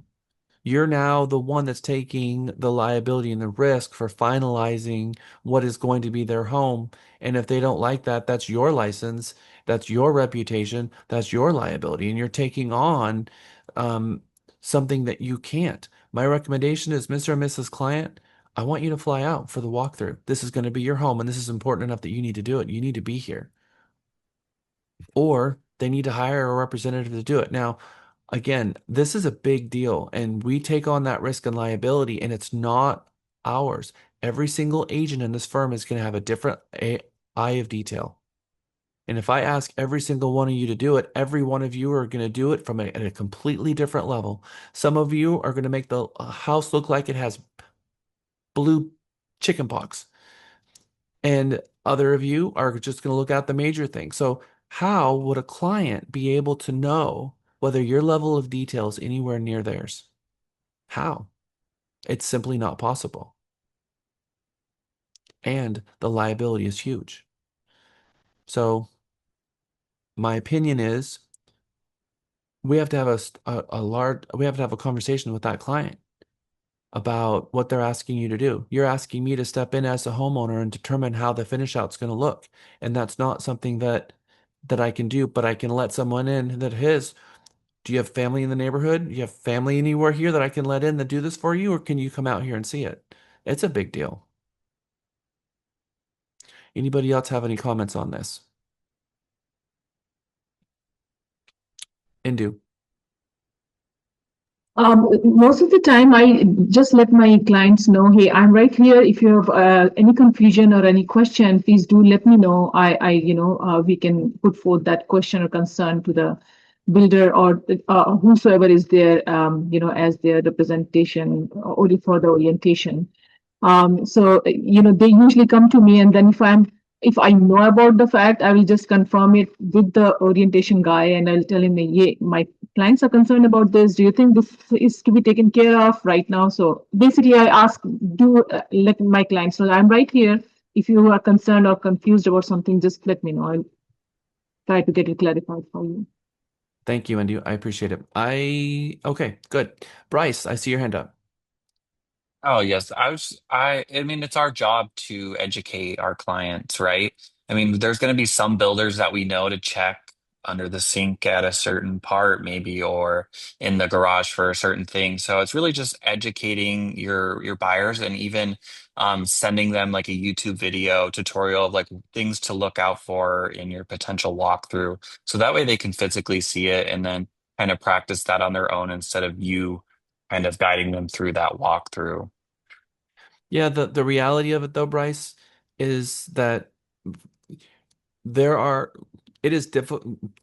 The builders, they spray on one coat of paint, they don't roll it on. And Mhm. you can see there's often times where there's missing paint everywhere because they just didn't paint it very well. And sometimes I have, agents come in with a flashlight and they're putting the flashlight on the wall sideways so they can see all the places where the paint is missing. So they keep, putting it on there. I'm going to tell you this, and I think this is where the light bulb goes on for so many people.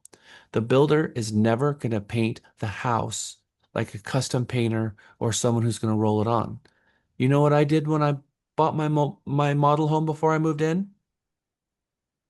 Painted it. I had the entire house painted because I Yeah. knew that I'm never, ever, ever, ever going to get the builder to paint the house the way that Mhm. I want the house painted. Yeah. So I Yeah, it's agree kind with of you. setting them up. Yeah, it's educating them like the expectations that they should have. It's a brand new home, but it's not going to be a custom, designer built home. That is spot on. That we have to set the expectations of what they should expect a spec home to provide them, and then what reasonably should they expect to do after that. I agree with that 100%. Because if their expectation is that the home is going to be perfect, and then they're pushing the home to be perfect, it's never going to be perfect. It's just not. Mia. Yeah, so what are the examples of the my liabilities? Well, I think that if we fall into the situation like Christina said, that there's an out-of-state buyer and they're purchasing a new home and they're asking you to accept the condition of the property and sign off on the condition of the property and they're not happy with it, then they call Trek. Or they call their attorney and they sue you and say that, your level of detail left them with a house that needed to be painted and the whole house needed to be painted and it cost $12,000 to paint that house and they sue you to paint it because they don't feel that it was painted properly.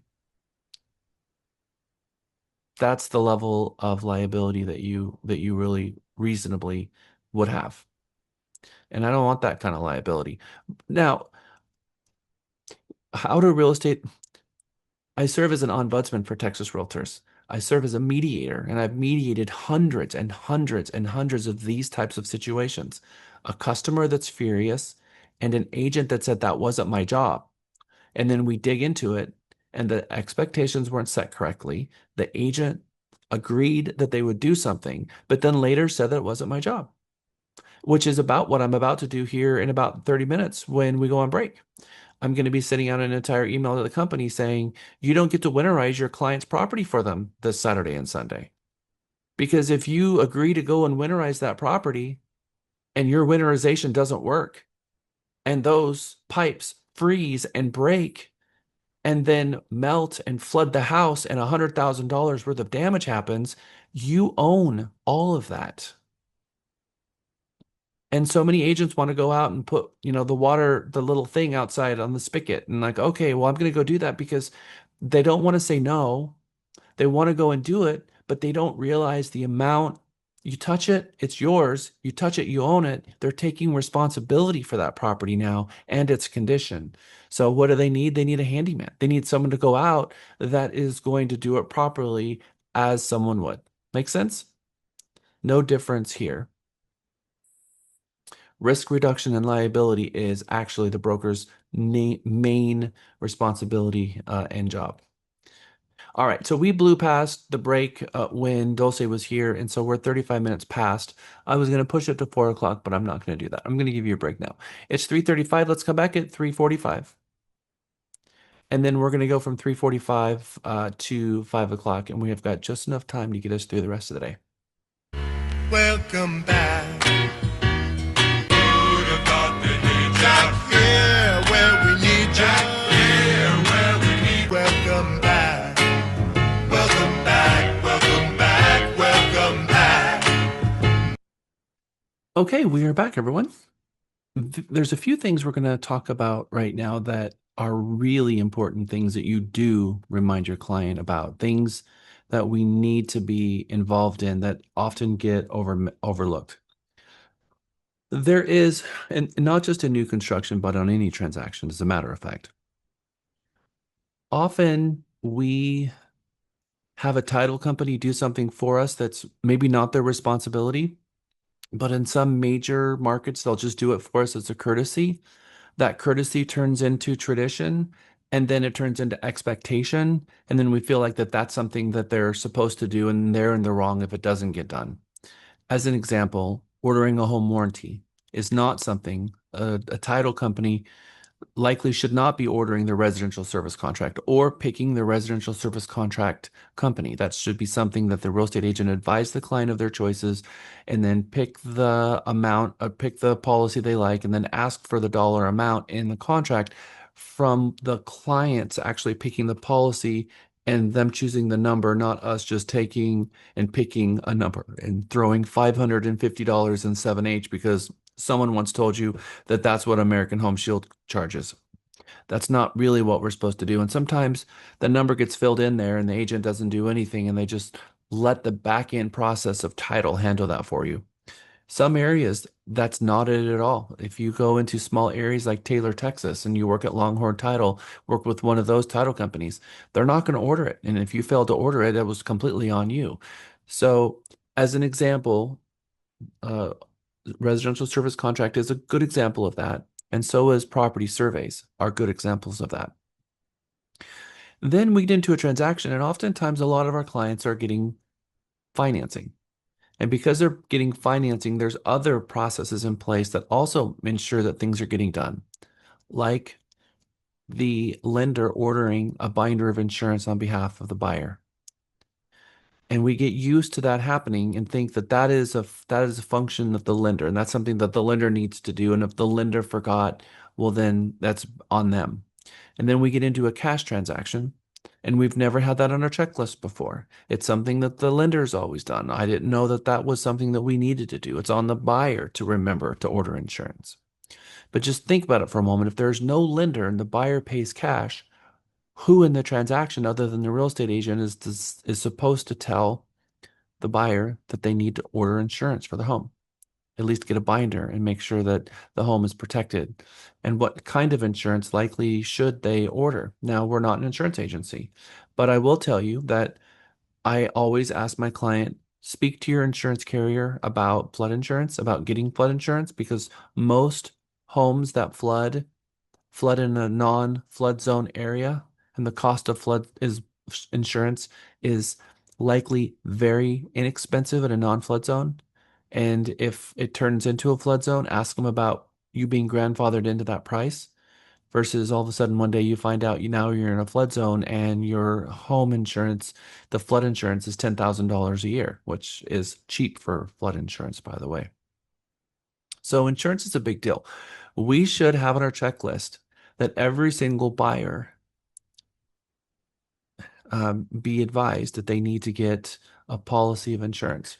Now, even more important, if you're doing a transaction where it's a double close, where the buyer is buying the lot and then the builder is building the property. Now, if the buyer's purchasing the lot and now they own it, sometimes they don't think, wait, I need to get insurance and a liability coverage in case someone gets hurt on this property and sues me. So insurance is a big deal. That's on us to remind them. So if the builder has got their trades on a lot that is owned by the buyer, different than a spec home, different than a custom home. These are the buyer has purchased a lot and they've asked a builder to build on their own lot. Insurance needs to be on the property in order to protect the buyer against someone hurting themselves on the land. General liability. And then when you're representing a buyer, you need to make sure that that buyer has been advised in writing multiple times that they need to get a binder of insurance and then remind them at closing. This is a really big deal. And if the insurance is not on the property and they have a hailstorm 10 days after they buy the property and no one advised them, they might say error and omissions. Um, Usually in Mega, I will have already taken a field trip with my class over to Trek. And I haven't done that with this class yet. So we're going to do that really quick. If you go to the Trek website and you click on Trek rules, you will see this item number 3, which takes you to the Trek rules. And there's a couple things that I want you to pay close attention to, especially when it comes to your integrity. A license holder has a special obligation to exercise integrity in the discharge of the license holder's responsibilities, including employment of prudence and caution, so as to avoid misrepresentation in any way by acts of commission or omission.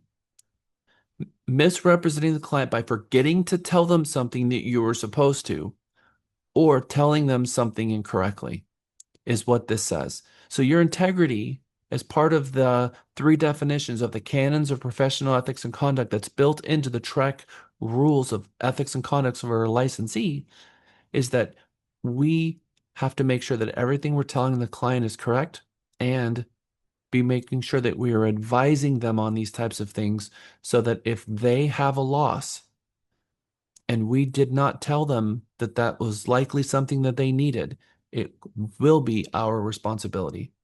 The other one that I like to point out is being meticulous and scrupulous, which is in the fidelity.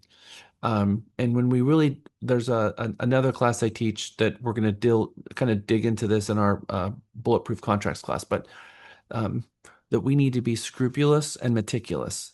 Meticulous means we're going to walk through the transaction with a checklist and we're going to make sure that absolutely nothing is missed, and that we're going to be scrupulous, which means that our ethics are going to be second to none. So, yes, we're talking about the License Act saying things like you can't forget to tell them something that you should have. And if you tell them something wrong, your license is on the line for that with that kind of liability. So we want to make sure that we're not forgetting to tell them things like ordering the home warranty and ordering a survey if they're going to order a survey, or, of course, having a binder of insurance on the property, especially when there's no lender. So here are the inspections that are code mandated inspections. We have the building phases where, the different phases that they're building the property, but this is when some type of code inspector is going to come out and they're going to put eyes on the property and they're going to make sure that it's all within normal parameters of what they have as acceptable condition to move on to the next phase. So foundation work. They come out and they look at the foundation before the foundation can be covered. They actually come out and look at the framing and they look at the entire framing to make sure that it is sound.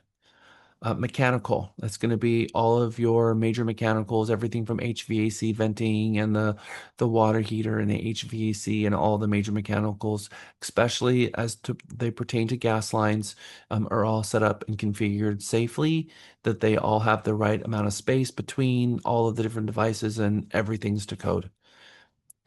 Electrical, utility, the building envelope itself, the drywall, the plumbing, the HVAC, the final lot grade, the final inspection, and then the condition of the certificate of occupancy, that COO that comes at the very end. And again, we're dealing with a code enforcer. These people used to be building inspectors typically, and this is usually people who come out once a month. And if the property fails inspection, as we talked about before, they have to come back like 30 days later. And that can really cause a delay for a buyer in a situation like this. And if a home gets a red tag multiple times, it can be severely delayed. And that costs the builder money.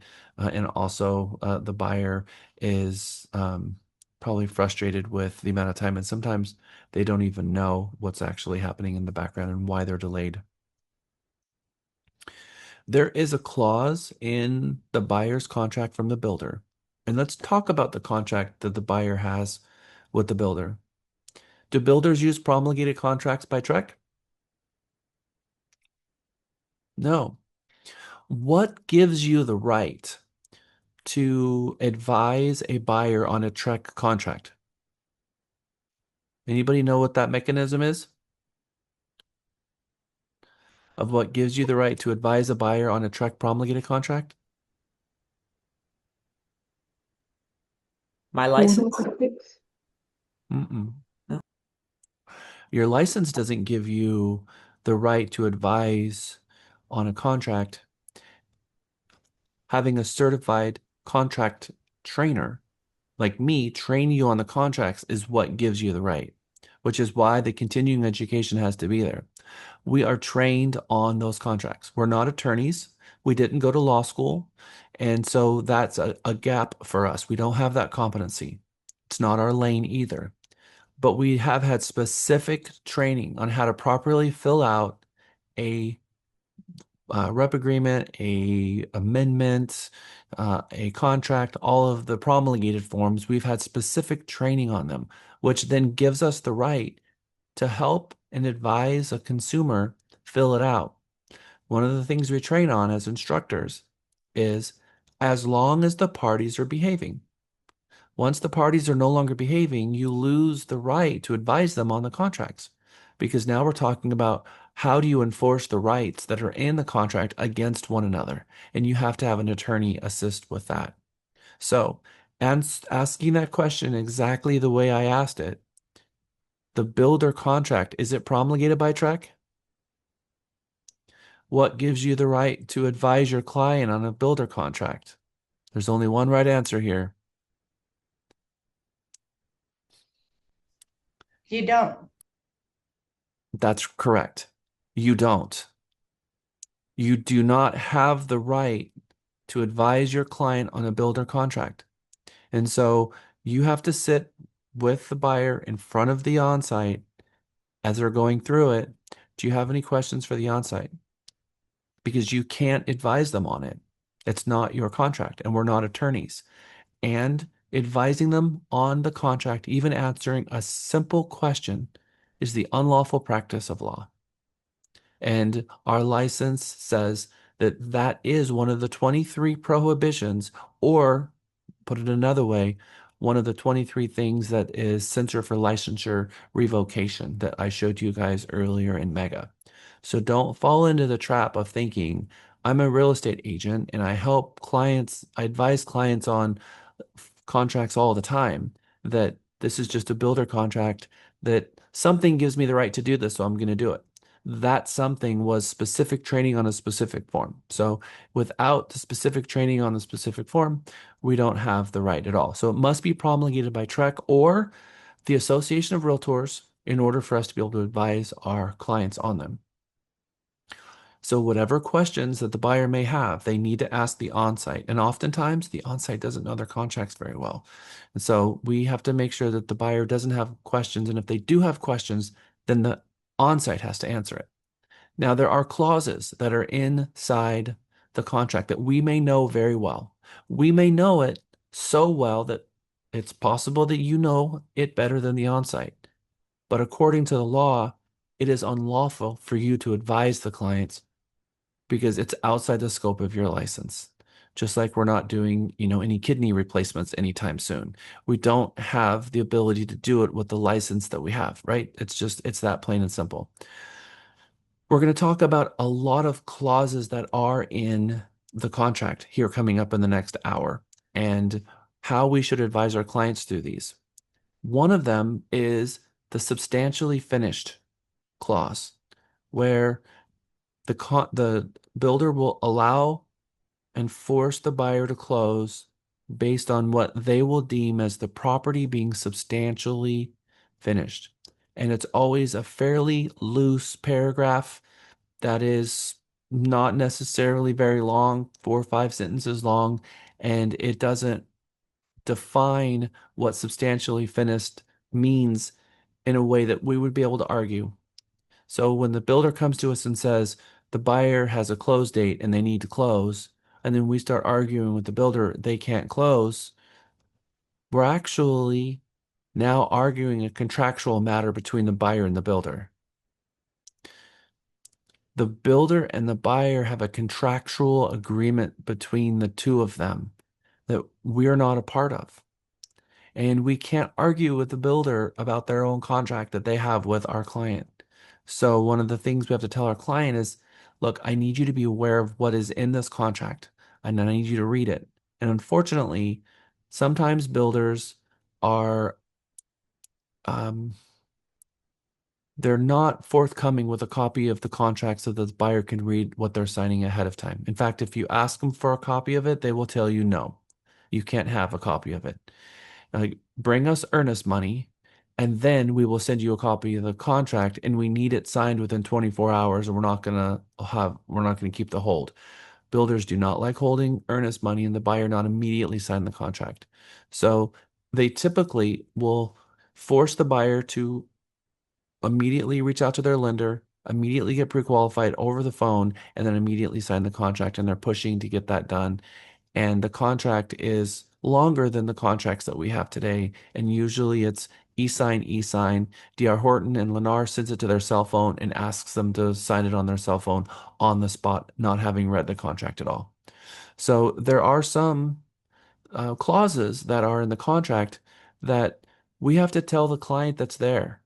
And it's one of those situations where either they're going to accept it or they're not. But us arguing with the builder about changing it is not something that even falls within our wheelhouse either. Now, we can negotiate specific terms, but we can't then take the contract and advise the client of whether or not those terms made it into the contract. Does that make sense?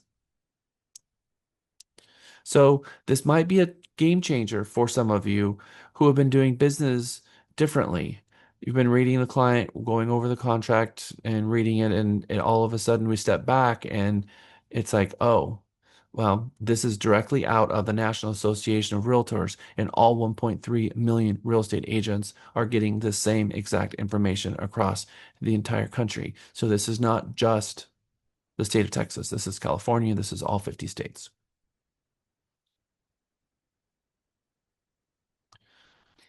General home inspection is an area where we really can shine.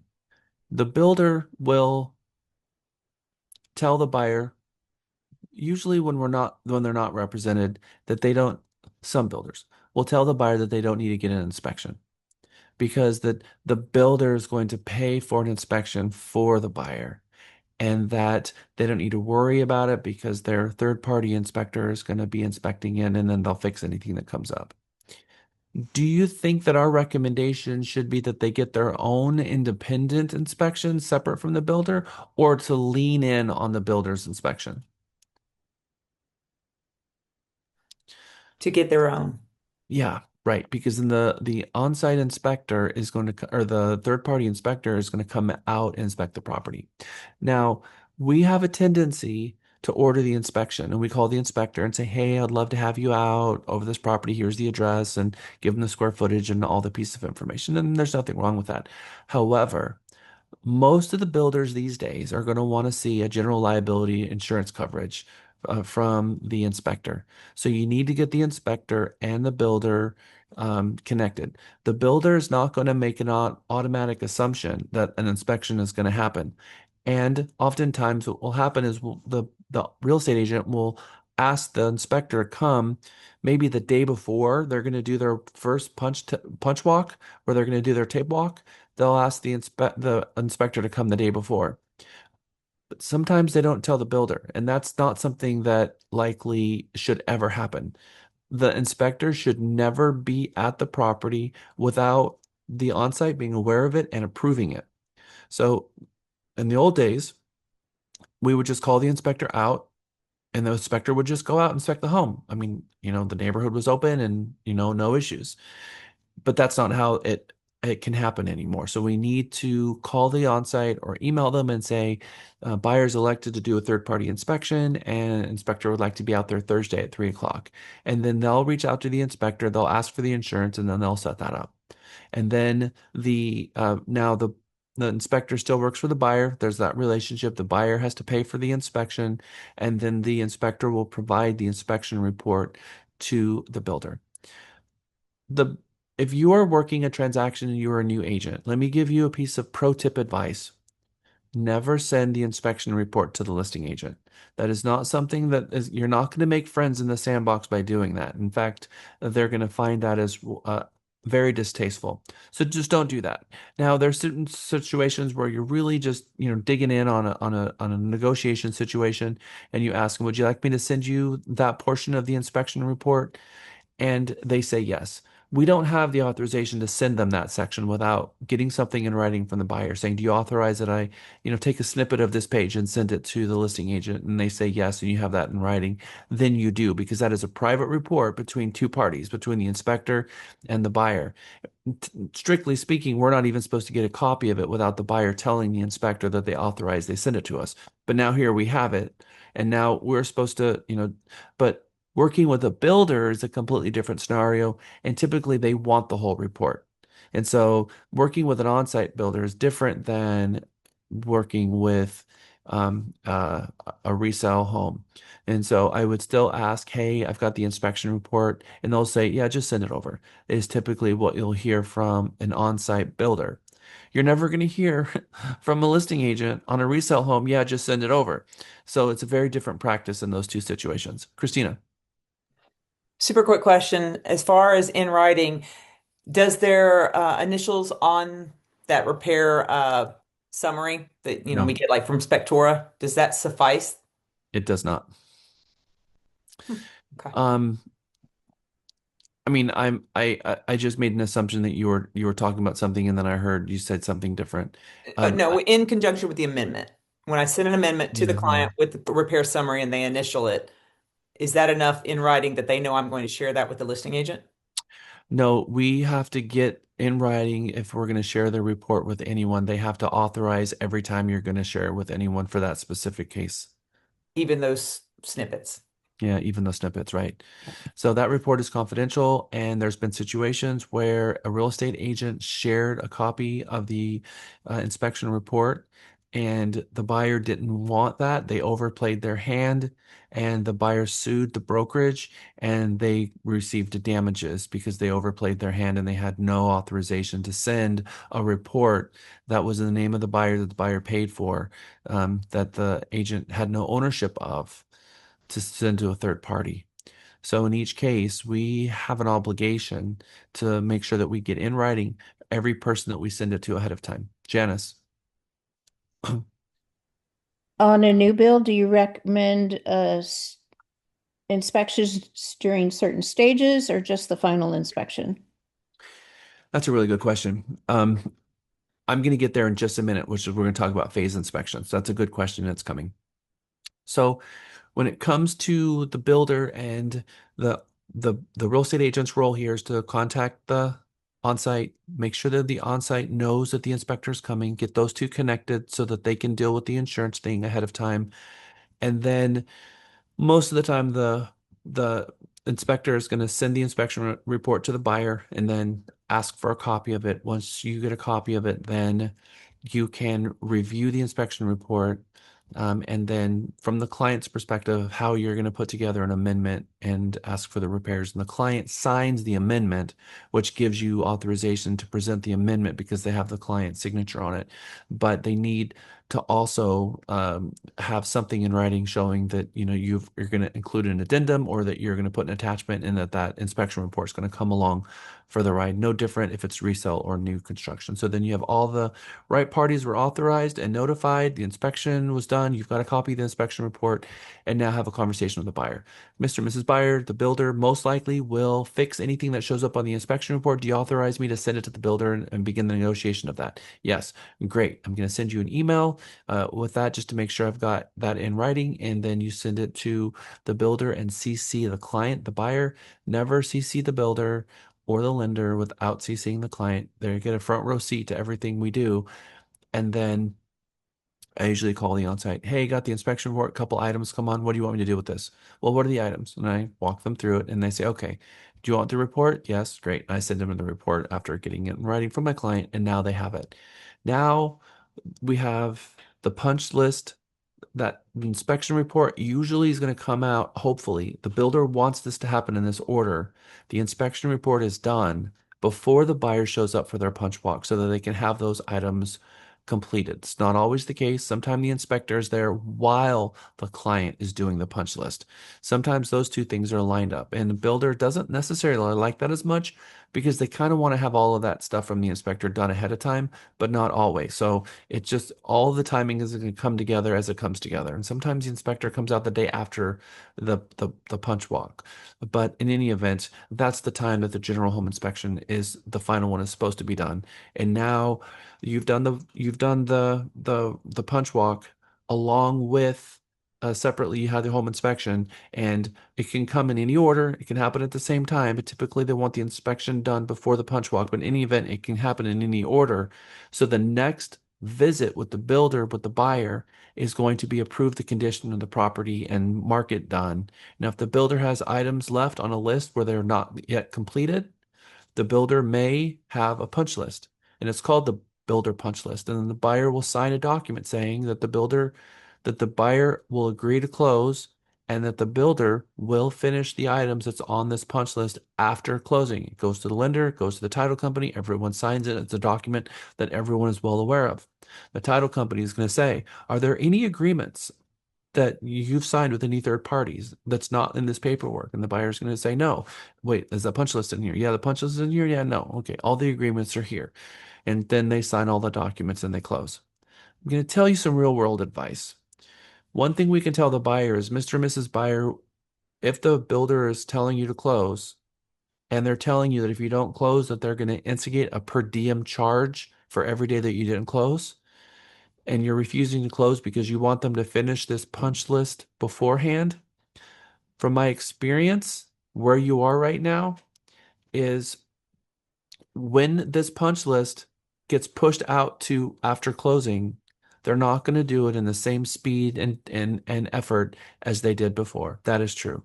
But I've never had a situation where the builder didn't finish the punch list. But I promise you, they're not going to do it with the same sense of urgency, and that's gonna offend you, and that's gonna irritate you. But I need you to set that expectation, and there is no way for me to stop this closing from happening. That is how that conversation goes. And they're like, okay, I get it.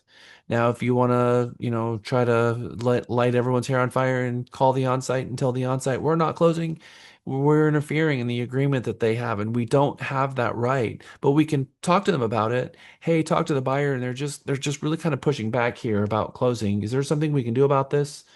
We're going to talk a lot about that kind of dialogue and the negotiation side of it later, where we're not representing the buyer as their attorney and telling the builder what the buyer will and won't do, but instead we're asking questions and we're finding out what the builder is likely willing to do based on concerns that the buyer has. That's very different than the unlawful practice of law. That's just acting as a sound, throwing against the wall and seeing what they're willing to do. But in my experience, when the builder is forcing it to close, it usually has something to do with the end of the month, the end of the quarter, or the end of the year, and that's the closing is gonna happen. I had this happen to me. I once had four D.R. Horton homes. Well, actually, it was the Lennar and three D.R. Hortons, but in any event, all three of them were forced to close. And I was at an NAR conference. I was president of the board, and we had new leadership training in Chicago, and everything was set to close in 3 weeks. And I got a call from my client was at closing, and the builder didn't email me to tell me that the closing got moved up, and I had no idea. And I got a call from one of my clients, and then 30 minutes later, I got a call from another one of my clients that said, "We're on our way to closing. The builder said we have to close today." I'm like, "What? We haven't even finished the punch walk." And I was blown away. And I called them, and they said, "It's the end." He said, "Look, Jack," and it was Chris from D.R. Horton, said, "Look, Jack, I got a call from my division president, and this is closing, and I can't stop it, and I'm sorry." And he said, "I'm pissed about this too." And that's literally what he said to me on the phone. And I told my clients, I have no jurisdiction here. If you want to contact an attorney and have them go over the contract with you, I can get you a name of attorney. But so far in all the years I've been doing this, I have not been able to stop a builder from doing exactly what they're doing right now. But not to say that you can't talk with an attorney. And all of them were fine with closing. They're like, "No, we can close. I'm fine with it." And all of them were fine with it. Just know things happen outside your control. And it's the builder's property and a contract they have with your client. And it's not our jurisdiction to tell them what we can and can't do. Questions about that? Christina. Not really a question, but just and it could be for another time, but I'd like to know your thoughts on what happened during COVID with the not escalation clauses, because there wasn't an escalation clause. It was a lumber cost, but I had a client who was charged 150, 100,000, was it 150? A lot. I can't remember. 150,000 dollars more than we anticipated. We knew there was going to be an add-on at the end. I'd seen it happen, but not so big. And there was just really nothing that could be done. Yeah, so they have a materials clause, they have a cost clause. Mhm. And if the costs go up by a certain amount, they have the ability to increase to offset. We saw a 40% increase in lumber, and the buyers were purchasing a home and getting it under contract in August. And in February, they still were building it, and material costs were doubling and doubling and doubling again, and they were instigating the cost clause, and they were increasing the sales price. Some of them did it even more. I'm just going to say that it was contractually in there, and the buyer sometimes they were not going to even get their earnest money back if they walked away from this transaction. What are my thoughts? I think the world sometimes changes around us, what is happening, and things that are unfortunate happen. But the builder is in the business of making money and not losing money, and their contractual right, and they're exercising their contractual right. And it's not for me to say one way or another, because they're holding each other to the contractual promises that they made. So I don't think it's unethical. I don't think that it was wrong, because the builder agreed to build the home under one set of scenarios, and then those scenarios completely changed for the builder, and they have to reasonably build a home. And it's also true that those homes also increased in value to boot, exactly at the same rate, if not more so. Mhm. So this $300,000 home that the buyer went under contract with is now $450,000 home, and it went up by that amount, and they haven't even bought it yet.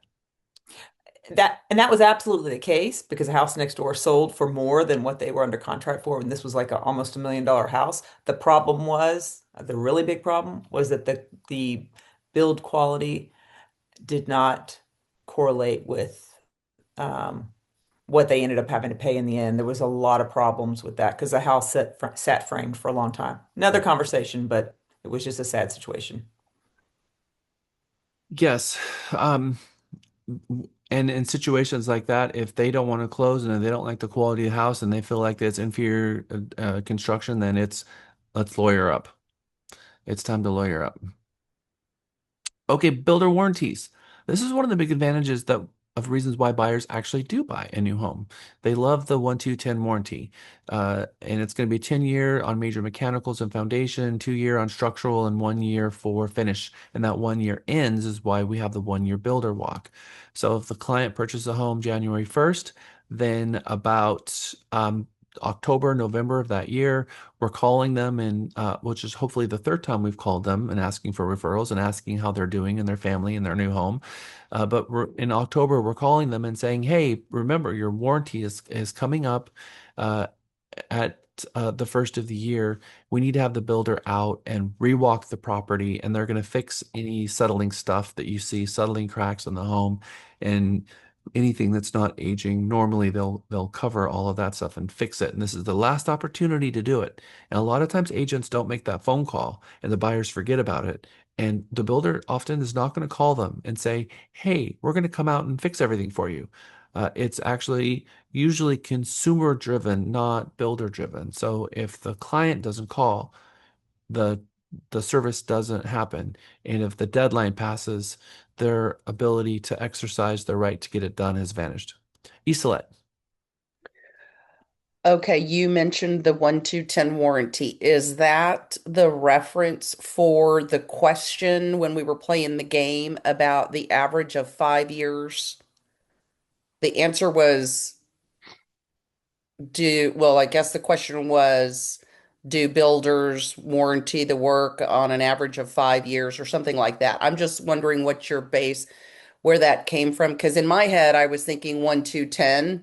And so when you asked the question, I said no, because I was like 1-2-10. So I was like, no, not really everything. 1-2 is some things, and then 10 is just the major stuff. So I was just wondering because I got the question wrong. So I wanted to know your thoughts. Yeah, so the builder will come out on year one. The 2-year is for anything to do with framing, structural, and then 10 years foundation, and sometimes structural, depending on what type of structural we're talking about here. The 5-year things is, let's go back to that question and actually look exactly what the question is on break, and I'll take it back to you. We have to go back and look at the exact language of the question. You do all know that the 1-2-10 has drastically changed in Texas, right? Yes, sometimes it's 5. So the state of Texas used to promulgate warranties for the builders, and it has changed considerably, and the Texas doesn't require the 1-2-10 anymore. It happened on June 9th, 2023. Texas House bill changed the standard builder warranty statutes of repose from 10 years to 6 years for residential projects, creating a 1-2-6 structure. So the builders might still honor a 1-2-10, but the only reason they honored a 1-2-10 is because it was part of the Texas statutes. And if you Google the House Bill, actually Texas House Bill 2024, effective June 9th, 2023, they changed it to a 1-2-6. And I know of at least one builder, because I just closed with them, that it is a 1-2-6. So just know that the 1-2-10 that we all know and love and have memorized is not that anymore. I put that into the chat for you there. And you can Google that and look at it, but it has drastically changed. And this is something that's changed in the last 18 months. So I'm still going to say that the average builder warranty is still 1-2-10, but they are pulling back. And I know some builders that are not honoring the 1-2-10 and they're doing a 1-2-6. Miriam. I think that I have the answer to Isolet's question because Damien and I were sitting together during the test and we both made a remark. I was reading the questions and he was listening to the questions. And it was question number 9. It said a builder's warranty usually covers repairs of defects for at least the first year of ownership. But you said 5 years when you read it accidentally because Damien made a comment that he thought he heard 5 years, but I was reading what the word said. Got it. So I think that's what happened. Okay, so 1 to 10, 1 year, um, and just know 126. So you want to Google that and look in, but maybe that is something you definitely want to reach out to your builders about and ask them what they're offering, 1 to 10 or 1 to 6. Now, builders warranties are easily voided by having contractors come in and doing things. I had a client who felt like all of the builder toilets were too low and they wanted toilets that were higher. So they purchased new toilets. And doing stuff like this, now that's obviously not going to void the plumbing, but that's not exactly what the contract says. Although putting in a new toilet is not going to have anything to do with, anything going on anywhere else other than just, mounting it to the floor. The builder's contract says if you've modified the property in any way, you can void the warranty. So have a conversation with them about that because they do have a tendency to come in and have people do work. And so they just need to understand that they need to have someone advise them on the warranty if they're going to have any work done to the property to determine how that work is going to be performed, whether it's going to void the warranty, and whether or not they need to contact the builder about that scope of work and ask the builder how that scope of work is going to affect their warranty, so that it doesn't end up affecting their warranty.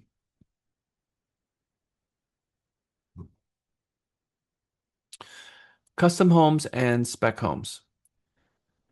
The custom building, if this is something that you've not done before, I again recommend that you get a mentor. You need a mentor to help with the custom building, especially if it's true custom built on their own lot and you're going to have plans created. Most people who build a home full custom and they had their own plans created, after the home is completed, there are things that they would have done differently. And sometimes they don't even like the home as much as they thought they would because of the height of the ceilings or the width of the entryway or hallway size, width, all the things.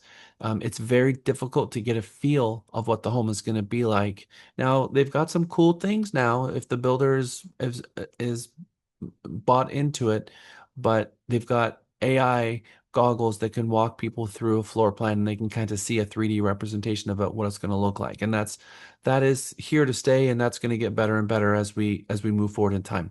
But right now you still have a lot of builders and architects that are not offering that kind of a service.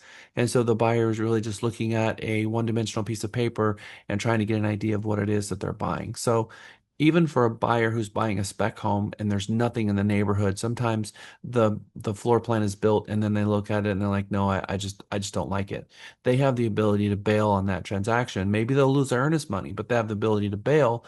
But on a build on your own lot, you're going to get what you're going to get. So those come with a higher level of risk. They really need to understand what it is they're buying, and they need to have an expert who can advise them on lighting, windows, height of windows, depth and width of hallways, so that they really can understand what they're getting, so that what they believe they're building is actually what's going to materialize in a 3D form for them. And so again, I can't um, recommend that you guys have a mentor when it comes to full custom because it's a completely different area of real estate. Choosing a custom build, this is an 8 to 18 month proposition, and 8 month is not realistic for a custom, but NHC says 8 to 18 months, so we're going to teach it exactly as it is. My experience has been 14 months, blow past the year mark in building a custom, because it can take them 3 months just to get the plans approved just there.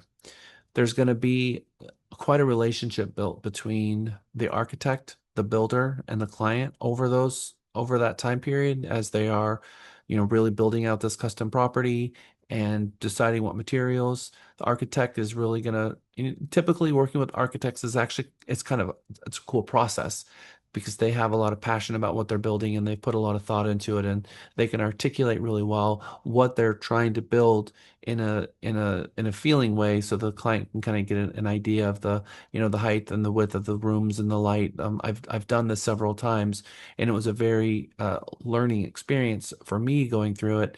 And I was happy to have mentors mentoring me through that process. In the transaction itself, there are 8 things that I think that you have that's a value proposition that you bring to the table that really will allow you to shine in the transaction, where a lot of agents don't recognize that this particular situation maybe is a huge value add for the agent. The new home buyer consultation, starting at the very beginning, you should sit them down and walk them through the entire process. If they're going to buy a new home, I would like to sit them down and say, let's just go through this entire process so you have an idea of what to expect. So walk through it, and then I'm going to remind you right ahead of every single phase so you know what's going on, so that I can walk you through the process real time, but let you know what you should expect. When it comes to their contract and what I can do to advise them, and insurance, and the build time, and the phrase and the phases, and their ability to not go to the property without the onsite or an agent with them. And then material clause and some of the clauses in the contract, which we're going to show you here in a moment, and some of those contract clauses as to protect the client from getting into a situation ahead of time, letting them know what they could be facing, but in a way that's not practicing law, but is advising them of situations that they need to be aware of, and point them to where they can read it for themselves.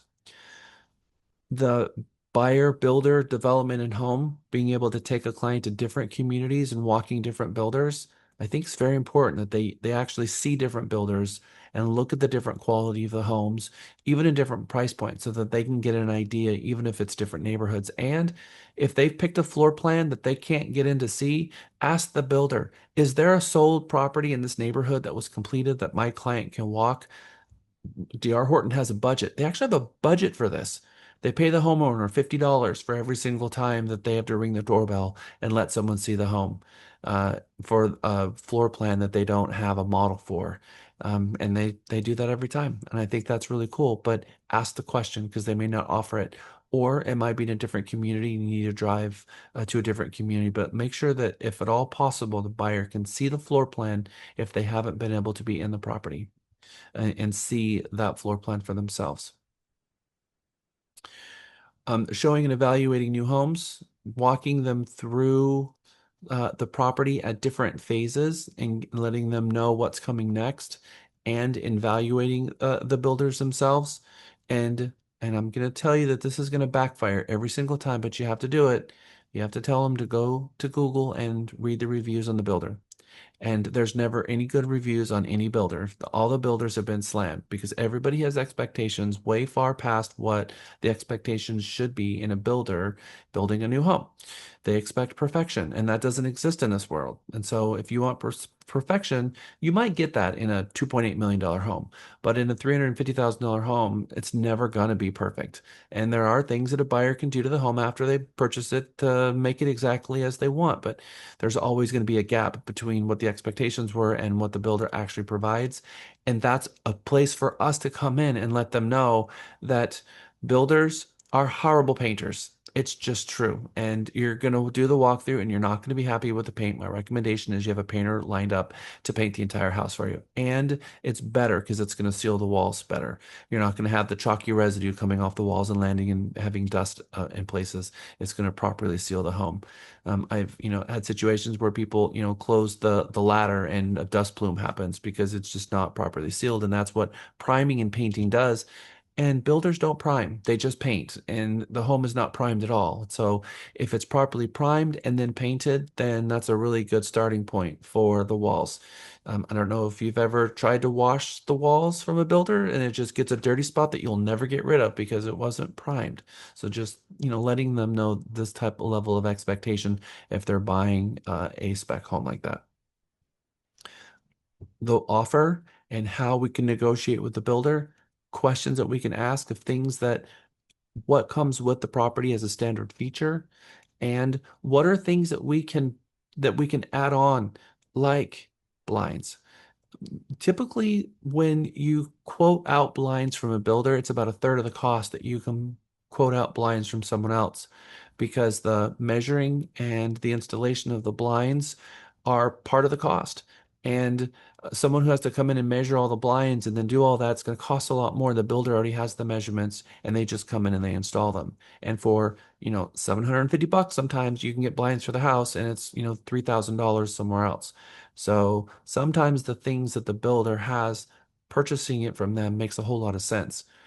Maybe not installing hardwood floor. Maybe that is way more expensive than you can do, or having tile in a certain room, something like this. The financing is another area where we can really add a very valuable service, because sometimes it makes sense to the buyer that obviously we need to go with the home builder because the home builder's lender, or obviously we need to go with the home builder's lender because they're offering a $20,000 incentive and the other lender's not offering that incentive. But then we have to say, look, we have to ask for a good faith estimate from both of them and look at them side by side, because the builder's lender could be increasing the interest rate, which means you're borrowing that money from yourself over time. And sometimes over 30 years, that could be 2, 3, 4 times the amount that you're borrowing. So if you're borrowing 20,000 and they put it into the interest rate, that could be $45,000 that you're borrowing over time. But the $20,000 alone, let's see what that looks like from another lender. And maybe their interest rate is lower and it's a much better deal. And they can then add an eighth of a point and give the same $20,000 and still have a lower interest rate. So it just comes down to advising the buyer to look at a side by side. And then I've had the builder's lender turn around and match what the other lender did, which is, you shake your head. These poor lenders, because they're getting hit pretty hard out there in this market with what was happening. But now that the rates have come down coming into 2026, they're getting a lot of refi requests. So thank goodness our lenders are being taken care of again. The negotiation, the washer, dryer, the fridge, the irrigation system, the sod, the blinds, the title policy. Many, like we talked about before, Legacy Mutual is a lender that does have an arrangement with the builder. So if the builder is not offering a good deal, sometimes Legacy will offer a better deal than the builder's lender and get the incentive. Your value proposition and the market knowledge, being able to show them different builders and show them different properties, resale and new construction.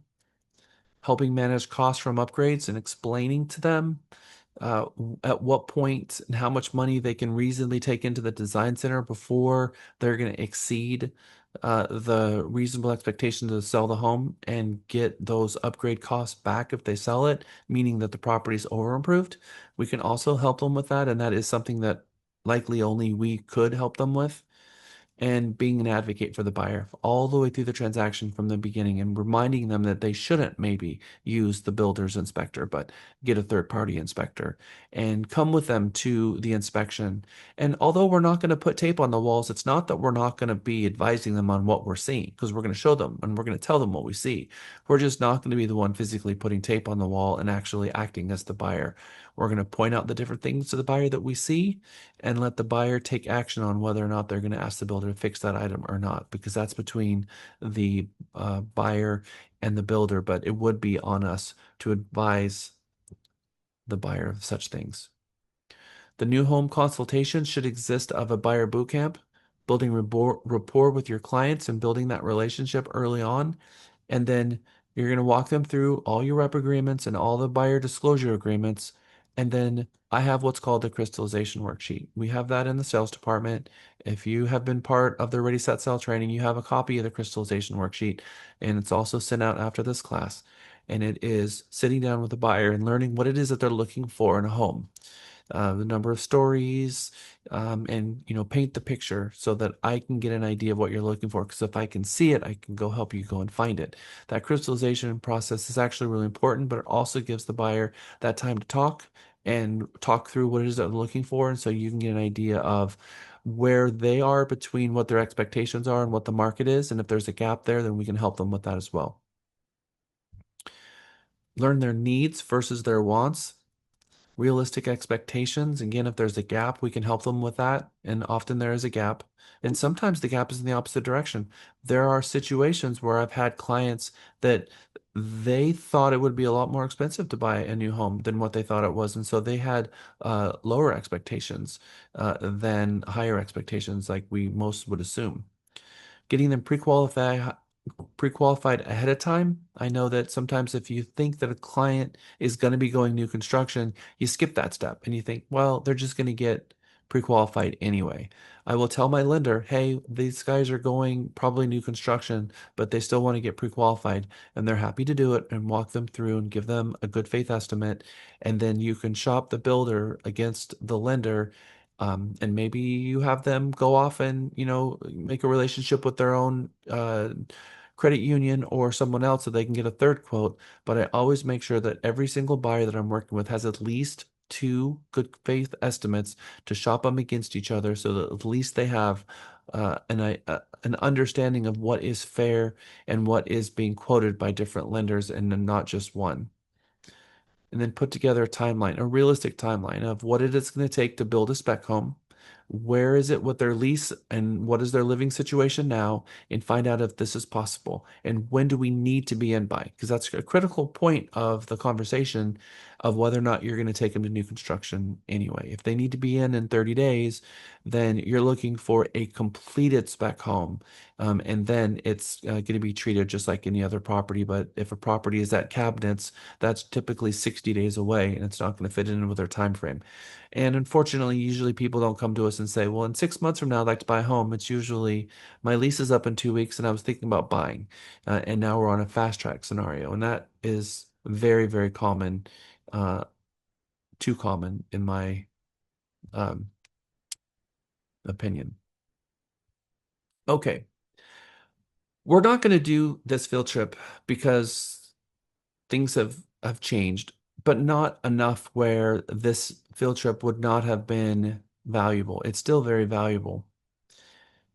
When a buyer is looking to buy a new home, if you go to realtor.com or if you go to Zillow and you type in new construction and you type in Austin or Houston or San Antonio and you type in a price range, it's a nightmare what you see. Most of the real estate agents who have an agreement with the builder, they're just getting leads. So they just take photos with an iPhone, maybe one or two. Usually the photos are horrible. They're dark. You can't see. And most of the builders have architectural drawings instead of actual photos themselves, and a lot of inventory is not there at all. So buyers have a very huge, very large real um, disadvantage in purchasing a new construction. So for those of you who are farming neighborhoods, you can put together websites of pictures of new floor plans and properties that is going to far exceed what most listing agents have. And that is a good start for you approaching those builders and getting the right to actually advertise those properties in the MLS. People like Isolette and Christina and many of you who, when you list properties, you get the right kind of photos and the Matterport video, and you do a really good job helping them properly prepare for the home for market, and the collateral that you bring online, and you take that to the builder and say, this is the quality of my work and this is what I will do for you, then they may just pull the trigger and give you a couple of opportunities. And if you do a good job with those, then you're going to start getting a tremendous amount of buyer leads from those. And those buyer leads will more than pay for the photography that you're going to do for those builders. But if you fall into this, I'm going to tell you that you're likely going to need an assistant because they're changing the pricing, sometimes weekly, sometimes every other week, and they're changing their incentives continually. And you have to update the MLS because if there is an issue with the data in the MLS, it's on you because you're the listing agent. It's not going to be on them. So you take the liability and risk, and they're going to be changing incentives for you all the time. And if the incentives aren't, and incentives are put in the MLS, but commissions are not. And so that's something that we're going to be responsible for with the images in the MLS. So just know that there is a space for a real estate agent to find themselves in that space and do a really good job and offer a service that nobody is offering. Because again, you go to Zillow, Realtor.com, and you look for new construction, and you'll be very surprised in what you learn. There is this um, irrational property love affair, it's called in the NHC book. So when a client falls in love with a home, sometimes they kind of get shrouded in the whole idea of stuff and they stop focusing on some of the details. And that's okay because, people get new home fever and they get really excited about it. And sometimes they jump in and they become really poor negotiators. So sometimes, again, it's a service that we can offer is not disconnect them and get them unexcited about the purchase, but we need to find a balance because we still need to explain the HOA documents and the deed restrictions and all the stuff, right? So that they read these documents and that they understand what's happening because again, that love affair goes away when they build the home and then now they, especially when it's a model home purchase, they want to build the model home and then they walk the property and it's not exactly the same and there's no furniture. It has a completely different feel. Sometimes there is kind of a letdown. So we don't want that to happen. I can tell you that when you're helping a client in a new subdivision and picking out a lot, there's a lot to consider in picking out a lot for anything from a lot fee. There's a premium on a premium lot fee that they have to pay sometimes for a larger lot or a corner acre lot or in the back of a cul-de-sac. It could be sometimes $25,000 or more for a premium for a lot fee. And I'm going to tell you something that's not often said, but it's true. If the buyer pays for a lot premium, they're likely not to get that back when they sell the property. They're going to eat that lot fee 100%, maybe 80%, but they're not going to get that money back for it when they sell it. So when they're purchasing that property, we need to tell them that likely that when they sell the property, that they're not going to get dollar for dollar of what they spent. So it's really quality of life. And if it's quality of life that they're after, then go all in. But if it's investment that they're focused on, they're likely not going to get that investment back in purchasing that extra large lot that they think that's going to come back and pay them back dividends at closing if they sell the property. And as we said before, first in get the best deals.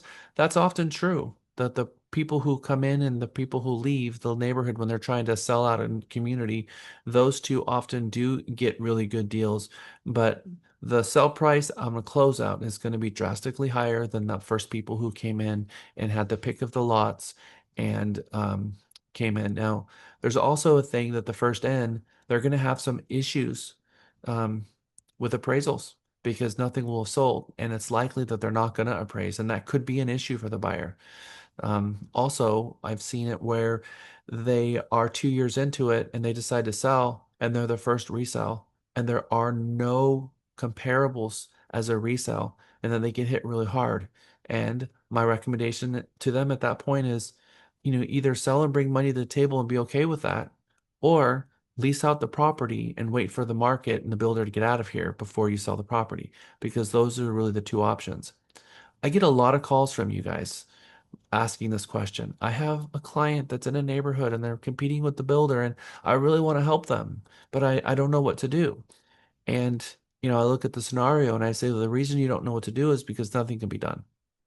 That's the reality. And you've already looked at all of the options, but we want to find one, but we just can't find one for them. And it just doesn't exist.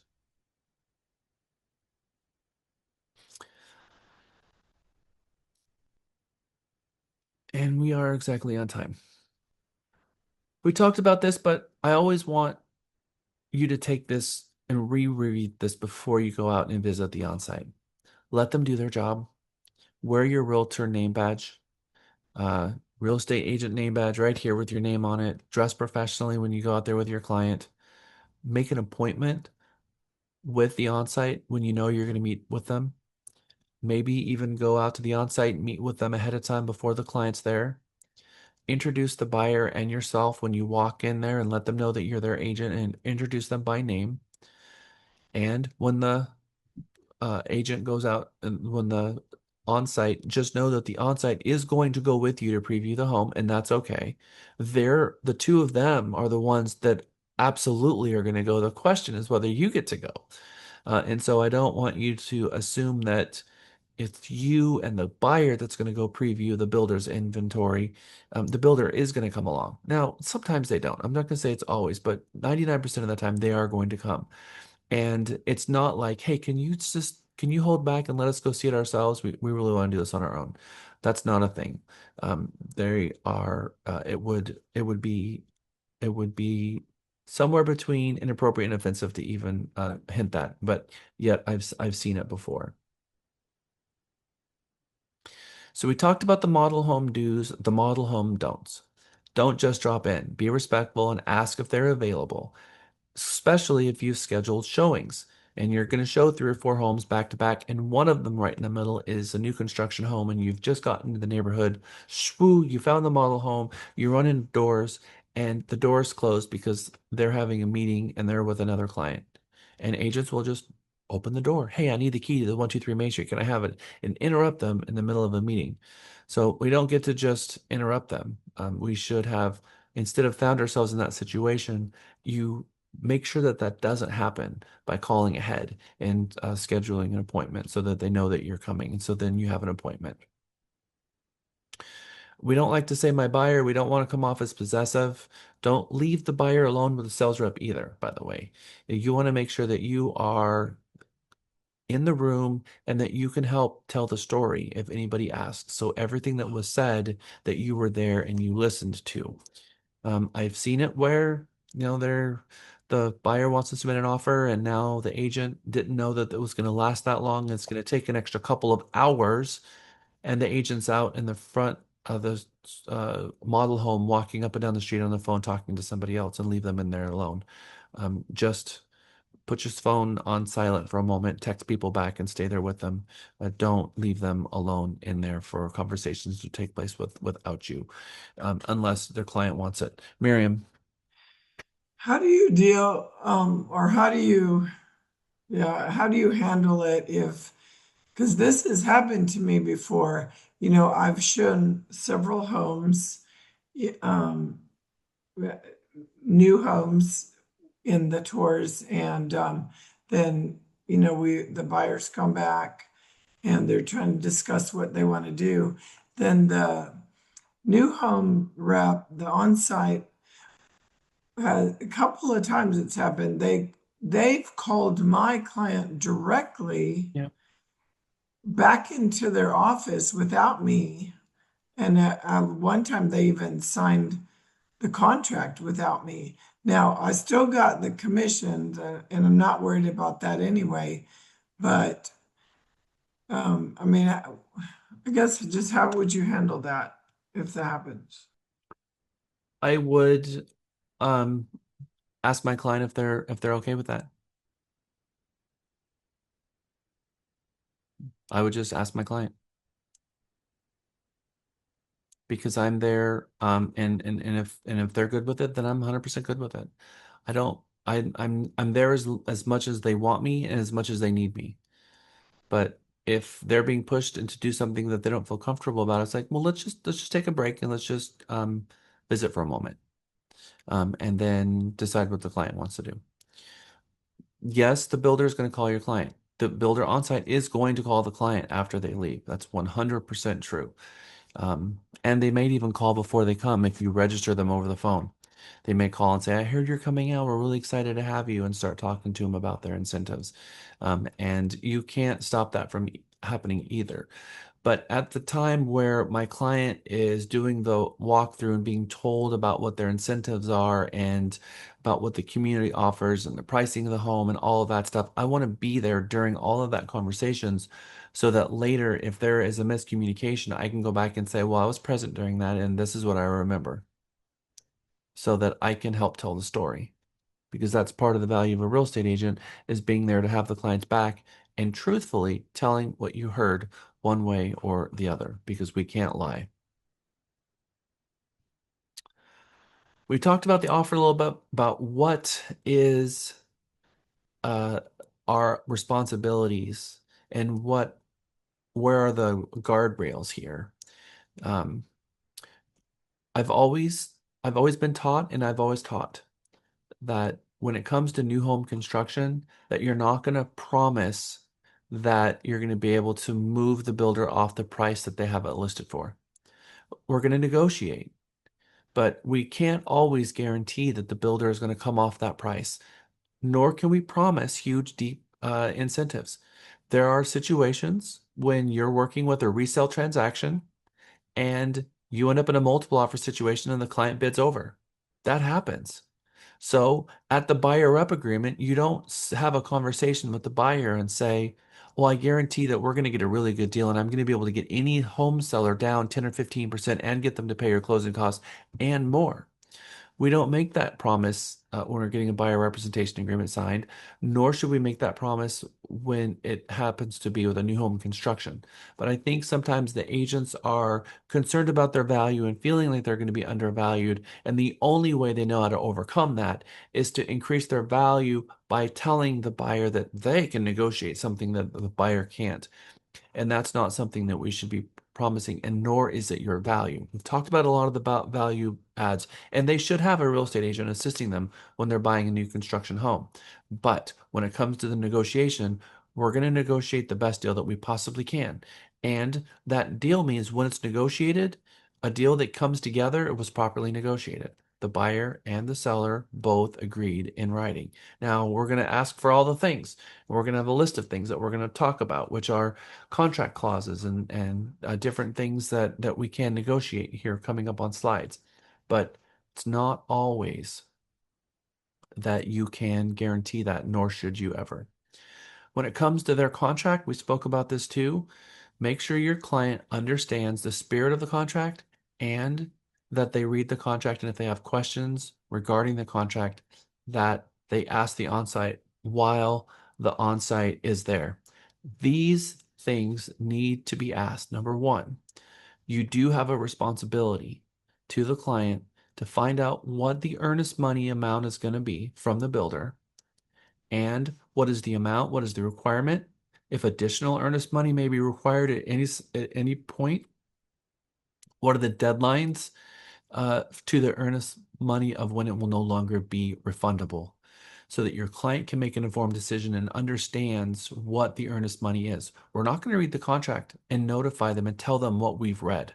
We're going to ask the onsite to tell our client exactly what it says. And if we read it and we read something that we don't understand, we're going to ask clarifying questions. That doesn't mean that we're interpreting the contract, but if we don't see parity between what we're reading and what they're telling them, we're going to ask them for a clarification because we want to make sure that the client, now I'm not telling my client what I've read, I'm reading it and I'm listening to what they're telling my client and they're advising my client. And if I have a question, I will ask them. I'm not going to tell my client, hey, look at what this says. This is what it says. I'm going to say, okay, Mr. and Mrs. Onsite. So I'm not an attorney and I'm reading this and I'm not quite understanding because you said this and I'm not understanding what I'm reading here. And then ask them to explain. And it's not in a confrontational way. I just want to make sure that anything that's there that my client understands. Here are the contract clauses that you will often see that the client needs to have awareness of. Obviously, make sure that they have a survey of where the property is being built so they can take a look at the survey. Sometimes they have them and sometimes they don't. Hopefully that they do so they can see the public utility easements. They can understand whether or not a pool in the backyard is going to be feasible based on the PUE, the public utility easements, and the setback lines and the building lines. And that there is very clear in the contract of what lot number that they're buying and a survey so that they can ensure that the buyer can verify that they have the correct lot. It's happened twice since we've been open that the builder had a different lot on the contract and it caused issues later. Location of construction is something that needs to be verified. The scope of work, they have a scope on there of exactly what they're going to do. Price, the cost clause. This is something that Christina was talking about. When prices go up, they can increase the cost and let the buyer know that is a possibility that if there is a major increase or shortages in supplies and supply costs go up, that they could have the contract price amended. And then at that point, they can determine, Mr. Builder, what happens at that point if the buyer doesn't want to move forward with the transaction. Because I'm not going to say that you're allowed to breach the contract, because I can't say that. So that they might say, well, then the buyer's going to lose their earnest money. So basically what they're saying then is that you're walking away from the contract and you're going to lose your earnest money. Not that they're going to sue you for performance, but you get the idea. Deposit and payments, options and upgrades, mortgage contingency, if there is going to be one, the builder's performance, occupancy date, what substantially finished means, and have them read that paragraph, the client read it to themselves. So is there a substantially complete clause? Yes. Okay, I want to have the client read it. Do you have any questions about that? No? Got it. Well, yes, I do. Could you answer that question? Because I can't, but I can connect it and make sure that the, waves are moving in the right directions, but I can't answer the question. Closing clause, dispute resolution, change orders, which usually there are none on a spec, permits, standard of work, and then all down the line. Trades are licensed, inspections, material substitutions. That's a big one. The material substitutions is one that if they run out of this color brick, they're going to substitute with this color brick, and the buyer doesn't get really a choice in the matter. And that happens often, all too often. Insurance, so that remember to advise the client to get insurance on the property. Construction delays, contingencies, mineral rights, which they're never going to get if they're buying a spec home. There is no legal review in Texas. Broker compensation, and that you need to find in there whether or not they're agreeing in the contract to reimburse the buyer for the buyer broker fee. That has to be in the contract for a new construction. If it's not in the contract, you're not getting reimbursed. That's different than resale, where there used to be nothing in resale, but now we have either in paragraph 12 or we have an agreement between brokers attached, that 2402. So also on the builder side, there's going to be an addendum that's going to talk about compensation, and that's going to go there. And you're going to probably likely have to give them your 1099 and the tax ID number of the firm. We've talked about new home financing. Remember about referrals. Make sure you remind your client at the appropriate times to file their property tax exemptions, their homestead, with the appraisal district, and which exemptions they may be applicable to them, over 65, disabled, all the different ones, and have a conversation with them about the property tax exemptions that are available. Follow up to ensure that their insurance is active after closing. Ensure they know where their mailbox is located and how to obtain a mailbox key, maybe even where they're going to go to vote. Never assume your client knows that you'd appreciate referrals, so always ask and remind them that that's something that it would mean the world to you. Schedule an in-home visit about 3 weeks after closing, or just do a pop by and just say, I just want to make sure that things are going well with you guys. And then always call the client on month 10 and remind them of the builder 1-year warranty, where they're going to come in and they're going to fix all of the corner pops and the settling cracks and all the things that may have shifted and adjusted over those first 12 months, or obviously a lot of adjusting is going to happen. So it's expected that that will happen. Moving in, startup costs are often overlooked, and that could be things for like blinds or a washer, dryer, and fridge, or a sod, irrigation. Make sure you have a list of things that, and again, there's Christina has one, and we have one that we send out in class, which is the one sheet of things to make sure that the buyer asks as part of the negotiations for, and as a list of things. The earnest money, the closing costs, all the things. Make sure that you've walked through that list with the client so that they know what it is that they're buying, so they don't close on the property and realize they have to get blinds and a garage door opener and other things that may were may not had on their agenda or budgeted for, and it caused an issue for them after closing. Blinds can be a big one. Okay, a lot of information we threw at you today. This is actually a huge designation course that has got a ton of information that's just packed into a very busy, hectic day.